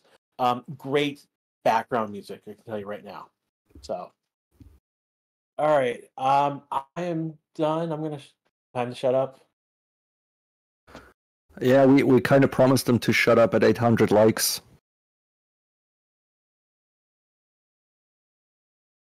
Okay, so this is for Farrell and for me, Crash. We'll see you in about an hour for the the afternoon session. Yeah, I'm shutting up.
Radio check, radio check.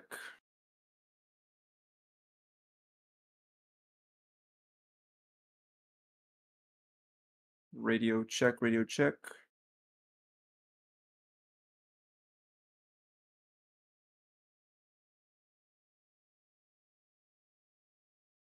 There we go. Hello, everybody, and welcome back to the Racing Statistics YouTube channel for today's second session of the second day of testing. I'm Ryan from the Ryan F1 YouTube channel, as always, here commentating. Well, today we're going to do at the start and at the end of the session, same as yesterday. And yeah, how are you all doing today? Hello, King Chu. Hello, Jose Martinez. Haven't seen you in a while, dude. Paula999. Nico. Jeroen Coenen. Good. Mr. Joker. Hello, M Anonymous. Hey, how are you guys doing? Yeah, we've had a quiet session for the first part of the day, haven't we? Not much going on there on the morning session of testing. Right now we have just started with the second half, so I guess you've already talked about what happened on the first part of testing. We've had Carlos Sainz leading the timing sheets from Logan Sargent on the Williams, Fernando Alonso on the Aston Martin. Then it was Zhou, Magnussen, Ocon, Perez, Hamilton, Norris, and Yuki Tsunoda on P10. For a lot of people, this is going to be the last time they get on the car right now. For those who are doing the whole day today, the likes of Zhou, and perhaps Fernando Alonso, depends on what's Lance Stroll's condition. Because if his wrists are deemed to be good enough to be able to race for the first race, Alonso's probably going to be on the car tomorrow as well. But if he's deemed unfit, I wouldn't be surprised to see one of the reserve drivers for Aston Martin being there on one of those seats, either Drugovic or Stoffel Van Dorn. I think it would be Drugovic, but we'll have to see. No red flags, no yellow flags, pretty much as well. Nothing went wrong, which is good for the teams.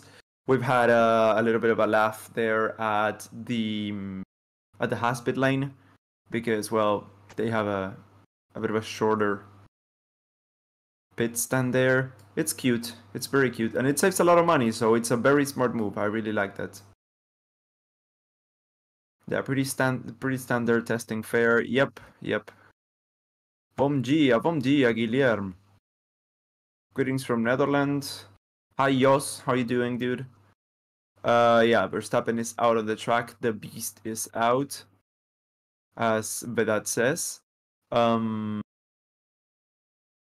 So yeah, not much has been going on today, and I'm going to get some stuff out here. I accidentally opened Microsoft Word. Let's wait it out until it opens. There we go. Okay. So if you don't mind, we are going to talk about some technical stuff. Are you okay with that? Let me know. How are you doing? I'm doing fine, Paul. How about you? Just woke up about an hour ago. Stayed on the bed for a while, brushed my teeth, got some water, and now I'm here. So I'm pretty good. Yesterday, as soon as I was done with the stream, as soon as I was done in the morning, I got the doorbell rang and I got my breakfast. It was all pretty bland. Nothing was good at all. I had a brownie, had no taste. Had a muffin, had no taste either. But it's the intention that counts, you know. It's the intention that counts. So Max Verstappen straight ahead goes third fastest of the overall times here in front of Fernando Alonso, and Checo Perez has now been relegated to 8th. So it means that Checo's gonna do the whole session tomorrow. So it's gonna be a whole Verstappen day yesterday. Today is the split day, and then tomorrow is all gonna be about Checo.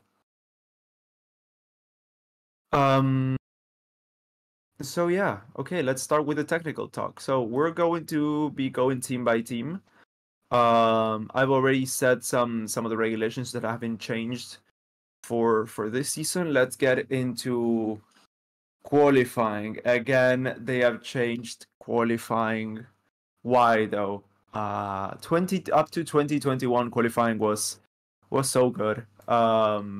Yeah, I really liked it. And last year they were like, okay, yeah, it doesn't matter which tire you run, you can start the racing whichever tire you want. And they were like, okay, that's kind of worse for strategy, but sure. I mean, if you're in the top 10, you no longer get a bit of a disadvantage. It's worse for strategy for the 11 to P15, but whatever.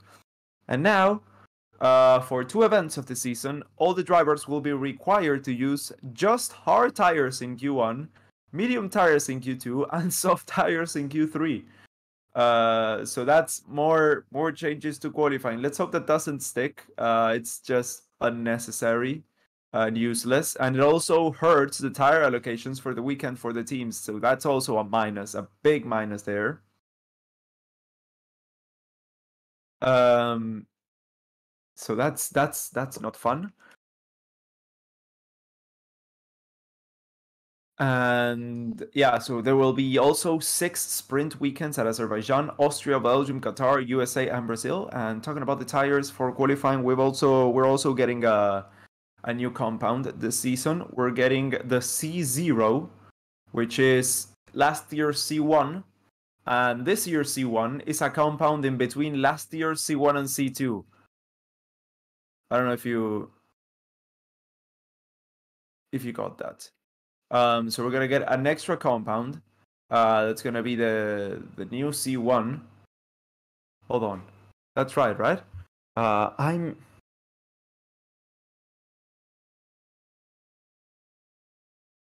Hold on. I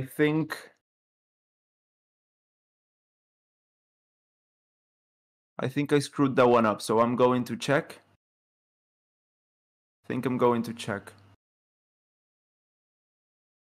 Yeah, okay, so we decided to use a new C1 with more grip to compare to the old C1, so the old C1 is now the C0. The C1 is much closer to the C2, and that's exactly what we wanted to achieve. Okay, yeah, that's exactly it.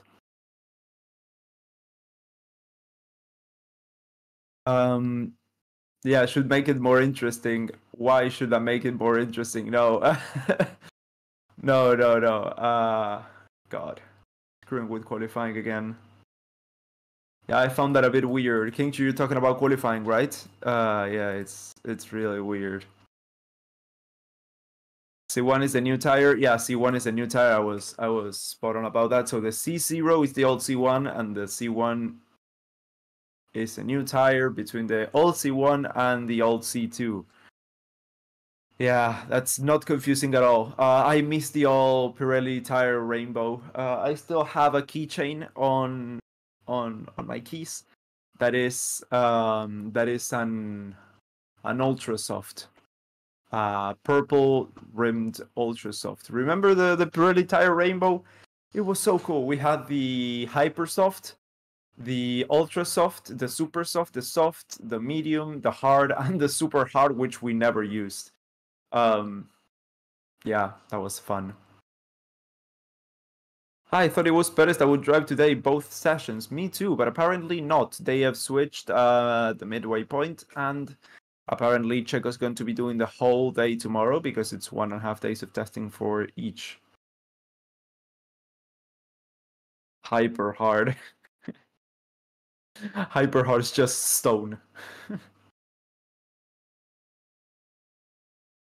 I miss the tire war. Oh, dude, yeah, but we won't get any Indianapolis fiasco like we got with Michelin. Yeah, Michelin is synonym with quality tires. Let me do something about the lighting here. Hold on. I've got a lot of stuff here. It's a very messy setup that I've got. I got a few hats, wallet, phone, headphone case. There we go. I think that should be much better when it comes to lighting. Let me check. Yeah, I think so. At least on this side of my face, it's better. Yeah. Let me know if you guys think that's better or if it's worse, and I'll reverse it to the other one if it isn't.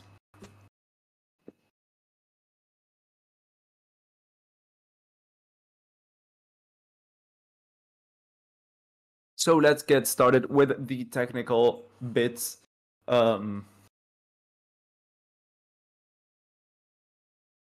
Yeah, so let's talk Ferrari first. Let's talk Ferrari. Let's start with the team that was the most promising. If there's a tire that describes me, was the super soft. Well, that's good.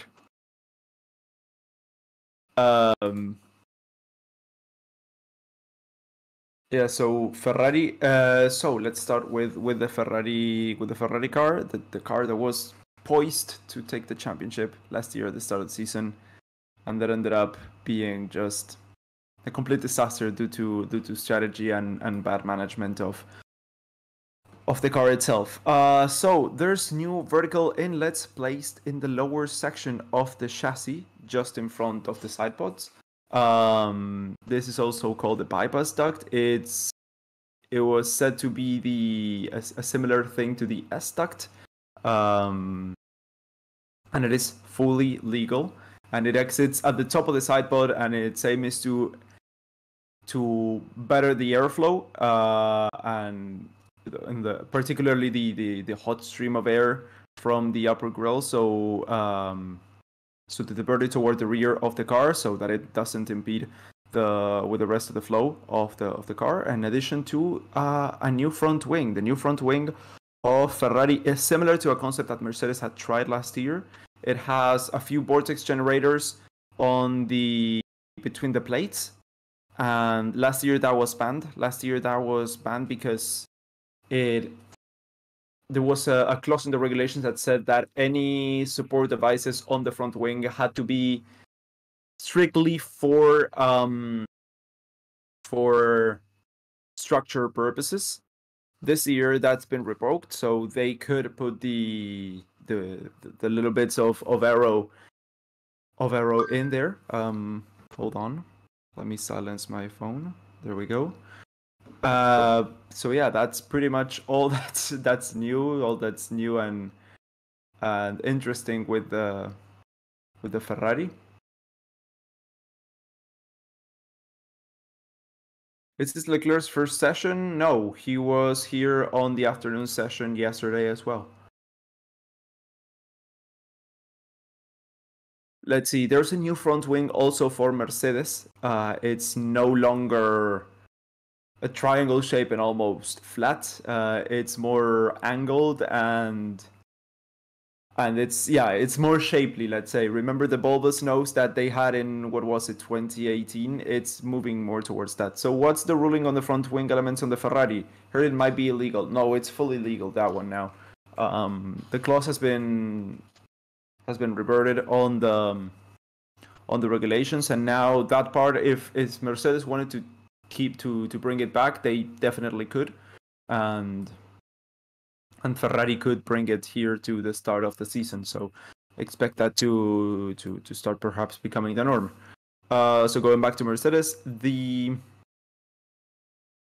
there are less pronounced, let's say, side wings to the on top of the side pods. But yeah, it can also be seen that the entry point for the radiators has also been changed a little bit, has been taken back a little bit. So a few minor changes compared to last year's W13. The intention, was to just refine last year's car and to finally this year get going with the development of the no side pod design, the zero size fit side pod design. Because last year they were just too focused on trying to fix the porpoising issues. They just couldn't get to start developing the car and get the maximum out of that design philosophy. They're hoping this year to finally get to do that. So yeah, let's hope that they actually can squeeze what they need out of that part of the car.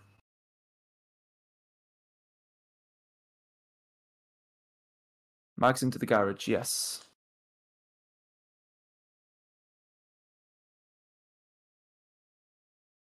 Ferrari team did that. I can already hear the sneezing jokes coming.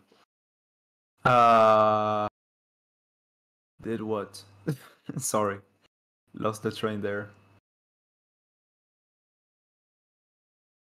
Oh, I see. Someone had mentioned that the FIA had made a ruling on it. Yeah. Yeah, that's why it's legal, and that's why Ferrari have bought it this season, have brought it to the table, because they saw the concept, the Mercedes concept, and then they were like, okay, that's interesting, but it's illegal, and now it's legal, and now we can bring it. So that's pretty much it. Piastri is out on a lap now. He's on the first sector, 1.2 seconds off Sainz's pace, and he is already gone off greatly on turn 4. So I don't think... No, turn 6, sorry. So I don't think that lap's going to be able to count. But I don't know if they're enforcing track limits here on preseason testing or not. We're going to have to wait and see. Do you think the 2024 cars will be all black? I fucking hope not. All black with just like a team logo above the side pod and on the front nose, and that's it. Yeah, let's hope not. Let's hope that we don't move towards that era of Formula 1, you know?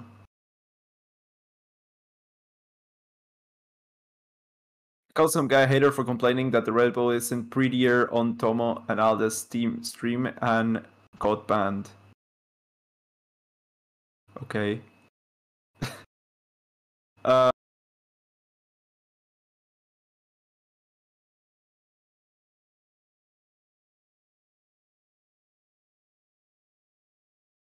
Okay, so we're going now over to Alpine.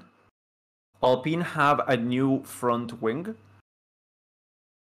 A new front wing that comes together paired with a new nose, a new flatter nose. This, well, hopes to improve airflow towards the side pods and to reduce the outwash towards the wheels of the car. There has been also a reassignment of the radiator. That's why you see the Alpine now has narrower side pods, and like two tubes appear to be two tubes next to the actual engine. That's because of the change of placement of the radiators. The side pods tops now feature a deep Ferrari-like trench. So yeah, there's been pretty much two design trends. One towards more from now on, I mean, which are the midfield to low-end teams. One design philosophy has developed more towards Ferrari, and the other more towards Red Bull. So we're gonna have to talk about which philosophy ends up paying off better. Damn, the McLaren looks so much lower with that change on ride height. Yeah, that's weird because the cars are now taller and the McLaren now has rake. So yeah, it's weird that it looks much lower. I think I'm gonna go get McDonald's today for lunch. I haven't had a burger in like a week. And I'm craving McDonald's. Okay. Not sponsored.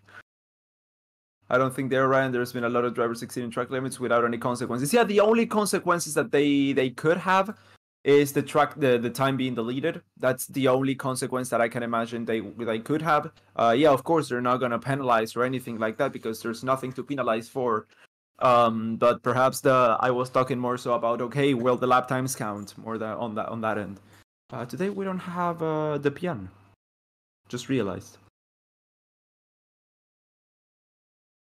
Sorry, what team is Sargent in again? Sargent is at Williams. So basically we call it underfloor area, where it's just another diffuser area like 2008. I was not an engineer and only see a few analysis, but all of them say the underfloor was just wash air from the diffuser. Yeah, the difference this season with the floor and stuff is I have the Venturi tunnels. Not like 2008, more like 1983. No, sorry, not 1983, 1982 and prior. Like we had before 1983. We have actually, you can look that up. Venturi tunnels suck the car to the ground by creating a differential in pressure between the front and rear end of the car.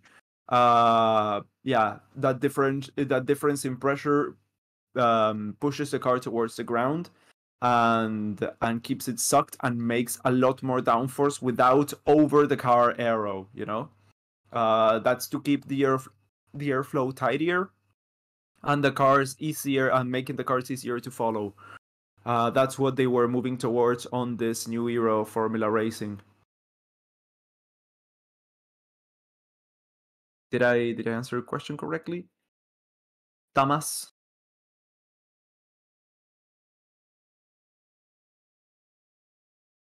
We're missing Albon on the data table. Yeah, Albon's not here today. We're also missing second Aston Martin. We're also missing one extra driver. Let's see, who else are we missing? Ferrari has both. Haas has both. Alfa Romeo. We're also missing Bottas. There we go. We're missing Bottas, the secondary Aston Martin driver, whoever that happens to be, and Albon, because they're not going to be doing any running today.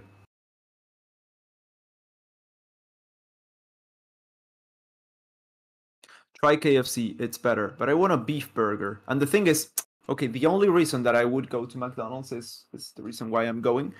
It's because I've got a 50% off coupon on a Grand Tasty Turbo Bacon, which is a monster. It's a 50% off coupon, so it's pretty cheap. If it weren't for that, I wouldn't be going to McDonald's. There's much better burgers, but that one's cheaper, so. Do you think any car might surprise with their design completely different from testing for the actual race? I really doubt that. If that were to happen, I would say that would be from Red Bull or Mercedes. But I wouldn't imagine any other team making that big of a gamble. The car looks so much better ride height-wise with the height change instituted by the FIA, says Jose. Is Alonso going to come out? Yeah, he was setting up the car. So Aston Martin actually put out what their plan for today's testing and tomorrow's testing actually was. So they're going according to plan. Let me just pull that up while I'm reading the chat.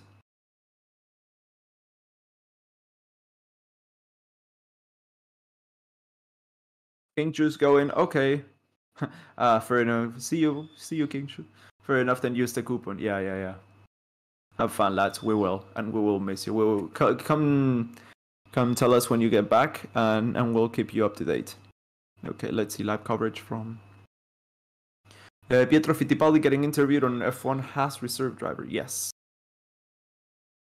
Let me just pull up the Aston Martin plan for testing that I have around here.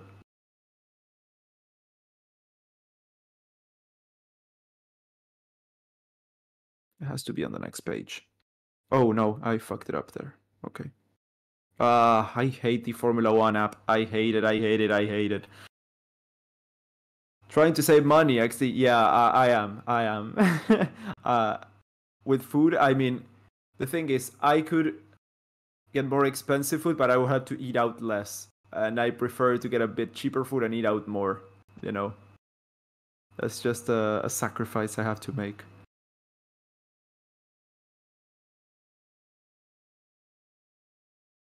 Come on. The plan cannot be that far away. Here we go. Yesterday, they aimed for systems and reliability checks, aero rakes, and driver acclimatization. Then this plan for today and tomorrow. Validation of aerodynamic performance, general setup work and optimization, tire long runs, and completing sufficient mileage with all tire compounds to get further understanding of the compounds ahead of the season. And race and qualifying simulations to predominantly focus on C1, C2, and C3 compounds, which are going to be used on season opener, the Bahrain Grand Prix. Hey, Jose, for Ryan's burger budget, go get some food, buddy, not McDonald's. Save the coupon for later. Thank you, man. Thank you so much. Yeah, will do now. Will do. Thank you, man. Some real food is going to be had now. A real burger. A real burger. Thank you. So we are going to be moving on to the Aston Martin when it comes to oh look, Nico Hülkenberg on the car. I haven't seen him yet on the car. Yesterday afternoon he wasn't here. Nice one, Jose. Oh, Jedith here for chewing gum. Thank you. I will get some chewing gum after getting the burger. Don't worry about that. I forgot. Yeah, I saw CHF and I remembered. I now know that stands for Swiss francs because I had to pay my watch on Swiss francs. Yeah, I remembered to put my watch on that I had left on the night table. A gorgeous Hamilton. Okay, yeah. Oh yeah, my watch is a Hamilton, by the way.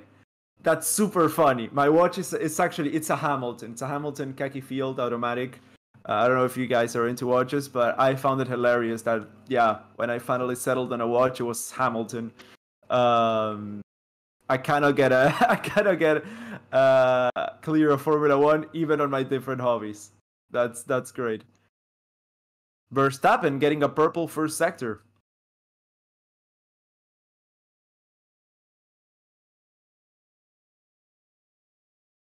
Ryan gonna have a whole meal or a 5-star restaurant by the end of the stream. If you guys keep donating, I might just do that.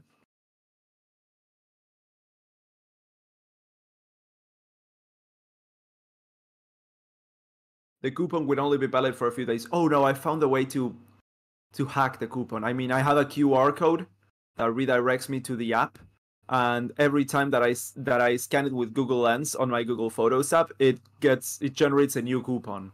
So it's pretty much unlimited up to March 31st.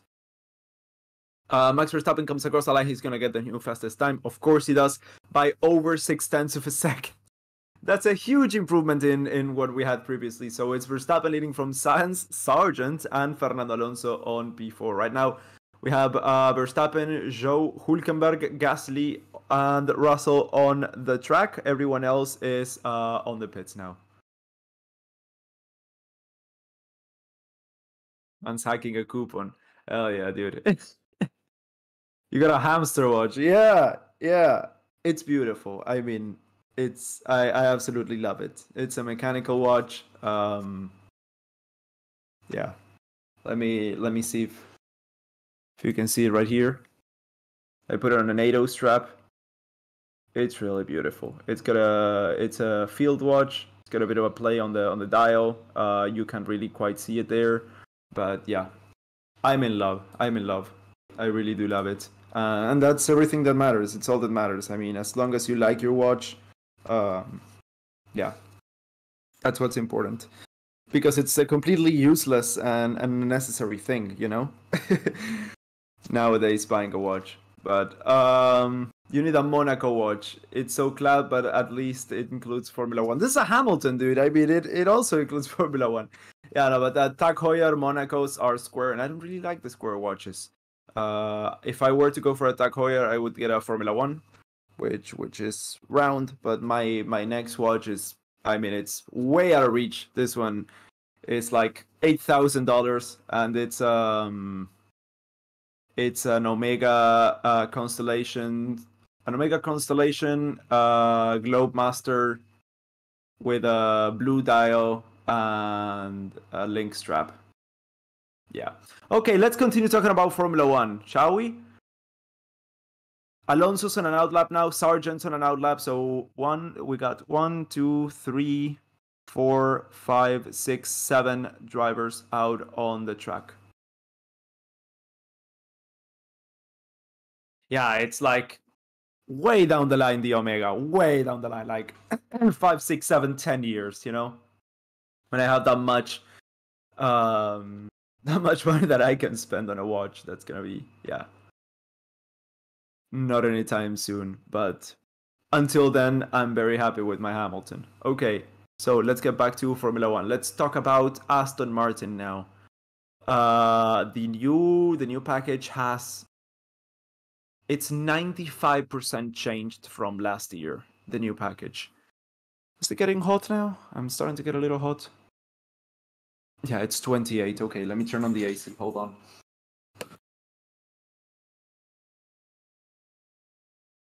Okay, it didn't work.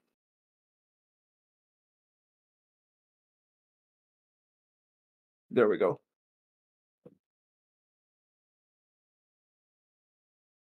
Okay, close the window and let's talk about the Aston Martin now. They say it's 95% change when compared to last year. 95% changed.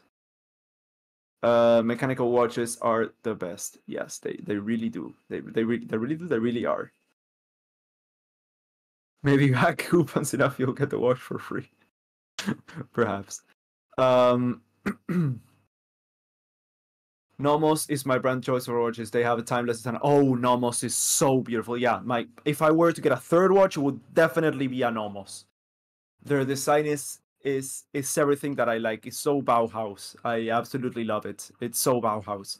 I really, really do like the Bauhaus design and the colors that they tend to incorporate into the timepieces. The clean design, the mechanical craftsmanship. It's really beautiful, but first I want the Omega Globemaster, you know? Well, perhaps I could get an Nomos and then the Omega, you know? It's much, much, much cheaper. It's like $2,000 the Nomos. But still, I can't afford it. I mean, if I piled up all my savings, I still couldn't afford that one. Whatever. Let's talk about Formula One.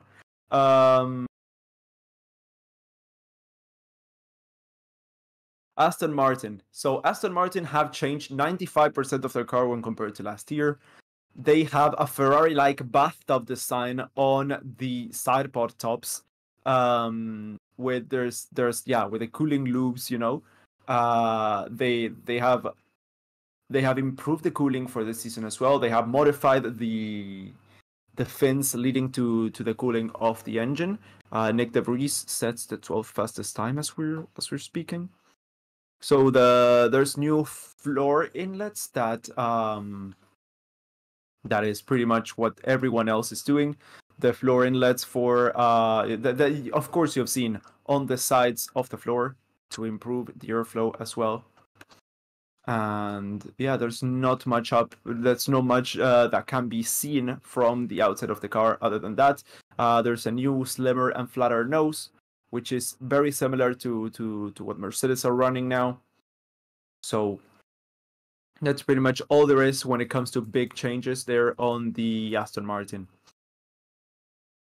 Let's see now on McLaren. Nomos is amazing. Yeah, Nomos is just beautiful.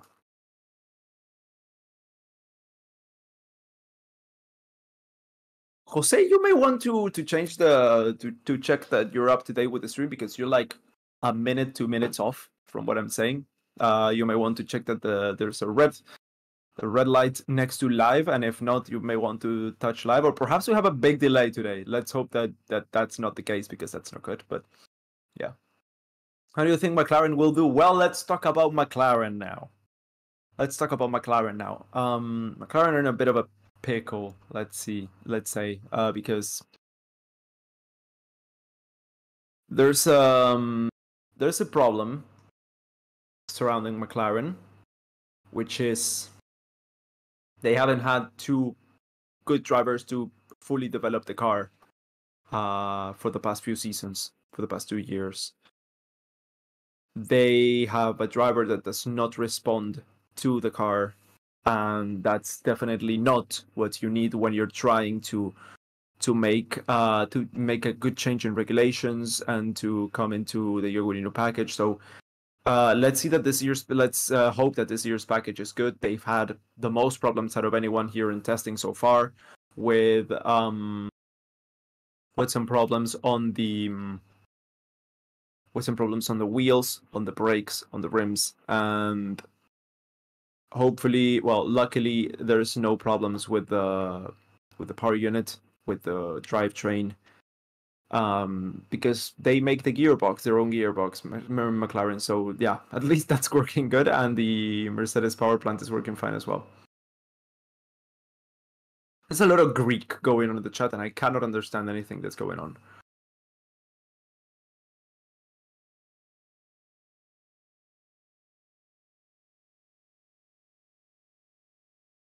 So up to the when we're talking about the side pods, it's a pretty similar design to that of Red Bull, but when you look at them from the top, you see there's like a pretty big drop with like a total of like 15 fins to not fins. How do you call the slits? 15 slits to cool the engine. So it's a bit of a heavier cooling solution that goes up to around the half of the engine cover, taking a lot more space. So they are apparently struggling a little bit there with cooling. It follows the same design strategy than that of Ferrari, but it's heavier, you know. This heavier cooling solutions has allowed the team to slim the rear end of the car, make it tighter to the engine, when compared to 2022, for less aerodynamic resistance, of course. McLaren are the first team to introduce a lot of rake into this season. Let's see how that pans out.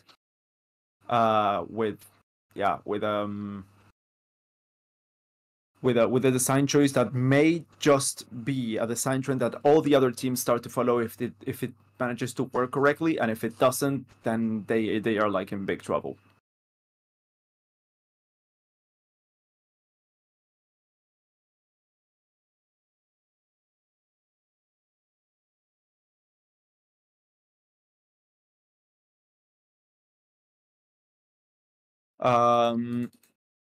What are we looking at now? We're looking at Red Bull trying to work on the front nose of that car.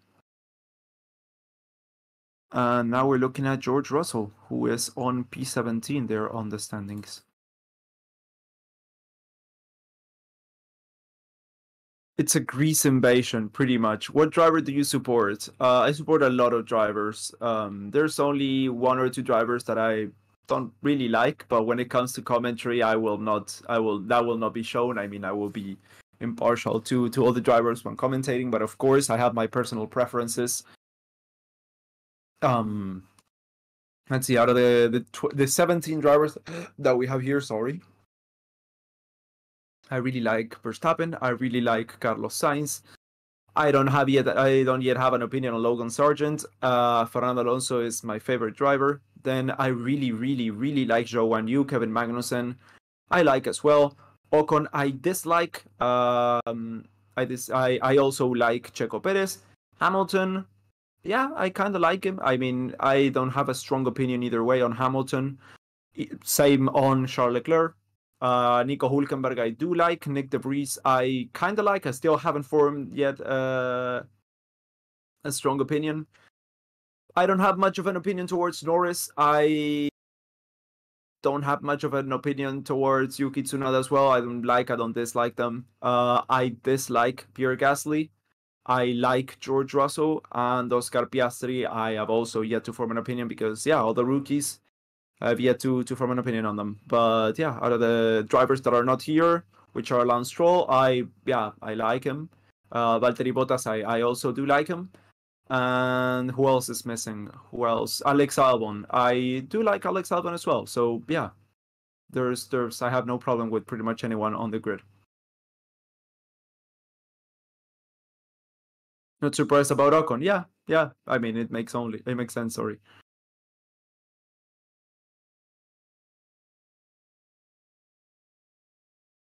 Nico Rosberg. Oh yeah, I really like Nico Rosberg.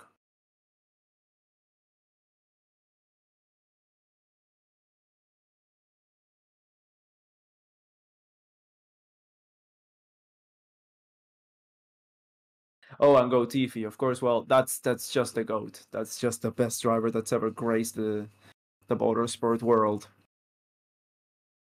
It was so hard to get this cap. So hard. I had to find it. I went to F1 website, there were none. I went to the Williams website, there were none. I bought it on November. Williams website, there were none. I went to the official Formula One stores, like the official Formula One associated stores. There were none. I went to the Umbro website. There were none. There were from Alex Albon and from the regular Williams team, but none from Latifi. I ended up buying it off eBay. There were none on Amazon either. I bought it off eBay with free shipping from the UK I had it sent to the US. And it took a month and a half to get there. A month and a half. And it's here now. Yeah, it was Messi or Ronaldo. Dude. Do you not know, like... Hold on. Do I have anything? No, I don't have anything with the flag of my country here. Hold on, let me show you my ID.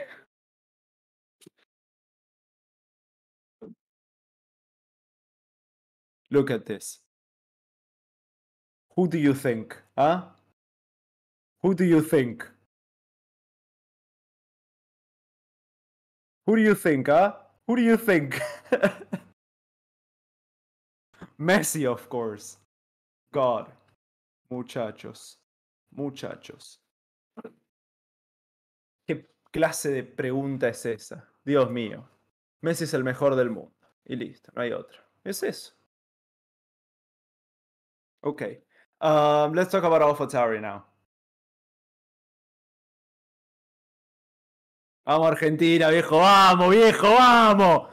Yeah, okay, AlphaTauri. Yeah, so this year, so what was it, 2 years ago? AlphaTauri were kind of like going their own way, apart from Red Bull. Like they were going differently from. I think the AlphaTauri livery is cool. Get out. Amal, get out. We don't want you here. I'm just kidding. No, it's really horrible. It's like the worst one so far by a big margin. Well, not so far the worst one by a big margin.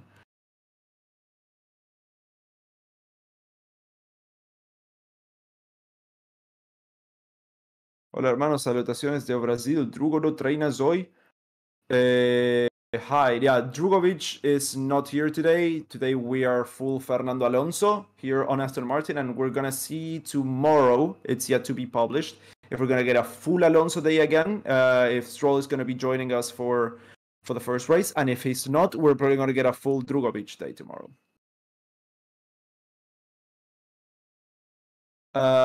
So yeah, going back to AlphaTauri.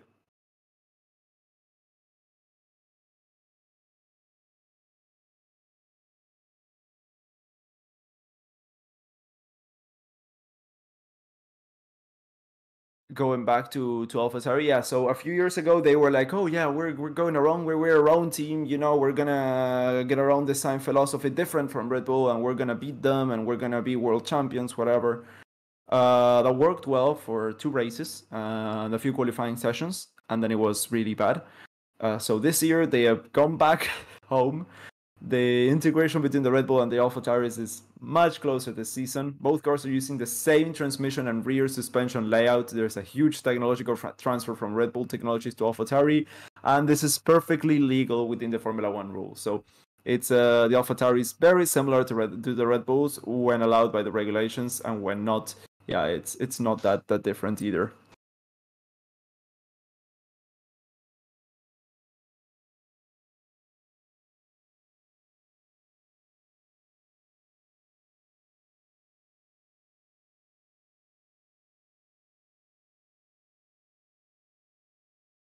AlphaTauri since 2020 going downhill, yes. AlphaTauri, yeah, I would say so. I would say so. Yeah, 2020 was a good year for them. Very good year. Do you prefer silver or black Mercedes? Black.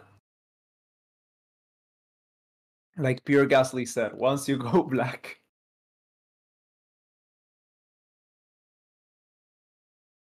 Let's talk about Haas now.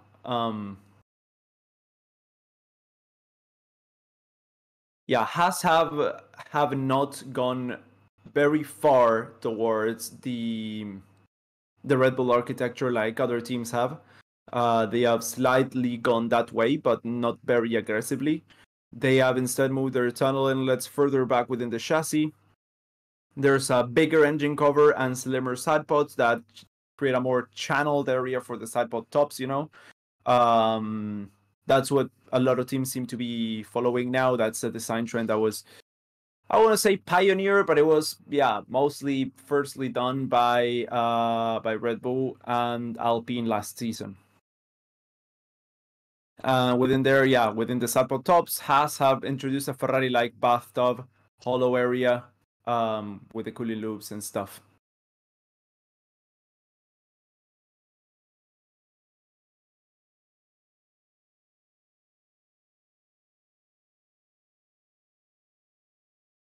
Yes, you know, Red Bull won testing in 2021. Then what happened after Mercedes wasn't trying in test in 2021, but Hamilton should have won the WRC in 2021. But there's a big, yeah, grammatical thing in that message.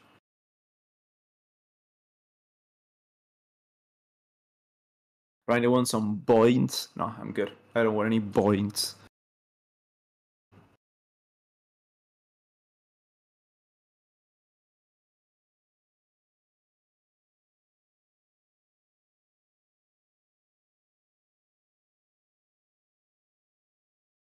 Can somebody explain? I need points. Okay, so you get points, I think, by being on the stream, talking on the chat, and making donations. That's how you get points. What's McLaren doing? Right now they're in the pits. Right now they're in the pits. Not a lot of people out on the track. We have Logan Sargent and Nick DeVries, and that's it. Williams, yeah, so Williams. Hold on, let me. This is fucking with my. I have the liquid for the mosquitoes, but it's under my desk and it's screwing with my throat.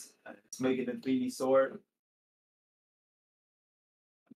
There we go. Yeah, hope there are no mosquitoes. It's been on all night, so should be good.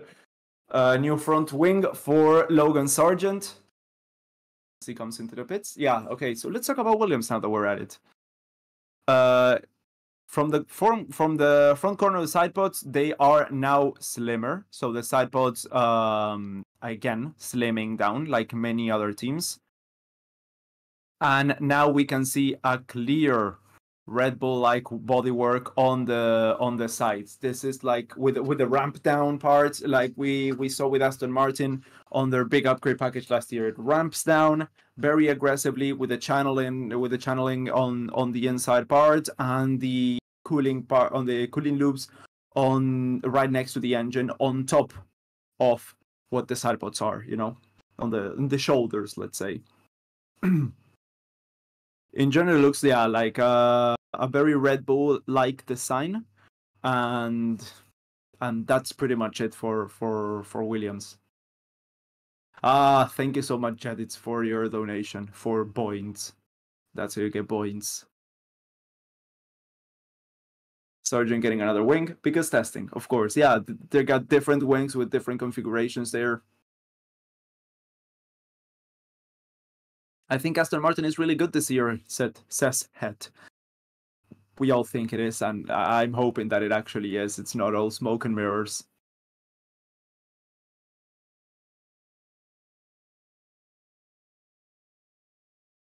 Alfa Romeo. Let's talk about Alfa Romeo now, the last team to have big upgrades here. We're not going to talk about Red Bull because the car is pretty much the same as last year. I mean, a lot of small changes, nothing there to stand out. You're welcome. I'm rich. I can buy Alfa Romeo with my points. It's just... yes, the points. Alfa Romeo. The team had radically changed the cooling route to create a less aerodynamically disruptive path for the airflow redirected between the rear tires.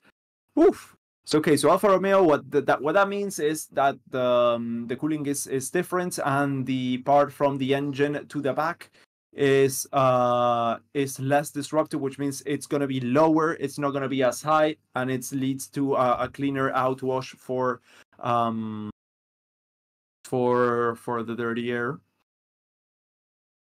Part of the redesign looks to have involved resetting how the total radiator area is distributed within the car, and part of it may well also have involved an increase in the car's wheelbase. So okay, what that means is that the car is a little bit wider.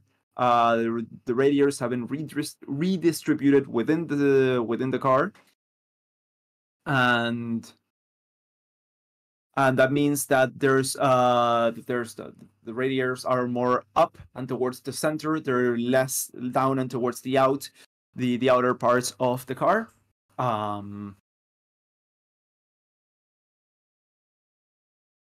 More like the Mercedes, the Red Bull, and the Alpine, less like the Ferrari, the Haas, and those cars.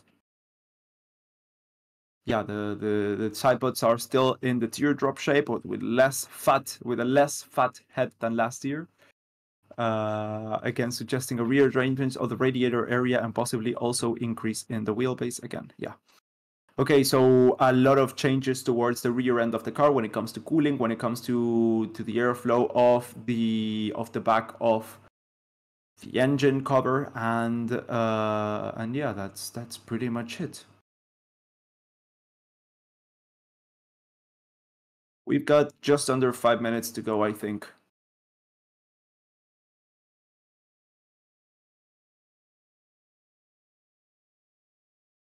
That's almost been an hour.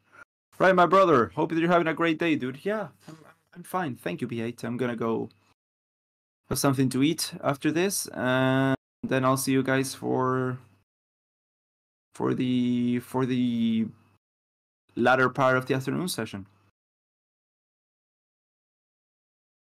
Thoughts on Mercedes?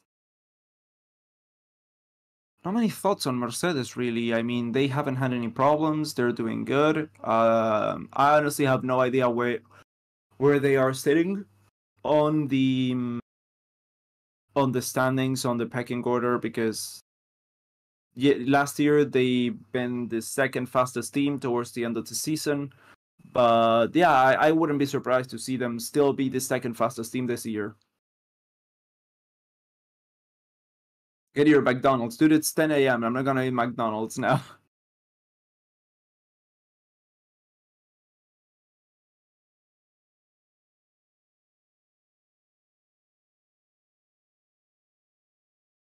The livery is good. You're talking about the Mercedes? Yeah, the Mercedes livery is really good.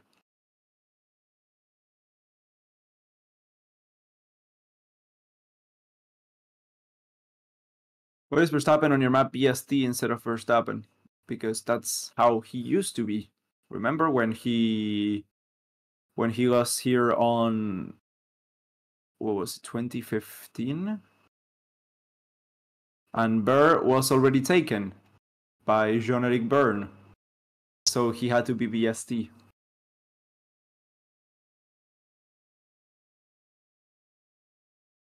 Fastest first sector by Max Verstappen. Not a lot running here on this second session on the second part of the second day of testing. Haven't seen a lot of laps put out. Yeah. Let's see Verstappen now.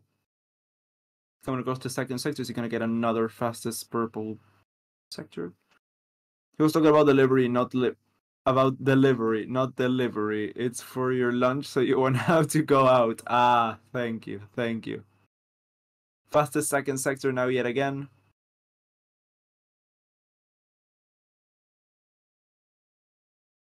It was best, was it not? Was it best? I think it was BST. May have been best.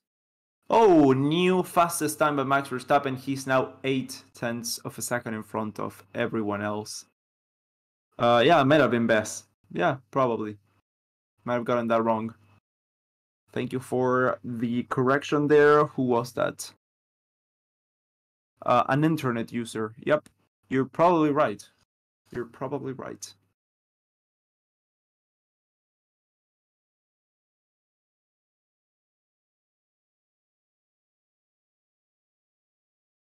Yeah, if you guys have enjoyed the coverage so far, of course, make sure to like the stream, subscribe to the channel if you haven't. It really just takes a second and it keeps us going.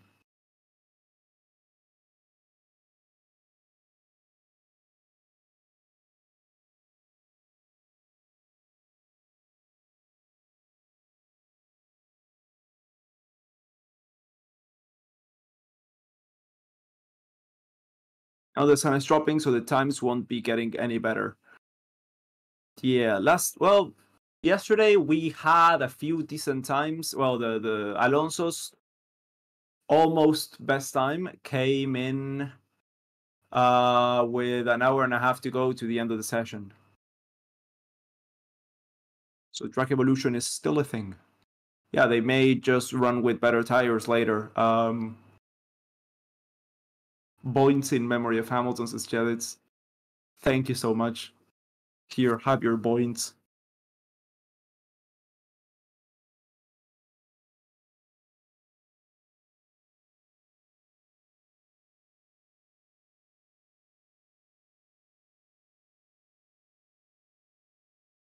Alonso's just chilling right now, part of the plan. Yes, the plan. Yeah, Alonso's out on the track now. So is Verstappen, so is Gasly, so is Nico.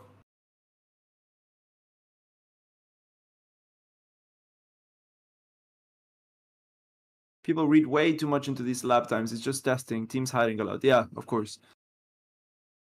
That's what I always say.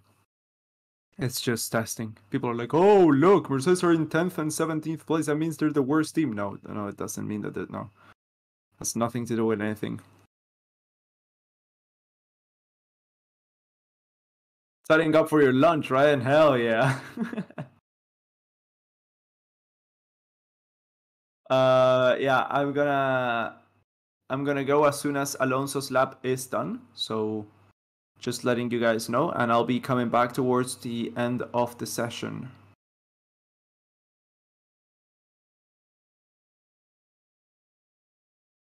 Yes, it's testing, but it still matters. Of course it still matters. If it's like a huge gap or if I mean, what matters on testing is not the lap times, it's everything else. It's driver comfort with the car. It's the ability to actually make laps, to set not competitive but around the pack lap times, to actually be there on testing. Remember 2019 Williams and 2018 and 2017 McLaren, when they pretty much didn't make testing or made it but late.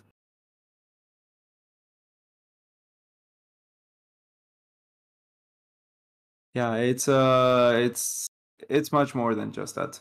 Alonso is now going for a long run. He is almost 4 seconds down on Verstappen's time. And he is still on the second sector.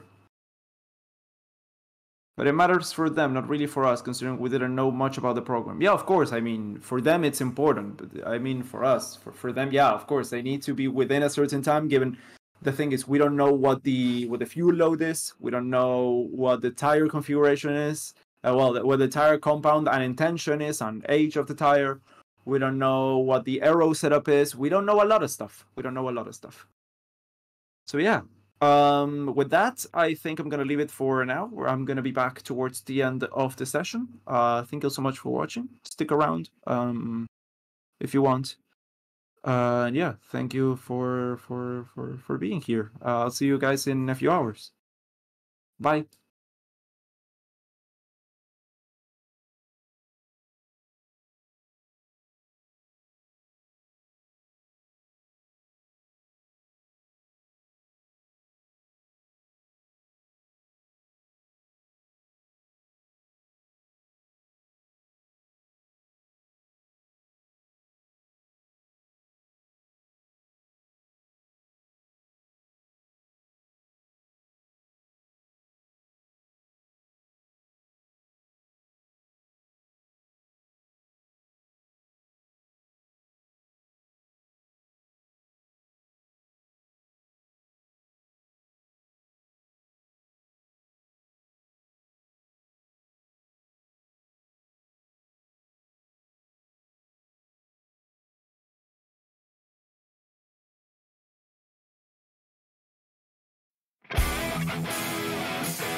Radio check, radio check.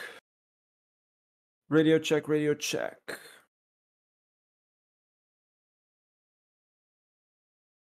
Radio check. Radio check. Check radio.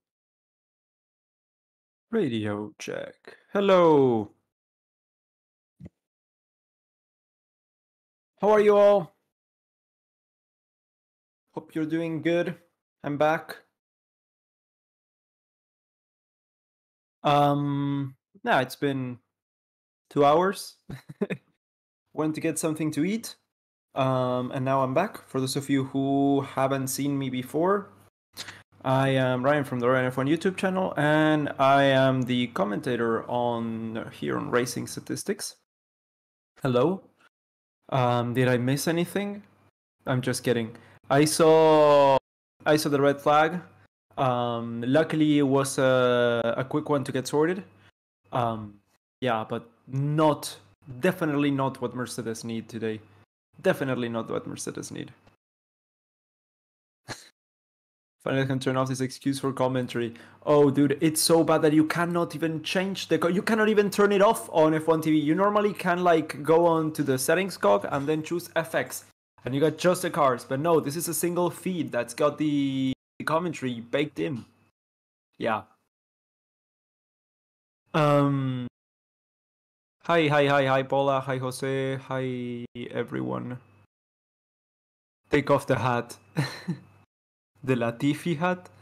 Russell, yeah, a hydraulic failure. It was a big one. Luckily, nothing appeared to be broken. But that's, I mean, the first thing I was thinking was, okay, was it an engine issue? Because if it's an engine issue, then it's a problem for everyone there on, well, everyone who has a Mercedes engine. That's a problem for Williams. That's a problem for McLaren. That's a problem for Aston Martin, and that's a problem for Mercedes as well. But luckily, it was a hydraulics issue. They were even saying it was a sensor issue, so not even a real problem with the hydraulics, let's say, which is looking good. It's looking good. Luckily, yeah, that's all. They got the car towed away, and now we are back on the green lights.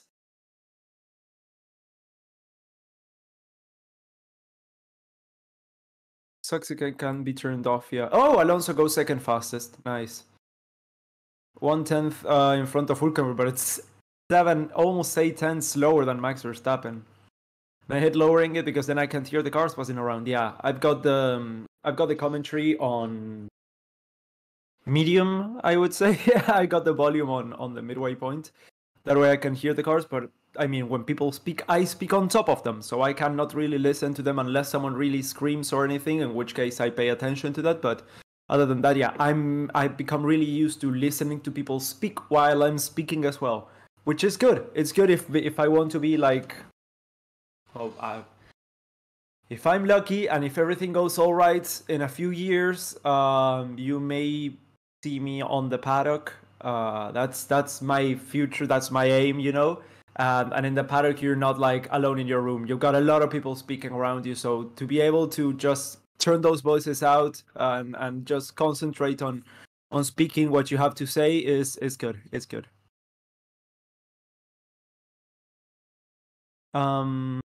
Hydraulics could still cause trouble. Let's hope it's a sensor. Yeah, let's hope it's a sensor. McLaren failed to meet their goals this year, Zach said. They struggled a lot with running time.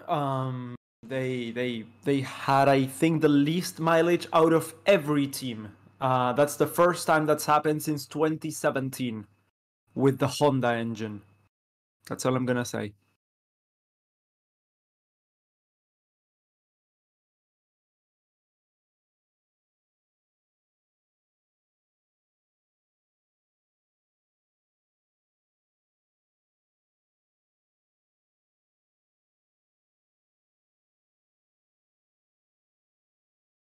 Let's see, Leclerc's coming across the line now. Yeah, not much been going on when I was gone, so didn't miss much. Leclerc is running without DRS now. Leclerc is running without DRS. Alonso has DRS there. Yeah, the big contrast between the Mercedes pit box and the Ferrari pit box and the Haas pit box. Ferrari has all curved displays, one on top and one on the bottom, and it's 5 people all there, all full displays. And it has with like 3 people and a cheap LCD. Yeah, but I mean, it makes a lot of sense.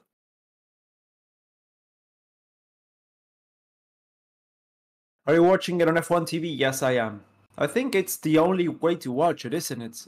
Is it being showed on anywhere else, or is it just F1 TV? Perhaps it may be on Sky, but I wouldn't be surprised if it's only here because it's 8 hours, you know?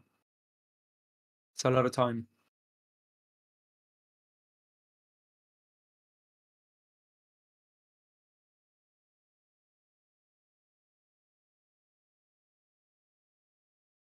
So yeah, everyone apart from, well, the top 10 is out, so everyone is out now. All the cars are on the track.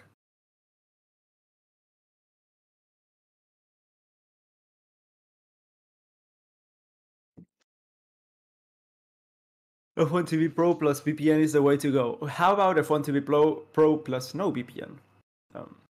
To make it cheaper this year, I've decided to split it between with two other people. So yeah, it's F1 TV Pro is cheaper for the annual package because our economy is such a joke that to pay F1 TV Pro, I need a salary and a half of mine, like a month and a half or almost 2 months of work. Equates to an F1 TV Pro subscription. So yeah, good to have it split, you know.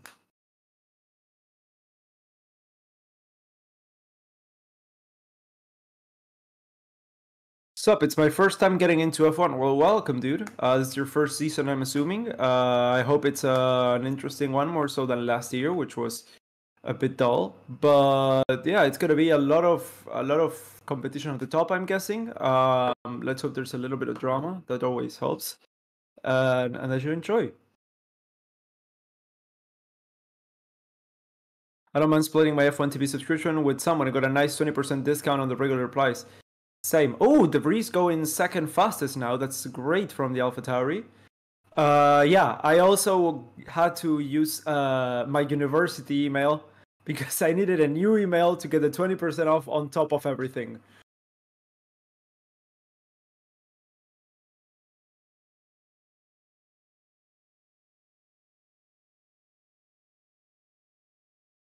So I lowered it down from, what is it, like $60 to like 16. I think that's what I'm paying this year. That's using your education. Exactly.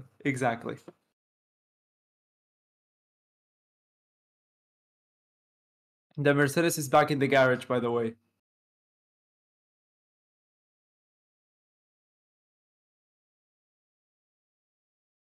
You think Hamilton will win in Sakir? I don't think we're racing in the Sakir Grand Prix. We're racing with the outer ring. That was the Sakir Grand Prix. Where is in the regular layout? And honestly, no. But I mean, that's just like a guess. We have no idea.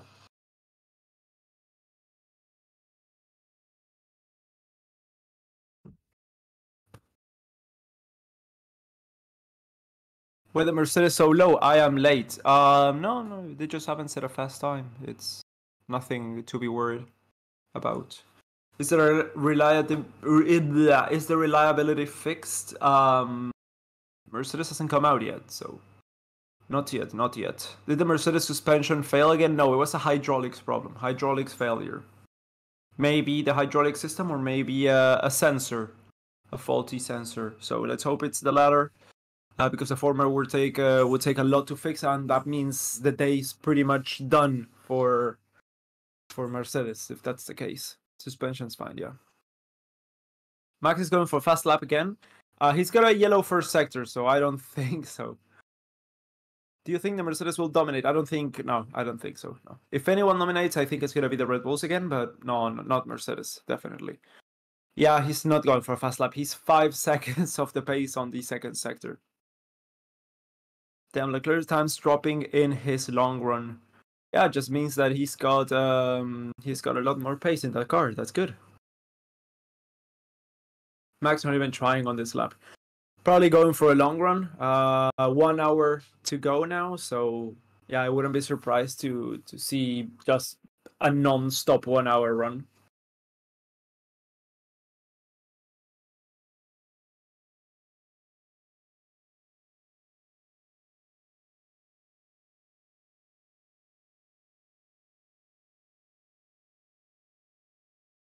Manosman is asking about Fernando. Fernando is in the pits now.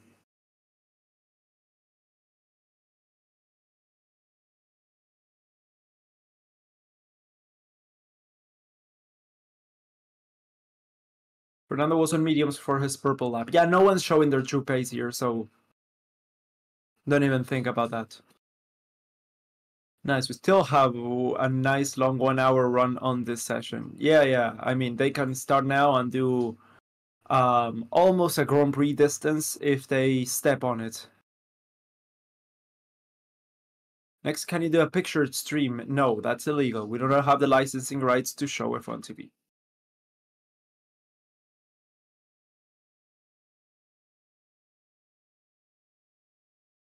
Top 3 in drivability till now?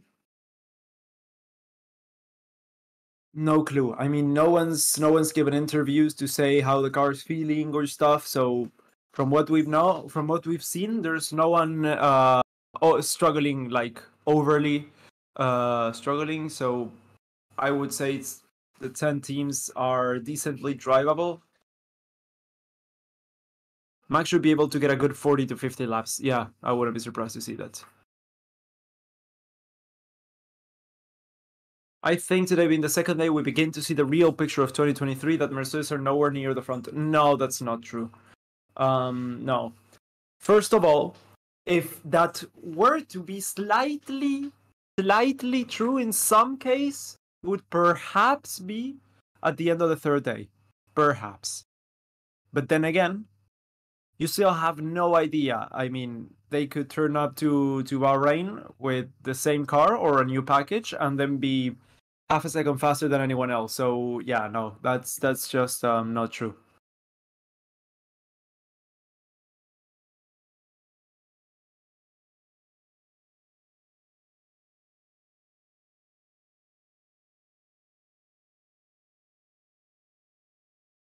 Let me go onto f1.com and check on the laps so far for all the drivers.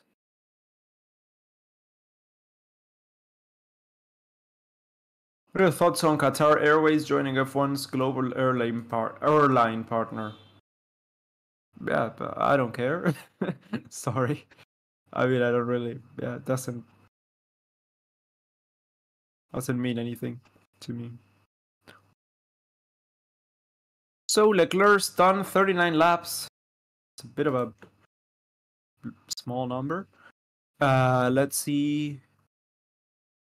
McLaren's done around 110 laps in total, which is not bad at all. 110 laps in total is very close to Fernando Alonso's 120 that he's done in the whole day. Yeah, the one that's done the most amount of laps, of course, it's Logan Sargent with 138 laps so far in the Williams. Alonso P3 on mediums, yes. Nico Hülkenberg was P4 on mediums as well.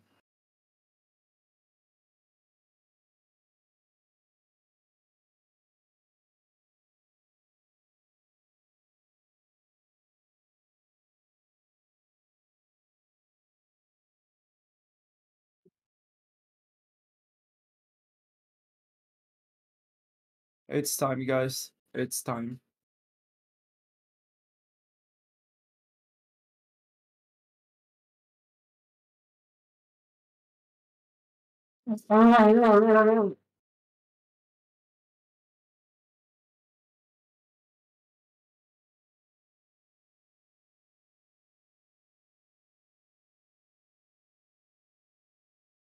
I'm from India. It's 9 p.m. this side. What about you guys? It's 12:36 here. 12:36.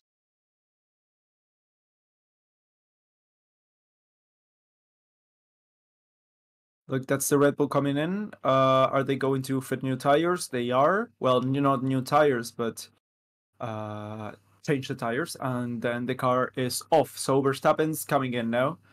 The car is off. Cooling's being fitted. Yeah, they take full advantage of the car coming in to practice pit stops, which I think is a good move. It's a great. Oh, sorry. It's a great way to do so. Yeah. The burger hit me hard. Burger and fries. So good. I've already had lunch, yes. Because as soon as we're down here, I'm gonna take a half an hour nap, and then I gotta start working. I'm that old. Yes, I take naps. Naps are underrated.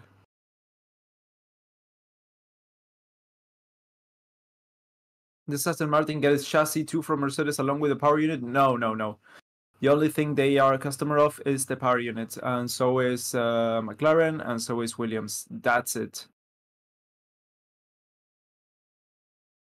I'm having kebab burger today after the stream. Ooh, that's a good one. Oof. Yeah. Never had a kebab burger, but yeah.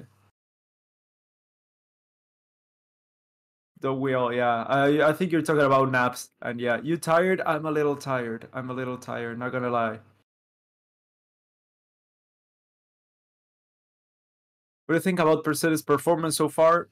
Yeah, I mean, nothing to say. They've been a little bit unreliable, I'd say, but yeah, nothing more than that. All men nap, right? No matter the age. Yeah, but some people are like, "Oh yeah, you nap." No, that's old people stuff. Nah.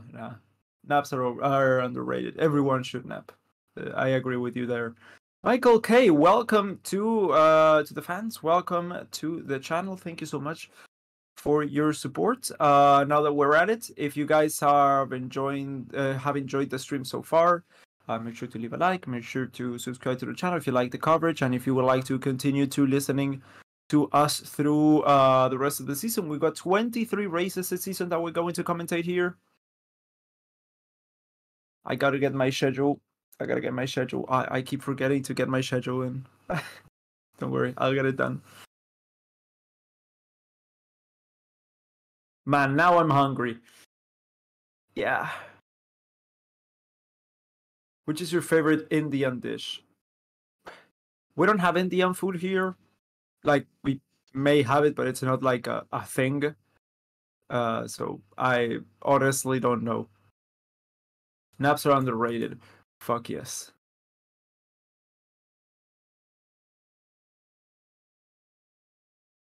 Best YouTube channel. Oh, thank you.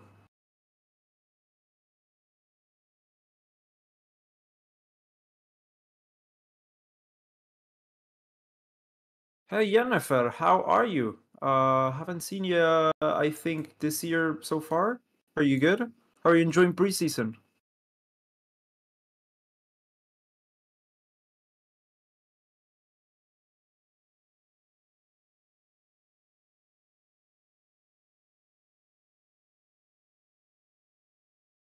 Oh, weed freer. I thought you meant chicken. Yeah, I thought I read it differently. Chicken, not naga. God, I was like, what are you saying, dude? Shit. What's your opinion on Mercedes? I mean, I think they're strong this year, same as every year. But they've had a bit more problems than they usually have on preseason. Usually it's just smooth sailing, like Red Bull are having this season so far, but they've had a few problems. Nothing big though. Nothing that they can't fix coming into Bahrain. So I think they're looking good.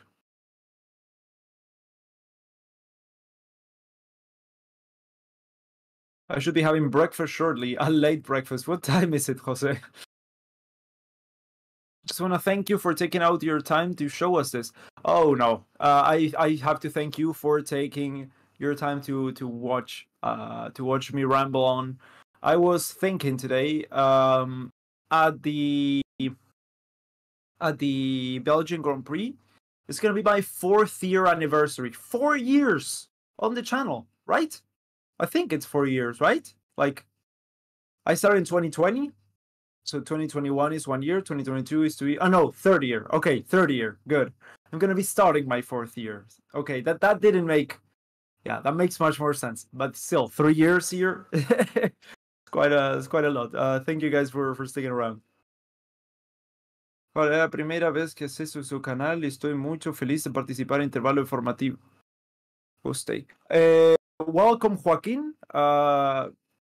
Thank you for sticking around. Thank you for coming here.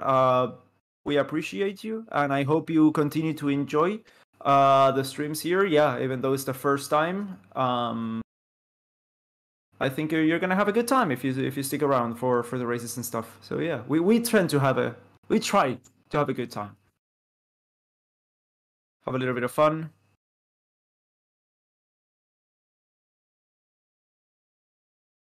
I feel age is going to be a big thing this year. You're going to have mature, and in some cases too mature. Some people will fall hard this year. Cough, Hamilton, cough. Oh no, that's like a bad take. That's a bad take. Hydraulic failure. Yeah, he will most likely not come back today. That's not surprising. Thank you, Leom. Oh no, that's not Leom. That was the bad take guy. Victorian. Thank you, Victorian.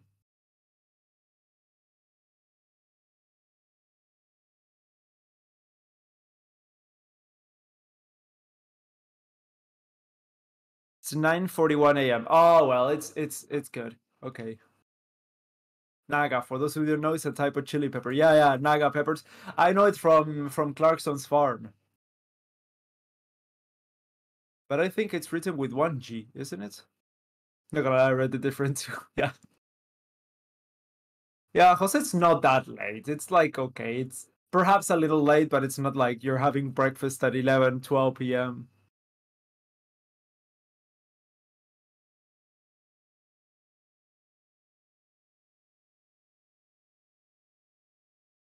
But you're up since early. That's the thing. You're up since very early.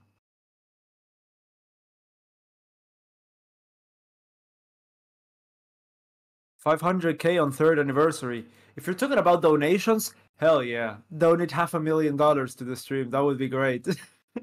Thank you. Williams showed a lot of improvement in terms of pace. It's testing. We don't know yet. We don't know yet. Brazilian big hay for Brazil. I'm not Brazilian here, but yeah. Go Brazil. Why don't Mercedes change the zero pods concept if it's not working? It is working. That's why they didn't change it.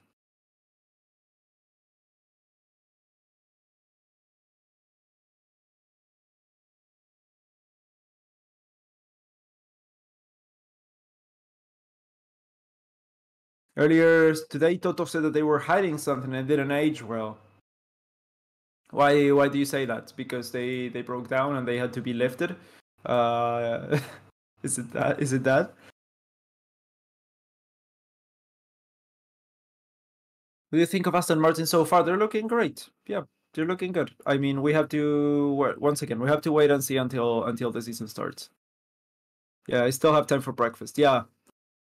If you're still in time for McDonald's to serve you breakfast, you're not late. They stop breakfast at like 11, I think, and that starts being late.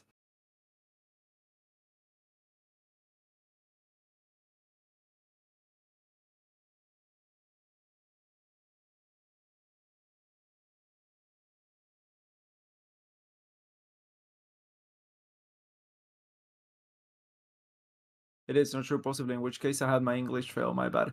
Yeah, I know the Naga name from the Racer Naga mouse back in the day. And it was spelled with 1G, and I think it's spelled with 1G, but I may be wrong. I've been up since last night. Holy shit. So, okay. Yeah, how are you not hungry? I would have eaten the table by now. Yeah, you can get up and get something to eat while you listen to the stream. No problem. Have you noticed that the Red Bull drivers make more laps than the Mercedes drivers? Yes, because Mercedes are having some problems. But also because every team's program is different.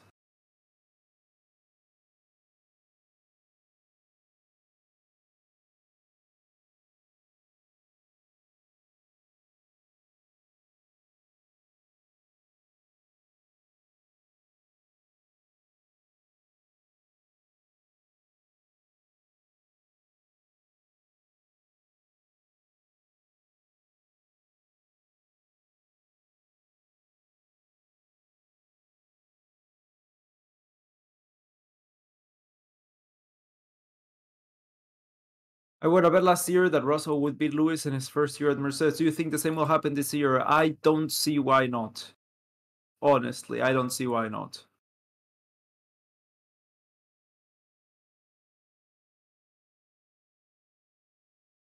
Oh, Paula999, a little bit more. Thank you. Thank you so much for your donation. Thank you. I've been snacking here and there. Oh, okay.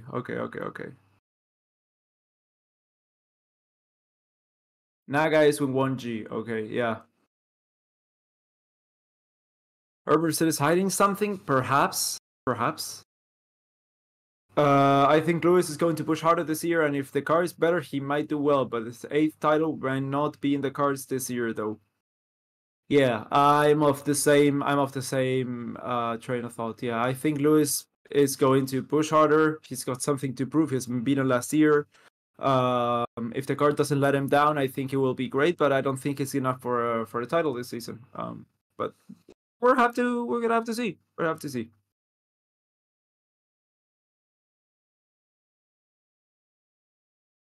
McLaren is not looking good so far. What do you think? Yeah, they are not looking good. I wouldn't be surprised to see them dropping in points. I don't know if in pace, but in points. Like back in the midfield. It's safe to say Schumacher was the GOAT, or if not close to be the GOAT. If you compare him at close to 40 racing Rosberg versus his peak, you can see where Hamilton is heading. But it all depends on the guy, dude. It's not a rule of thumb for everyone. I mean, Schumacher at the same age as Fernando. I mean, they were in two completely different spots. At what age did Schumacher retire? Schumacher, F1H. Let's see.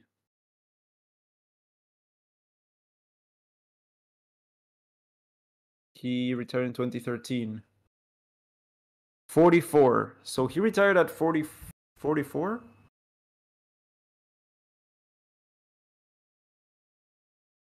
Hold on.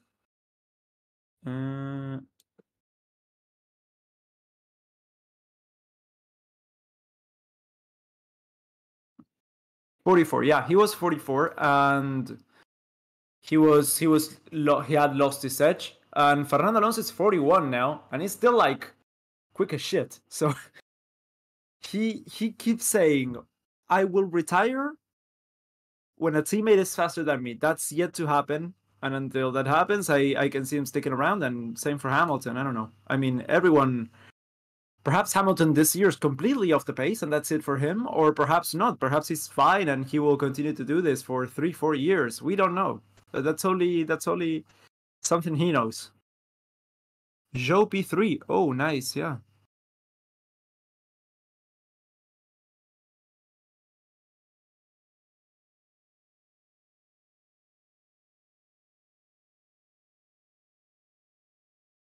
Jogo close to Alonso's time. Yeah, he did. Good. Great. I love the way you say Ferrari. That's the way you're supposed to say it. Do you think what McLaren's doing, race pace simulation instead of chasing lap time? I don't know what their program is. Honestly, I don't know. If I'd hazard a guess, I would say that they may do racing simulation, like lap time simulations tomorrow, qualifying lap times simulations and stuff. Tomorrow's like a more defining day. We're gonna see the pace of the cars more actually like what they are. Let's see. I've seen Piastri's done 56 laps so far, Norris 65 laps. So I wouldn't be surprised. Yeah, I think they are doing long runs. I think they are just on medium tires, doing long runs. I don't think they're showing their pace yet either. So they are one of literally every other team that are not showing their true pace. I mean, perhaps Verstappen is, but other than that, I don't think so.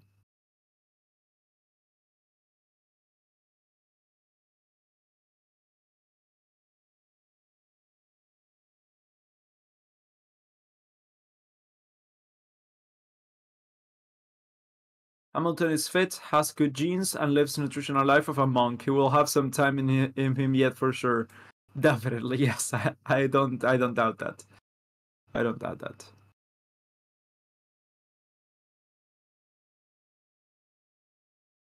What's happening with Mercedes? They cannot go out because the car broke down. We got 35 minutes left to go.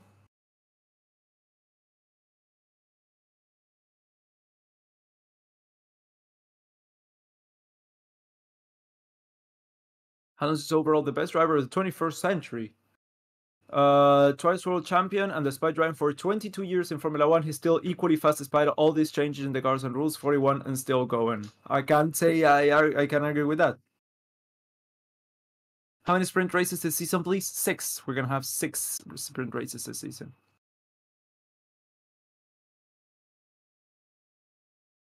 This rookie in the Aston Martin is really good. Alonso, yeah, he's really good.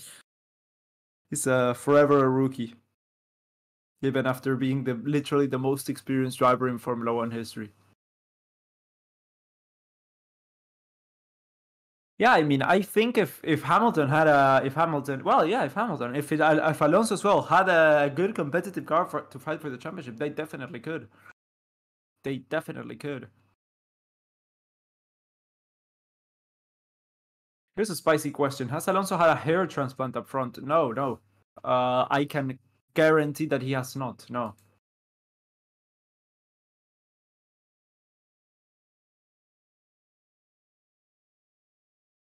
That's just the hairline, you know? He's always had it. There's a picture of Alonso in 2001, and I'm looking right now at a picture of Alonso in 2015, and it's literally the same hairline, the same, like with the same shape and stuff. Yeah, no problem there.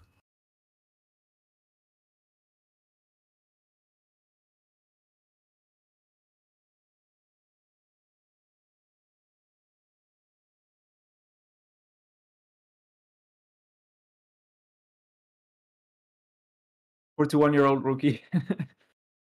He's still in his prime. I know Fernando, for me, he's Scotland, not close to Schumi. Schumi joined the worst Ferrari in history and delivered 5 championships in a row. Yeah, what they did with that team was just absolutely insane.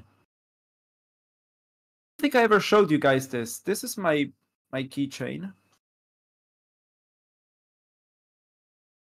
Look at it. It's great. It's beautiful. Do you like it? It's a bit dirty now. It's had its fair share of years with my keys, but I bought it at the Alonso Museum in 2019. Ever since it's been here with my keys.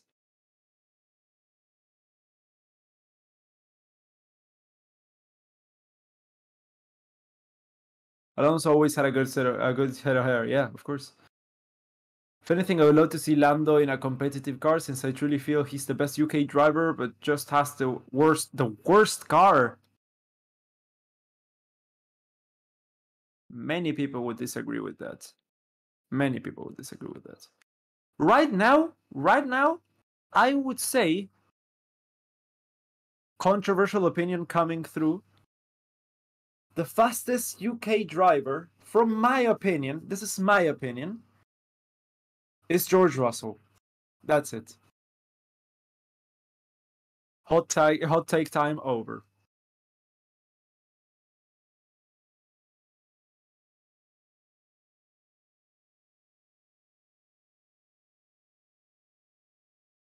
Oh, my eye itches.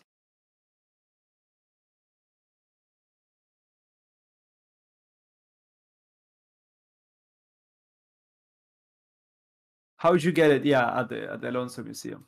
Surely having the same hairline as he had since 7+ years ago, it's further evidence that he may also have had some work done. No. I'm talking about Alonso when he started had the same hairline as 7 years ago. I mean, if he didn't lose a hair in 7 years, why would he lose hair now? No. He was what, 36, 37? No, look at the hairline. Look, at the reveal. Let me see. AMR 23 reveal Alonso. He had all his hair pulled up.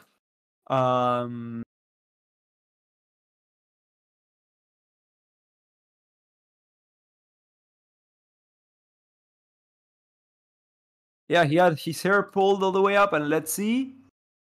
Dude, it's the same shape. It's a bit, it's a bit of a more of a gap here and here, but it's the same hairline as he used to have. No, I don't think he had any hair job done. No.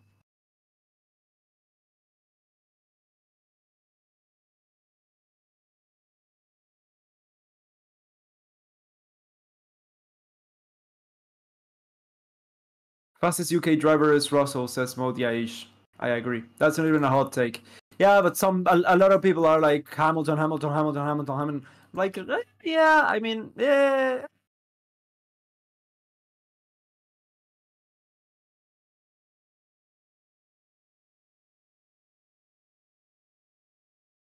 Yeah, Russell will be faster than Hamilton, if not now, then in a few years for sure. I guess that's just natural progression, you know?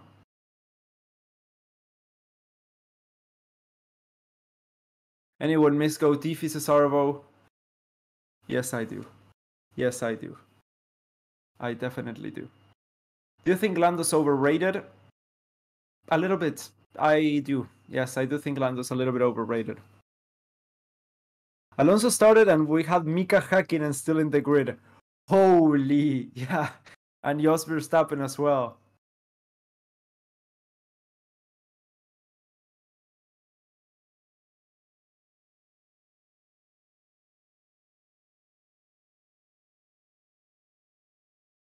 I think Lando's really fast, but his car is not the best, so he's yet to show what he's capable of. When his car was really good, he did really good, but his teammate did better. I mean, talking about, well, mostly 2020. Ever since 2021, it's like we've lost a point of reference. This year's going to be important. Next year, well, for sure.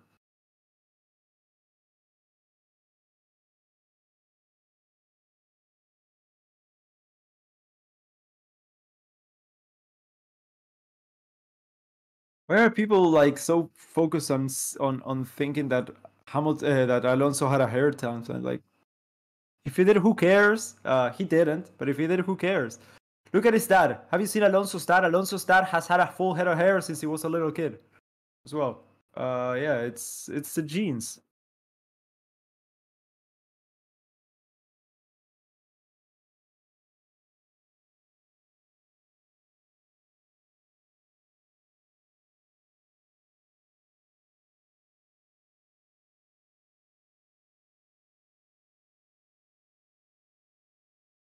Different question. Is there still a paid driver on the grid? Yeah, there's a few paid drivers here on the grid.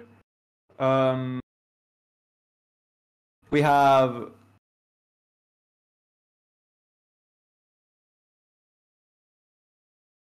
Hold on.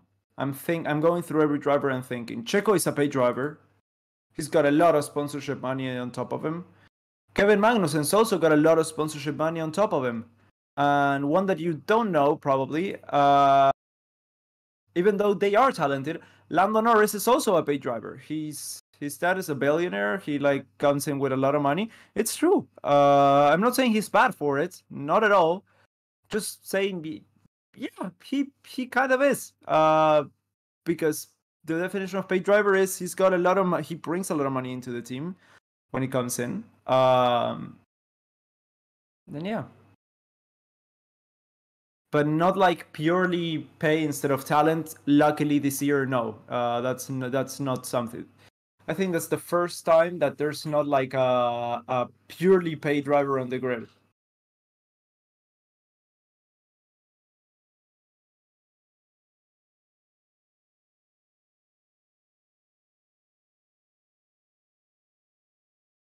Zhou to P1. Oh yeah, that's true. Zhou and you just went fastest. Nice. Nice.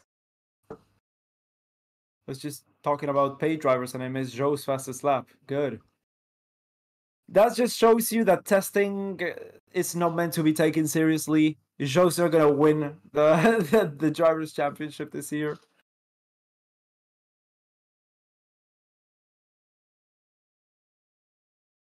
I think that's the first serious lap we've had this year.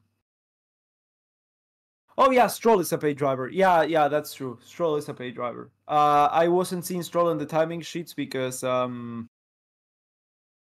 not on the timing sheets. That's why I couldn't think of him. I was thinking more so of Drugovic now. Yeah, Stroll is definitely a paid driver, but is a necessary evil, you know? Otherwise, we wouldn't have Aston Martin. Otherwise, and I think Stroll is like same as a few others. Stroll is really fast. Stroll is a very fast driver. Stroll got a pole position in the rain. In a racing point. I think he's a good driver, Stroll. Definitely.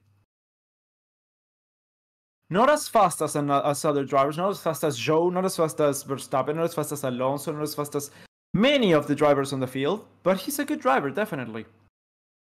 I think he's faster than Tsunoda. I think he's faster than perhaps Gasly. I think he's faster than a few of the drivers, is for sure.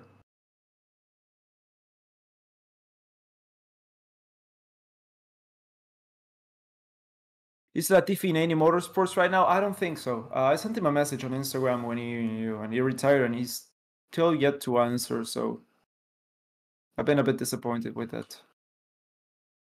Sent him like, yeah, I'm a big fan. Hope you the best now. Wish you the best now for the break.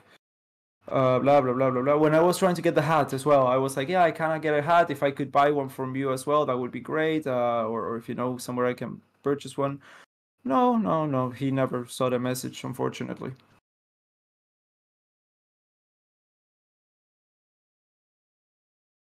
Do you like football? No. Team ranking according to you. When it comes to what? Pace? I cannot say. When it comes to teams I like more to teams I like less, that would be something else.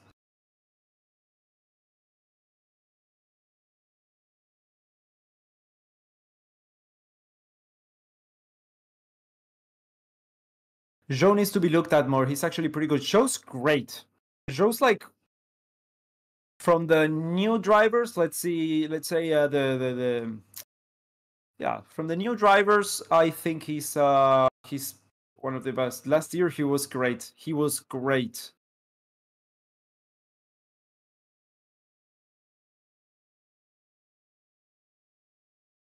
Where is Raikkonen?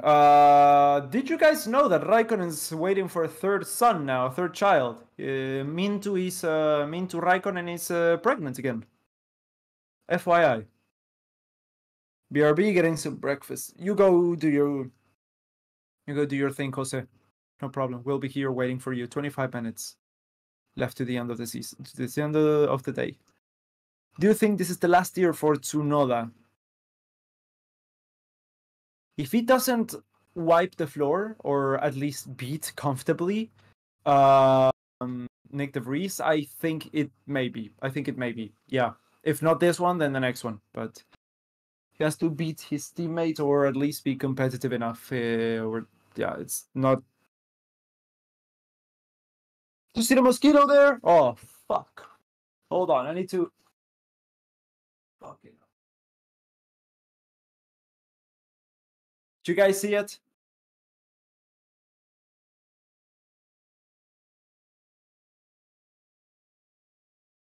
Ah, shit.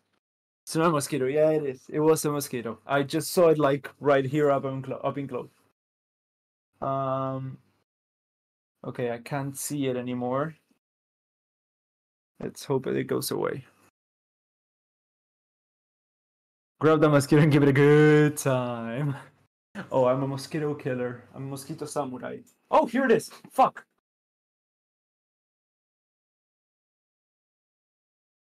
It was on the mic stand. I couldn't grab it. Went this way. Well, so that I can see him. So that I can see it again soon. Perez full day tomorrow. Yes. Perez full day tomorrow. Grill the mosquito. I just have to. A little bit of snack. Some extra protein, you know?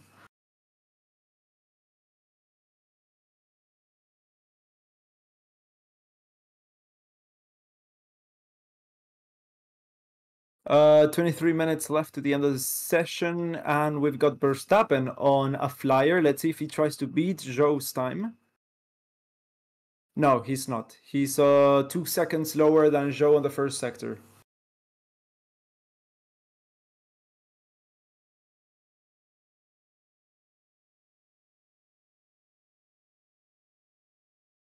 I'm not seeing the mosquito anymore. Oh well. Alpine have a problem?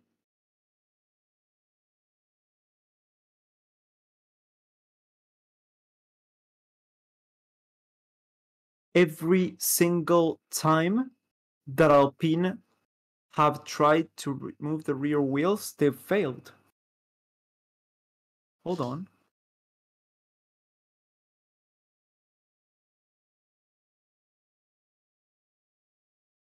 Oof. Alpine are having a systemic issue when trying to remove the tires, the rear tires from the car. Every single time that they have come in, they have struggled like for 30, 1 minute, 2 minutes, 30 seconds, 1 minute, 2 minutes to remove the one, at least one, maybe two of the rear tires.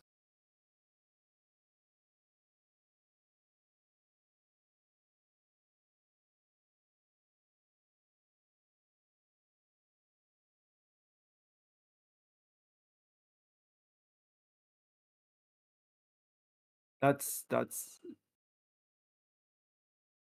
a big problem. That's a big problem for Alpine.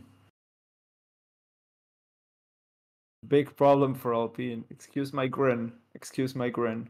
Trying to get it away. Go away, go away. Yeah, but when the car's on the... They are right now looking at replays and doing a full-on investigation of what's going on, but the cars, the wheels are just not coming off. I'm glad Alonso left when he did. Oh, yeah, me too. Alpine T. Yeah. Yeah. Alpine be shopping, right? Alpine giving us real old school of fun. Yeah, they're gonna have to get the hammers and start banging the the wheel lug. They're giving us Monaco. Remember Mercedes Monaco when Bottas' tire was stuck in there for like 2 days?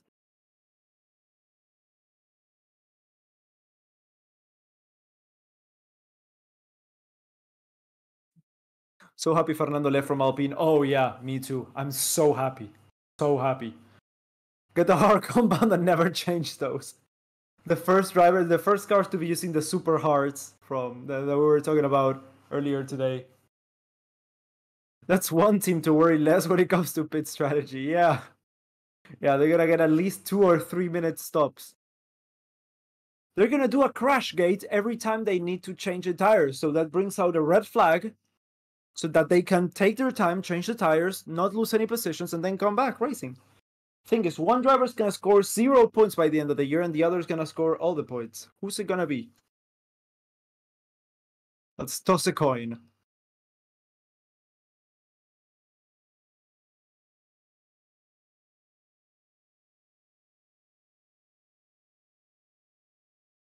Puka asks, German here?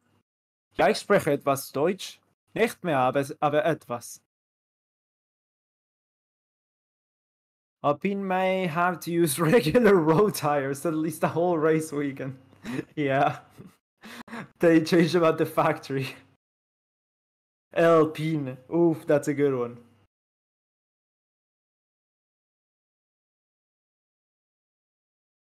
Can anyone explain what the simulation race at the end of the what's that simulation race at the end of the year? What do you mean?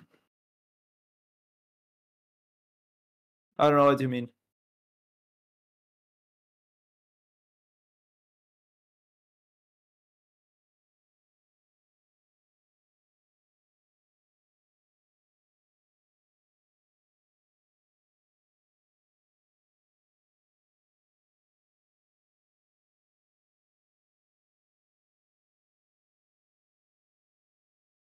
He's talking about the point simulation we just had, right? Oh, okay. Oh, the last year race. Yeah, okay. So the fan simulation. Yeah. The one yesterday that I raced in. Yeah, it was fun commentating on that one. I hadn't done a race commentary in like months, so it was good practice. It was good practice. I did it all in one take, like, because if you stop and make comments and then come back, it's not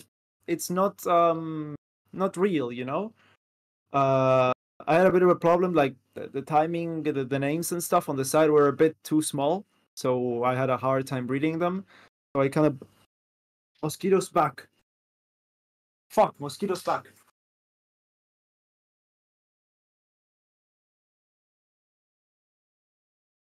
Mosquito is no more. Oh! A pit stop from Alpine and it worked, so that's good. Yeah, Mosquito is no more, guys. Look at this. Look at this beauty. Look at this beauty. Yeah. It's gone. Mosquito is no more.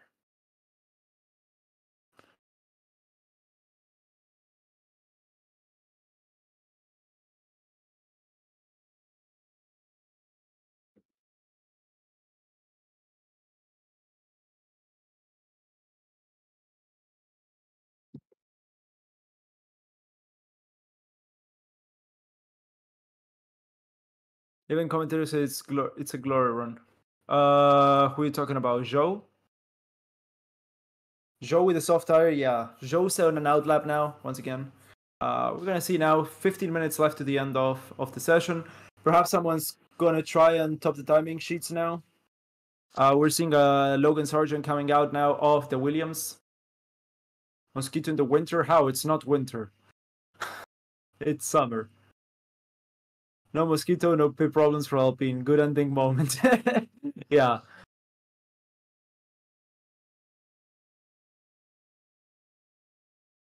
With changes to quality this year, should they look at splitting the team drivers from Q2 to drop it a 50-minute gap to liven up the order? No, stop messing with qualifying. Stop messing with qualifying. Stop it. Stop it. Stop it.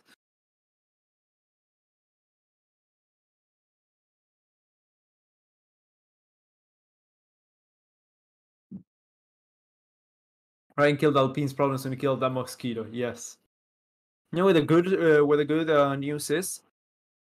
I killed the mosquito and it had no blood in it, so it didn't bite me. Didn't get a mosquito bite today. I got a lot yesterday, a lot. But Ryan, yeah. Oh, once again, that's the same message. Is Sargent done for today? Maybe. I mean, there's 15 minutes left to go. Alonso coming out with Flowbus on the Aston Martin. The W14 probably has heated seats.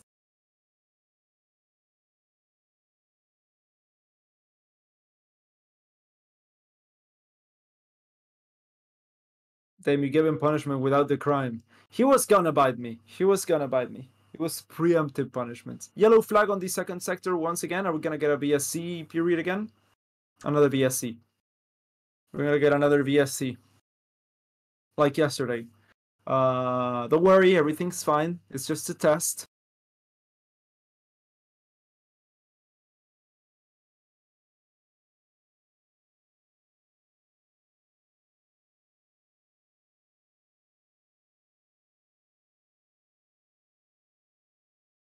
And VSC is now underway.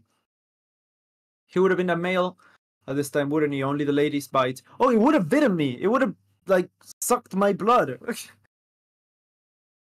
I just didn't give him the chance because I got all the precautionary measures on. The mosquito liquid under here, and I killed it. Yeah.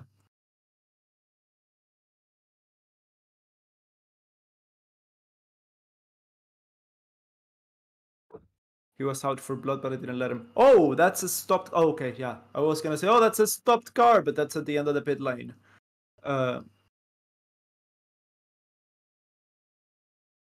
It's been stopped for a while now. That's the Alfa Romeo of Joe.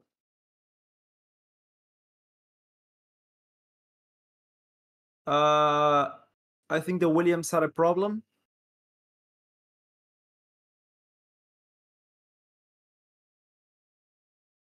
I think the Williams and the Alfa both have a problem.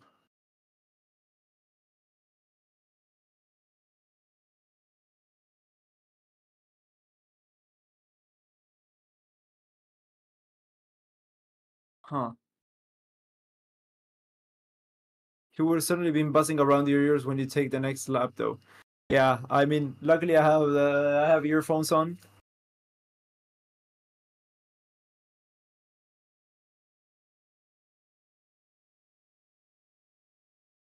Alfa Romeo, yeah, the Alfa Romeo is getting rescued. He's getting pushed back.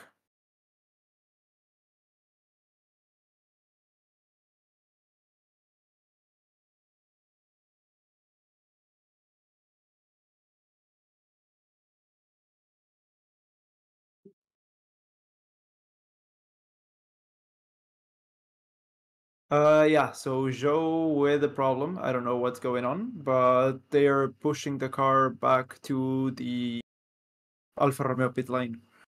And also, yeah, Williams are also having a problem there. I don't know if it's on purpose or not, but they cannot start the car.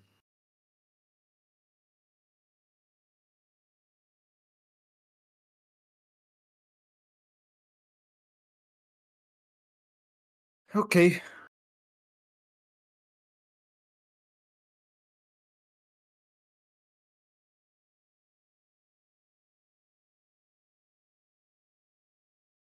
Red flag. Oh, red flag, red flag. Red flag. I don't know why, but red flag.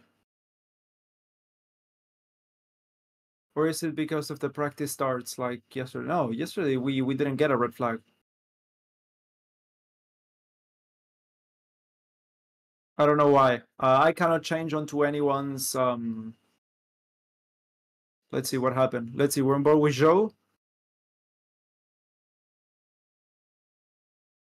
He's doing a few burnouts there. Get in the car. Neutral. He stops.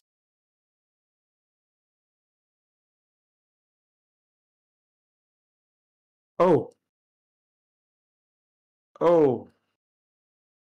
He put it on first and was like, and yeah, he did it. It didn't go. And he tried it again, and it didn't go again.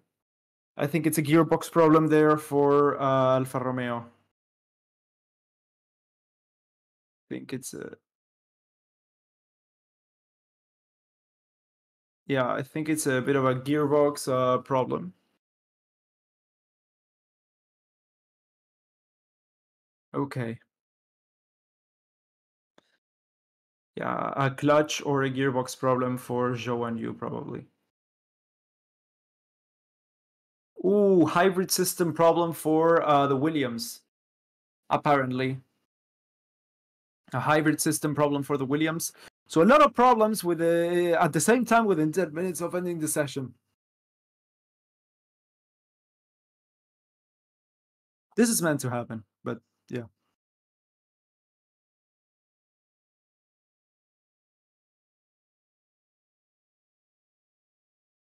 It's not like gravel in the differential.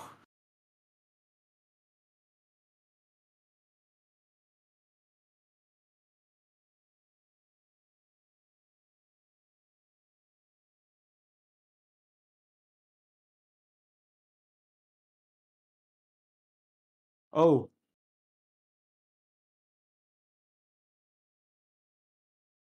Okay, so it may have been a rehearsal? A rehearsal? Okay.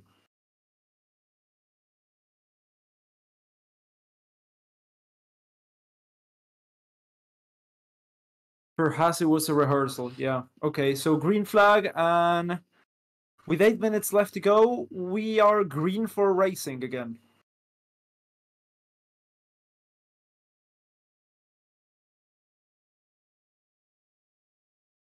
And that is Red Bull also in the garage. I mean, Max Verstappen's in the car, so they're probably going to... Okay, yeah.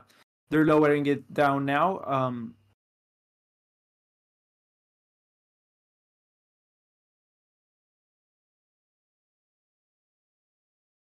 They're lowering the car now, the Red Bull, and they're... yeah, Max Verstappen's going to go out of the circuit now.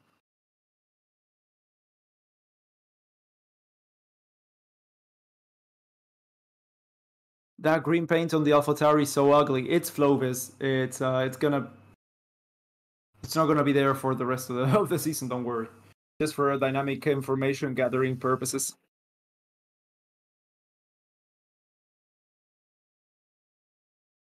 It's oil with a bit of dye. That's it.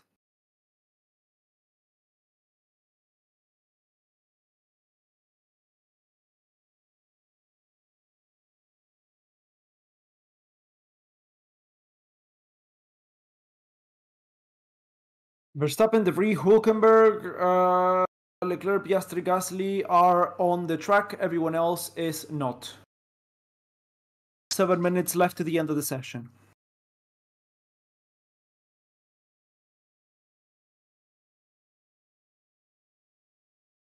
What's going on with Mercedes? They are not going to be. They're not going to be taking part on what's left of today's day because of a hydraulics problem an hour an hour ago.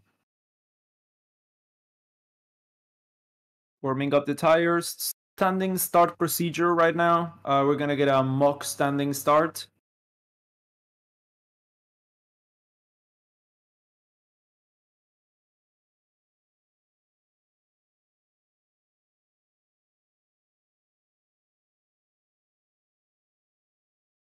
They're gonna get the traffic light, the 5 red lights, and yeah, they're gonna fully test everything out now.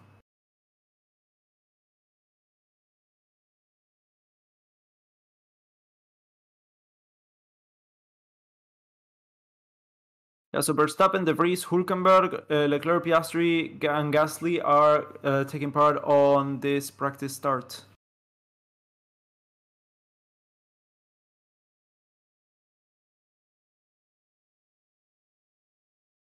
Max Verstappen's coming in last.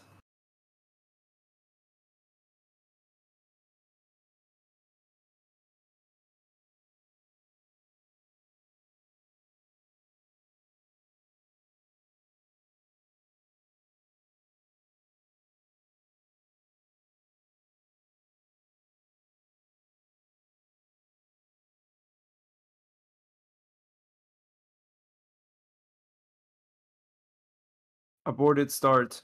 Okay, they're gonna have to come back round.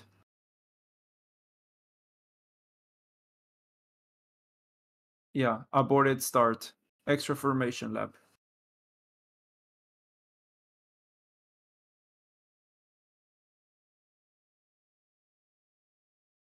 Boring session. Dude, it's testing. There's not much going on. This is as much stuff as testing can bring you.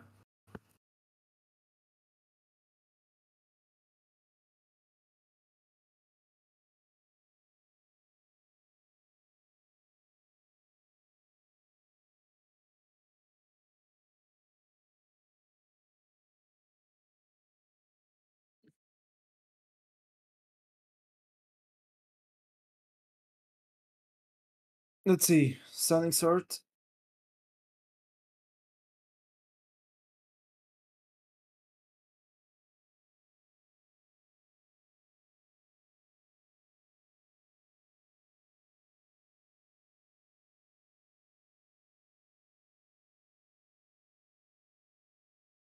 Hope they do it start. Yeah, they're not gonna all start at the same time.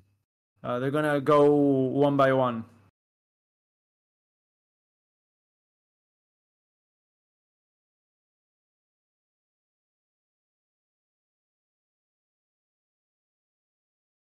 Why does Haas have 2 cars on track? No, they only have one. It's only Nico. Only Nico Hülkenberg. 3 minutes left to the end of the test.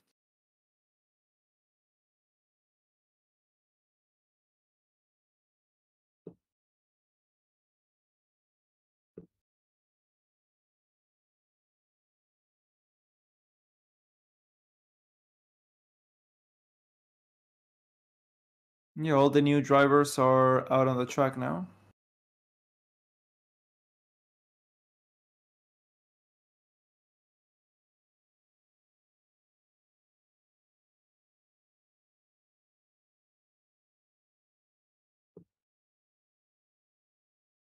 Let's see.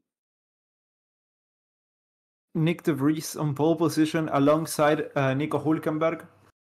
Then we have Piastri alongside Charles Leclerc with the Alpine of Gasly at the back, and Max Verstappen starting in last position. It's 1, 2, 3, 4, 5 red lights, and we are racing here at the second day of testing. That's Nick de Vries getting a great start in front of Nico Hülkenberg. Then it's Charles Leclerc getting third position, fourth position for Oscar Piastri. The McLaren is taking the inside line onto the first straight. Then it's a very, very slow start by Pierre Gasly. That's Max Verstappen at the back of the grid getting a very slow start. Okay, no. That's it. 2 minutes left to go. Love it. Yeah. Yeah, wait until next week. Wait until next week. And here comes Vettel! Yeah, red flag. Everyone's coming in, and that's it for the session.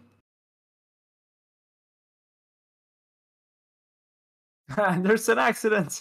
No, everything's fine. And yeah, they're coming in now. You're practicing commentary, definitely. I actually got excited. I'm sorry. I was also doing a practice start. See, we're all doing a practice start now. I'm gonna struggle with the new names and the new teams and stuff because I usually just say the names based on the color of the team. It's gonna, yeah, I'm gonna struggle with that at the first few races. You're gonna listen to me a lot saying like, wait, no, that's but give it 2-3 races, that's gonna be over. Alonso stayed in the pits, yeah. You got me rolling. You got me doing there. Roll on next week. Yeah. Wait, well, until next week. Next week we are gonna get the Bahrain Grand Prix finally, and we're gonna start with the season.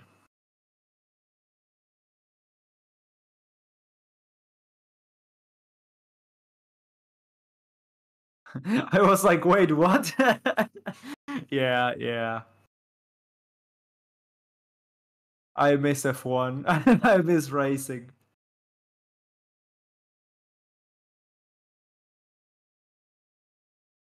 Yeah, okay. That's it for today. 20 seconds to the other session. We're gonna start with a spicy Naga. Yeah, Naga with an A. Start time tomorrow, it's the same as today, the same times as today for tomorrow. So yeah, if you're here today, you can be here tomorrow as well. I'm gonna be here on the afternoon session as well, same times as today as well. I'm gonna do an hour at the start, an hour at the end, probably, unless I do more, but yeah, that's probably gonna be it.